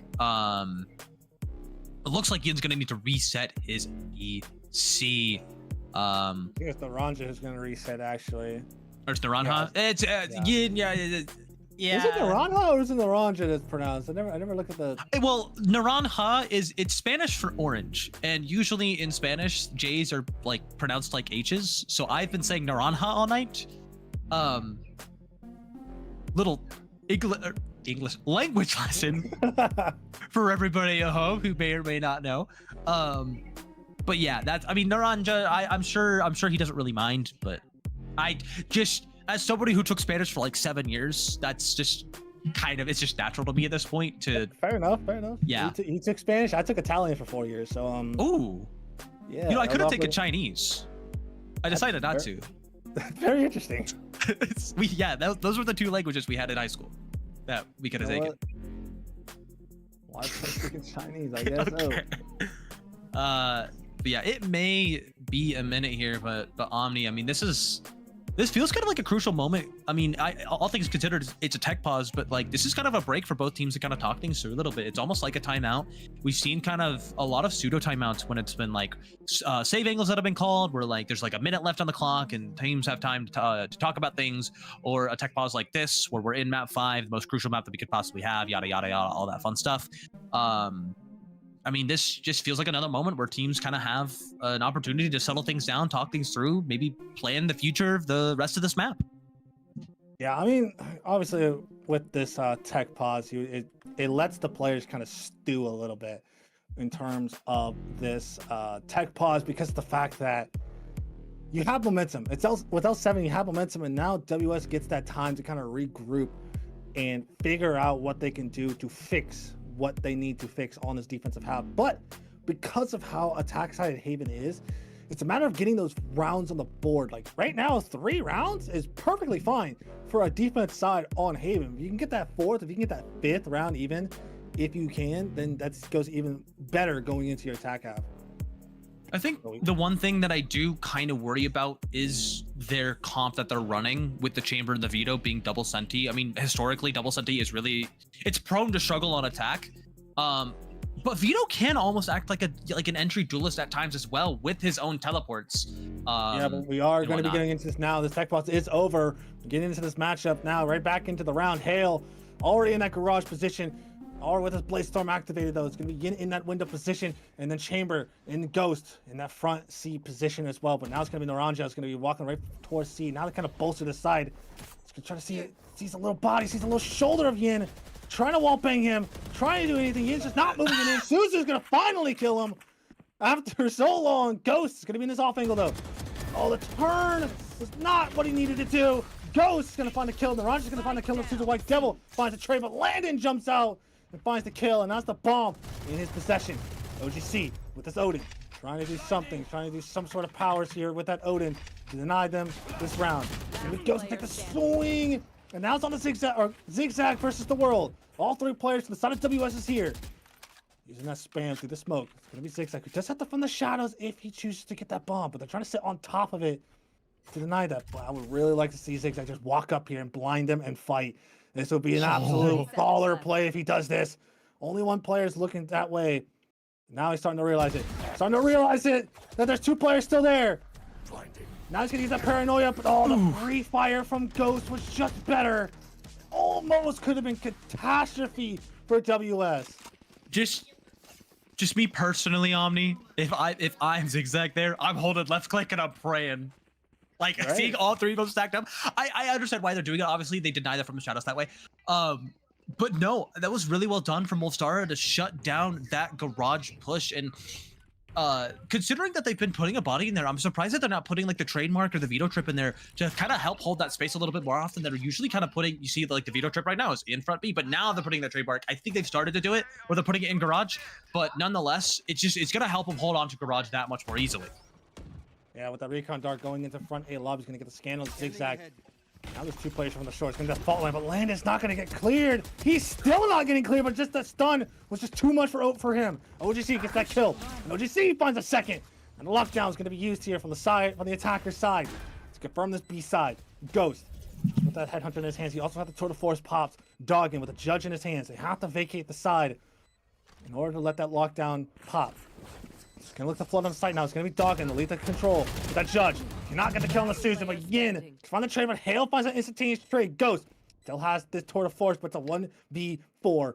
Very difficult to do anything in this situation. Ghost looking to jump around, looking to try to see if we can call this peak. Hale just found the peak, but let's get sat down by Ghost. But White Devil is there to find the trade, and they have confirmed at least a neutral half. But still, this is a good half for Wolfstar, considering that they're going to go into the next half with at least 4 rounds going into their attack half. So anything after this is really just kind of icing on the cake for them. I would consider a 4A half to be fairly solid for them for defensive Haven. But nonetheless, though, L7, they've got to, I mean, at least getting to that 4A half puts pressure on Wolfstar to be as good as they possibly can, right? Again, it all comes down to these last couple of rounds that could dictate which way this series goes. But Wolstara, they've been known to not quit. Indeed, this is gonna. Nobody shot the Recon Dart, so then they have an idea. 2 players are in that short position. They have to vacate it now. They have to give it up because they don't have that information that they're in short. Now he's gonna come back. He's gonna go towards that mid. Ghost, who did walk all the way up long. Landon's also gonna get curious as well. Has a sheriff in his hand, but that turret's gonna give him away. He wants to check to take a swing, but OGC is just simply better on the line. Now it's gonna be Ghost. Now they see that TP. They know this Chamber's potentially here in this position. It's a double-edged sword because that trademark's gonna give him away, and Zigzag kills him. And the rest are trying to float on the side, but Hale finds that kill through the fast lane. Trying to get the kill with the Bucky, but White Devil denies it. He's now down to the Naranja and then the 1v5. Only has a classic to his name. White Devil holding his angle. He does pick up the Bucky. Oh, he's actually not holding the eagle. He's behind the box, but it's going to be OJC. He's going to be close by. And White Devil takes a perfect swing. And that's a flawless end to this to this round as we go into the final round of this half. And I mean, realistically, if you're Wolstara, you're really not worried about losing that round. It was an eco. It was going to be hard to win anyways, but well done from L7 to do their due diligence, to get back into Garage, and also to clear out C Long in that kind of double-pronged push where Ghost is kind of on an island there with a judge. I mean, he gets wide swung there, and just there's nothing he can do about it. All things considered, he's just not prepared for somebody to be in Long. So L7 doing a really good job on these split pushes to really use as much of the map as they possibly can and just take away as much space as they can from Wolstara to be able to get onto the bomb site. And they're winning fights in spades, and they're not doing things alone. Like I said, they've been doing things together constantly throughout the series.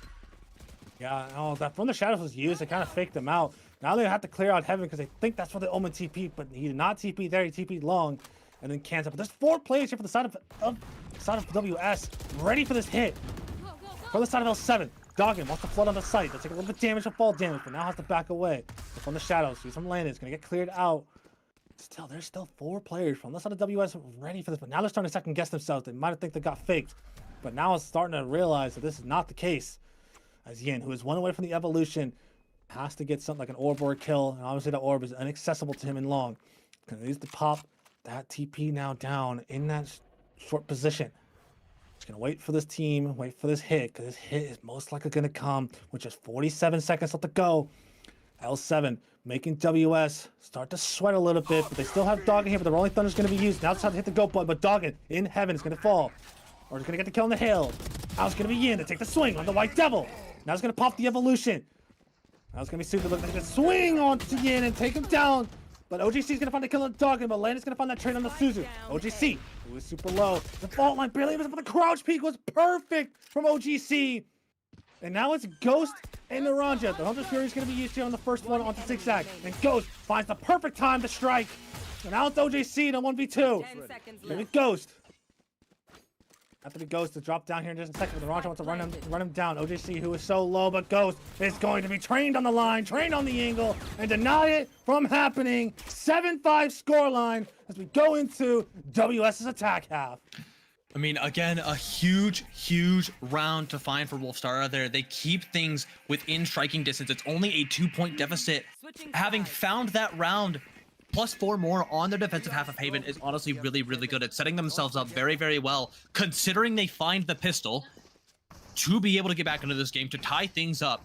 And now, for L7, they come into this defense with an advantage. They do have a fairly weak defensive-sided comp, but knowing how they've been on some of the defenses on this series, or in the series just in general, they've shown that, like, even with double initiator comps, they can still hold down sites really, really well. And the way they're able to take space across the map time and time again, it doesn't really matter that they're not bringing, you know, the double senti that Wolstara brought. That didn't really matter as much to them. So long as they're able to get space, set Hale up on some of these angles, they found success one way or another. We saw it so many times on Abyss where they, you know, Hale dashes into B main and is able to clean up onto multiple kills 3 times. Yeah, as we get into this pistol round, the first pistol round for the side of WS, they're just throwing a lot of util. Now they're going to run away from the C side because of the fact that they have a lot of bodies here already. They force all the util out of OGC, though, that breach, using a lot of his flashes. But Yale is going to get a lot of info. There's going to be players here, but now he's hearing the rumbling of the footsteps, has to back away. But it's going to be Doggin, who's going to be on this line as fast as possible. But Hale just so much better on that shot. And that stun from Doggin also caught Yin. So Yin couldn't swing to trade him out. Just like that, the 4v5, but it's going to be, look at the positioning of Ghost. Taking this front B position, there is no turret, there's no alarm bot to watch it. White Devil has to use his body. Ghost slowly creeping up, and now from the rest of the side of WS, and now he sees Hale. Hale gets a little dink. They're both getting dink, trying to free fire onto him, but Suzu gets a trade onto Yin, but now the rest of the players want to go towards C here in the 4v3. This is going to be White Devil who's going to be hearing this all going down. The tap onto the spike, maybe probably draw out a rotate, but this is giving them enough time to rotate over as Ghost has been so diligent on this line. And White Devil is just going to re-clear it himself with the paranoia's coming in, but there's 3 players from the side of L7 on that angle already.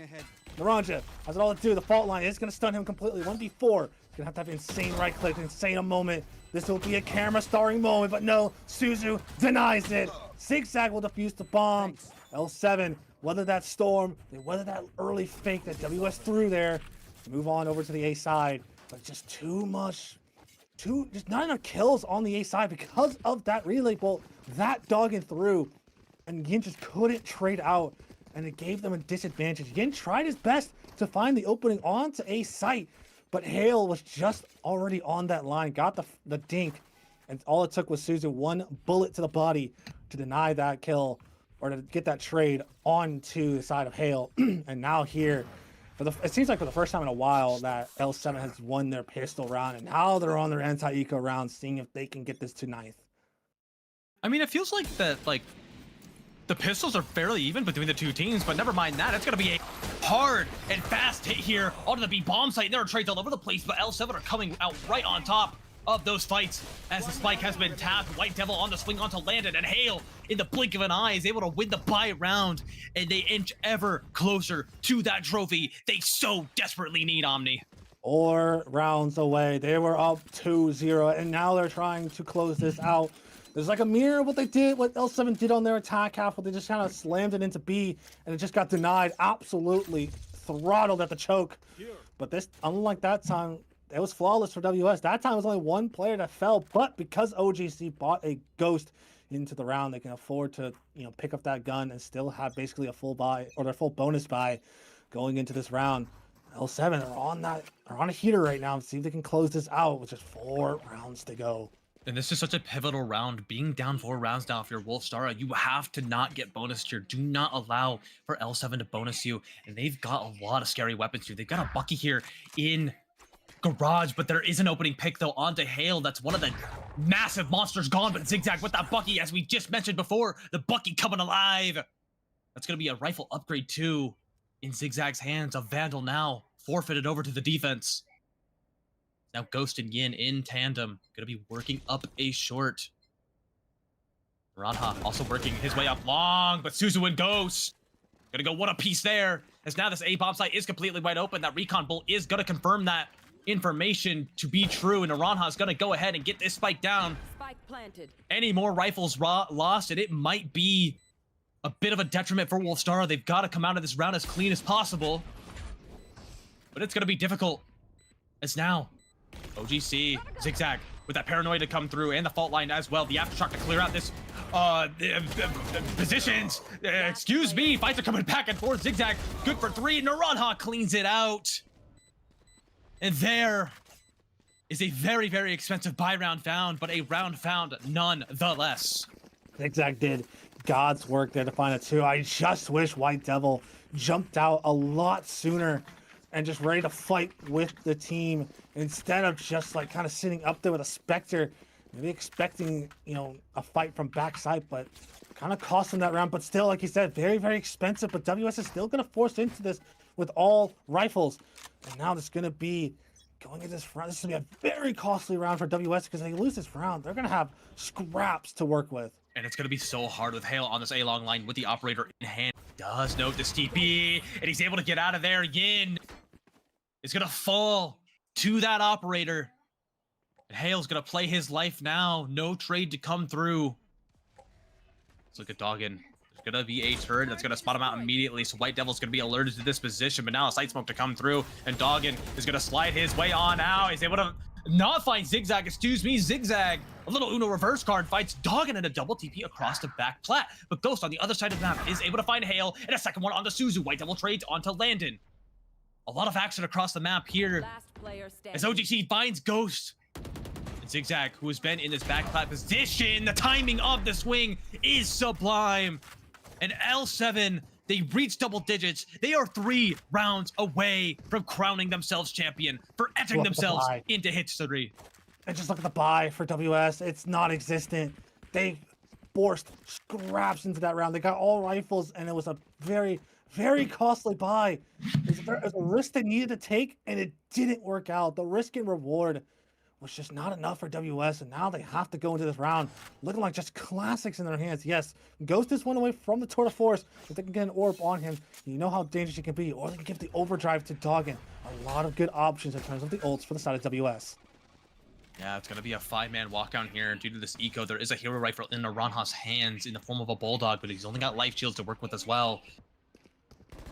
As now, The sight smoke, zigzag. It's such a strong sight smoke. You've got to be clear graffiti there. Is landed with the right click. Is able to come out with that. The overdrive committed by Doggett. OGG trades. OGC to find 2, but Doggett trades back with that overdrive. Doggett good for 3. It's all of a sudden down to a 1v1. 17 HP. Hale up in hand. Just gonna wait. He's just gonna bide his time for the time being. The Bulldog is the only retrievable gun here. A tap on the bomb. And Doggett!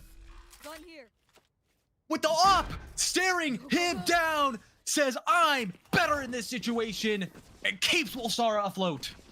That is the kind of play you need to see out of your players on Wolstara. You've made it this far. You forced up map 5. You were down so low at the lowest point in this series, and now you're still staring down the barrel of a shotgun, and Doggett is trying his absolute best to turn that barrel onto L7. Can they do it again? It's 3 rounds away from its high scoreline, but that same amount of rounds is all that L7 need to hoist up the championship. What's insane to me is that L7, they don't have good econ as of right now. The Bucky's gonna come on, shutting down the evolution of Yin. Like the second one threw the smoke on the Doggett before Ghost trades. And just like that, Wolstara are back on the back foot. These Buckies have been coming alive and well for both of these teams. Now Ghost with that tour de force is going to hold the CT line. Naranja is going to go ahead and get the spike down, but the Hunter's Fury to come out, I believe, maybe tagged up on the Naranja. But Hale with that Brainstorm binds Landon. Wolstara back at the back foot. One of these 2 players from the side of Wolstara are going to have to go crazy here if they want any chance to come out of this round. It's a must win for this. They put L7 back onto this low buy. It would be so detrimental if they weren't able to find the round if the flashpoint is so sublime. And Devil with the Sheriff.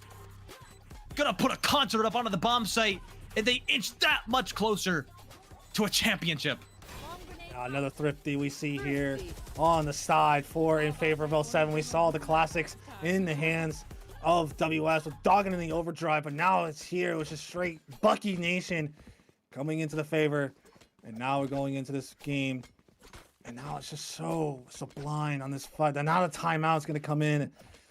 And it's going to be a crucial timeout for the side of WS because they are 2 rounds away from a fake comeback. They fought so hard. They're here in map 5. Nobody, and I mean nobody, saw WS even a flicker of fight in this map, or in this series, excuse me. And next thing you know, they came back and they're here in map 5, but now they're starting to slip away just a little bit. They just gotta keep the what's the word for it? The emotions in check. That's it. Keep the emotions in check and just keep going forward because of the fact that you are so close from completing the reverse sweep. You'll be known in VDC for that reverse sweep. And now it's up to the leaders. It's up to the side of Yin, who has been that IGL for this team, to keep the nerves in check and will this team to a title, because they got here not on a fluke, with raw gameplay and raw mechanical abilities, and they have to show that again, because right now L7 is slowly outclassing them in this map. I want to see that same WS I saw on Abyss, where Abyss was, L7's home ground. It truly was, and as of right now, we're back to this 4-round deficit that we saw earlier on. Gotta go. It's 7-11 now, and we're on a bit of an eco buy here from the side of Wolstara. And Zigzag is playing on this high box here. This is such a strong game to play into, but he's unaware that Yin is already so close. 2 members, they're right under his nose. This could go unchecked if they're not careful. He has to hear this. He's got to make his presence known now, and he does so beautifully, finding 2 there, but Suzu able to find 1 of Ghost trades. Now Zigzag still in short, still gonna be a problem here for Wolstara. Spike planted. As he sits and he waits, he bides his time as the spike is gonna get cleared. And Zigzag finds Ghost. They weren't diligent enough at clearing out short. Paranoid to come out, no targets found, but the drop into hell. OGC finds Naranja and Omni. We have spent almost 4 hours in this series, and we are finally at championship point. It has been almost 4 hours, and we are here on championship point. L7 on that decider right now. They are one round away from lifting the season 9 championship and being our 4th team to hoist the title. And via an a struggle bus because WS backs against the wall. Their backs have been against the wall this entire series, and it seemed like they want to destroy that wall and build it behind L7 and force their back against the wall. But right now, it starts brick by brick. Yep. One round at a time if you're Wolstara. 5 attempts for L7 to close this series out. And Hale, they're going to want to get this done as soon as humanly possible. Crouchbait to come really whiffing on the shots, but Yin is able to find 1+ tax. So, Wolstara, an advantage for now. But still, so many impact players remain on the side of L7, and his name is Zigzag. Zigging when the others are zagging. As now it's a 3v3. Naranha gets spiked down. They do have the lockdown. They do have the from the shadows on the defensive side here to be able to use, but the Hunter series online as well. So a decision's gonna have to be made. Do we hold it for the spike tap, or do we hold it to destroy the lockdown in case it does get committed? One way or another, that Hunter's Fury is gonna have to come out to try to salvage this series. Landon able to find Suzu through the smoke. And the other two members are so close. It was only a top of the bomb. Good Zigzag. He's able to TP out. Okay, Landon able to find that one. And now it's just down to Zigzag, but Yin on the backstab through Garage. And Wolstara are not done yet. They still want this just as badly as L7 does. They are trying to tear down the wall that's been built behind them. And still trying to do it. They still got 4 rounds just to force this to overtime. This is not even to win the map. This is to force overtime. If you get 4 rounds in a row here from the side of WS. But if there's anybody who can, say no to that, it could be Hale with his operator in his hands. We've seen how deadly he's been with this gun in his hands. And now it's going to be Doggin who's going to be in towards that C-long position. Yeah, Doggin. Not going to be able to clear this out quite yet. He's going to have to go a little bit wider if he wants any chance to even spot out Hale on this line. But Wolstara, they're trying to see if maybe L7 want to show any aggression. They have been the dictators of the pace practically all series long, barring a couple of key moments in this series. But now, look at Hale, able to find that one onto Doggin. A big opening pick to find. That is the Neon Gun. That is the entry pick found. But this crossfire exactly from Suzu and Zigzag. It's going to be the backbreaker as Ghost and Suzu go one apiece. Just down to Naranha, just down to Landon to see if they can pick up the pieces. And that is it. L7 have hit the jackpot, and they are your Season 9 Apprentice champions. Oh, what a series. What a map. It is over. L7 don't choke away the lead. They don't choke it away whatsoever. They are your Season 9 Apprentice champions. And L7 as a franchise for the first team and only team this season to have won a championship in 2 different tiers. Congratulations to L7 Yahtzee. As we look at the scoreboard, Zigzag and Hale at top of that leaderboard. 6 first bloods from Hale, 4 first bloods from Zigzag. An absolute barn burner of a map. And that is L7 coming away with the victory. But because of the fact that this has been such a long series, we are going to be diving straight into the MVP talks on who is the winner of the MVPs. 2A, I did it last time. Go ahead. Who is the MVP? Thank you, Omni. It has been a long and grueling season for a lot of these teams. And without further ado, it is time to mention the Season 9 Apprentice MVP.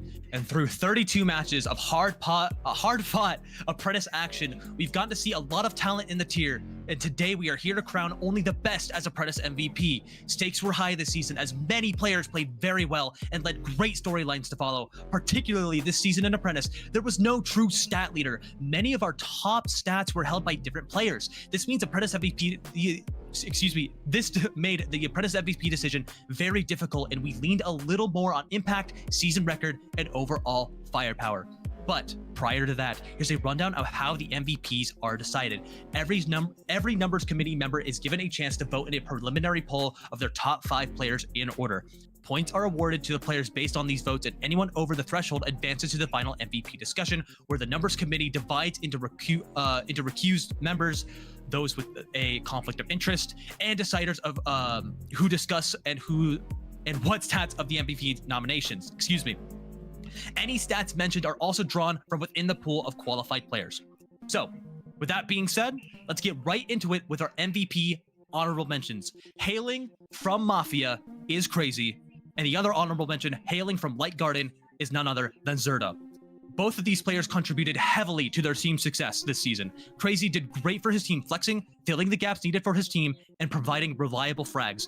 And Zerda held the fort down consistently for her team on LG by showing up and claiming 10th in clutches and 2nd in diffuses, which in my opinion is incredibly, incredibly valuable. Now, for the runner-up.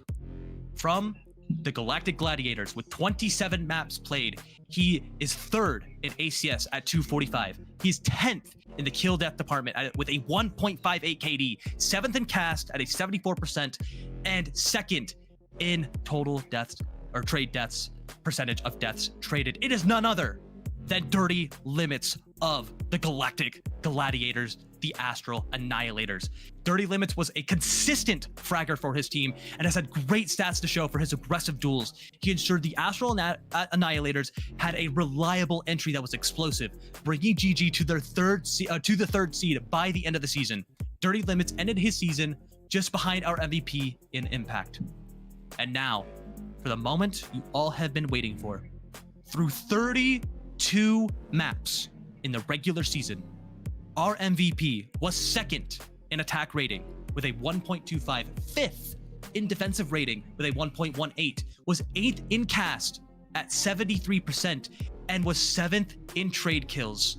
Ladies and gentlemen, your your Season 9 MVP is none other than our newly crowned champion from L7. It is none other than White Devil. And you may ask, why White Devil? Well, his all-around performance in Season 9 put him above the rest. He consistently performed on agents, including Cypher, Killjoy, and Sova, helping bring Yahtzee to the 2nd seed, and not to mention a Season 9 championship. His star performance on Sentinel in Season 9 shows clearly in his ability to trade and get traded, lock down a bomb site, and purely frag behind a stronger roster that dominated. So, I want to give a huge congratulations to White Devil and not only securing him and the rest of his team a championship, but also winning Season 9 MVP in Apprentice. And congratulations to our runner-up and honorable mentions in Crazy, Zerda, and Dirty Limits. But Omni, that is going to do it here for our MVP announcement. I believe it is time to flip over to VC, to the interview.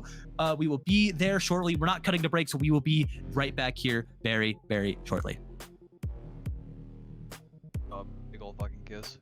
All right, we are here live. We are live. Letting you guys know right now. Andy is our producer. He's live already. But welcome to L7, the winners of Season 9 Apprentice. After a grueling 5-map series where you guys were up 2-0 and it faltered a little bit to a 5-mapper, but still, you guys didn't give up. You guys came in there with a plan and you executed to perfection. Unsure if the stream has caught up yet, as we will wait just a little bit longer.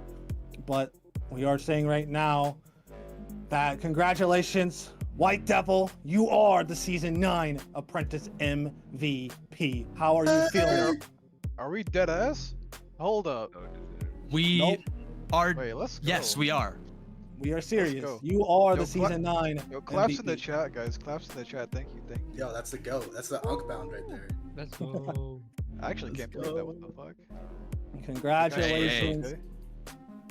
Okay. Make sure this is family friendly, no cursing on the desk. Sorry. It's okay. We didn't have time to really go through it. I just gotta Wow, have to speed run these questions. I just want to get everybody's feelings real quick. Hale, let's start with you. How are you feeling after such a grueling series? I'm really tired.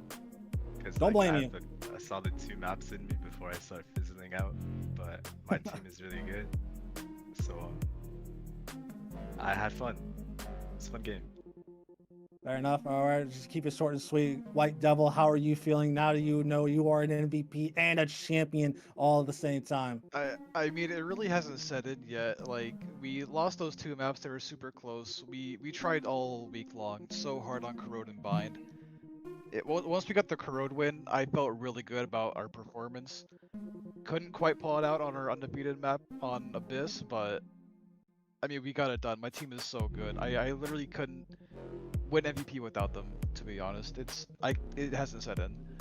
Yeah, and hopefully we'll set it soon. Suzu, congratulations on the win, as you are one of the more consistent players on this team. How are you feeling now knowing you are a Season 9 champion?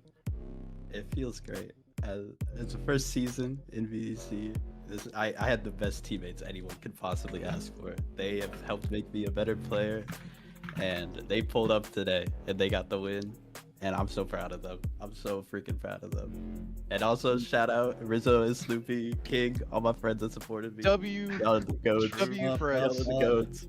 Indeed. All right, OGC, the 100 ping warrior, the man who really just put it on the line with 100 ping on the initiator role. How are you feeling knowing? I know you're tired. You said it was 3:30 in the morning, but you got to be feeling good after such a grueling series. Yeah, I'm feeling good, man. I'm really tired, but my God, that was a really good series to play at. I'm really happy for being part of this team. Keeps giving me a chance. It's like being 100 ping, don't get many chances to play on a team, so I'm really happy that they give me the chance to play in the season.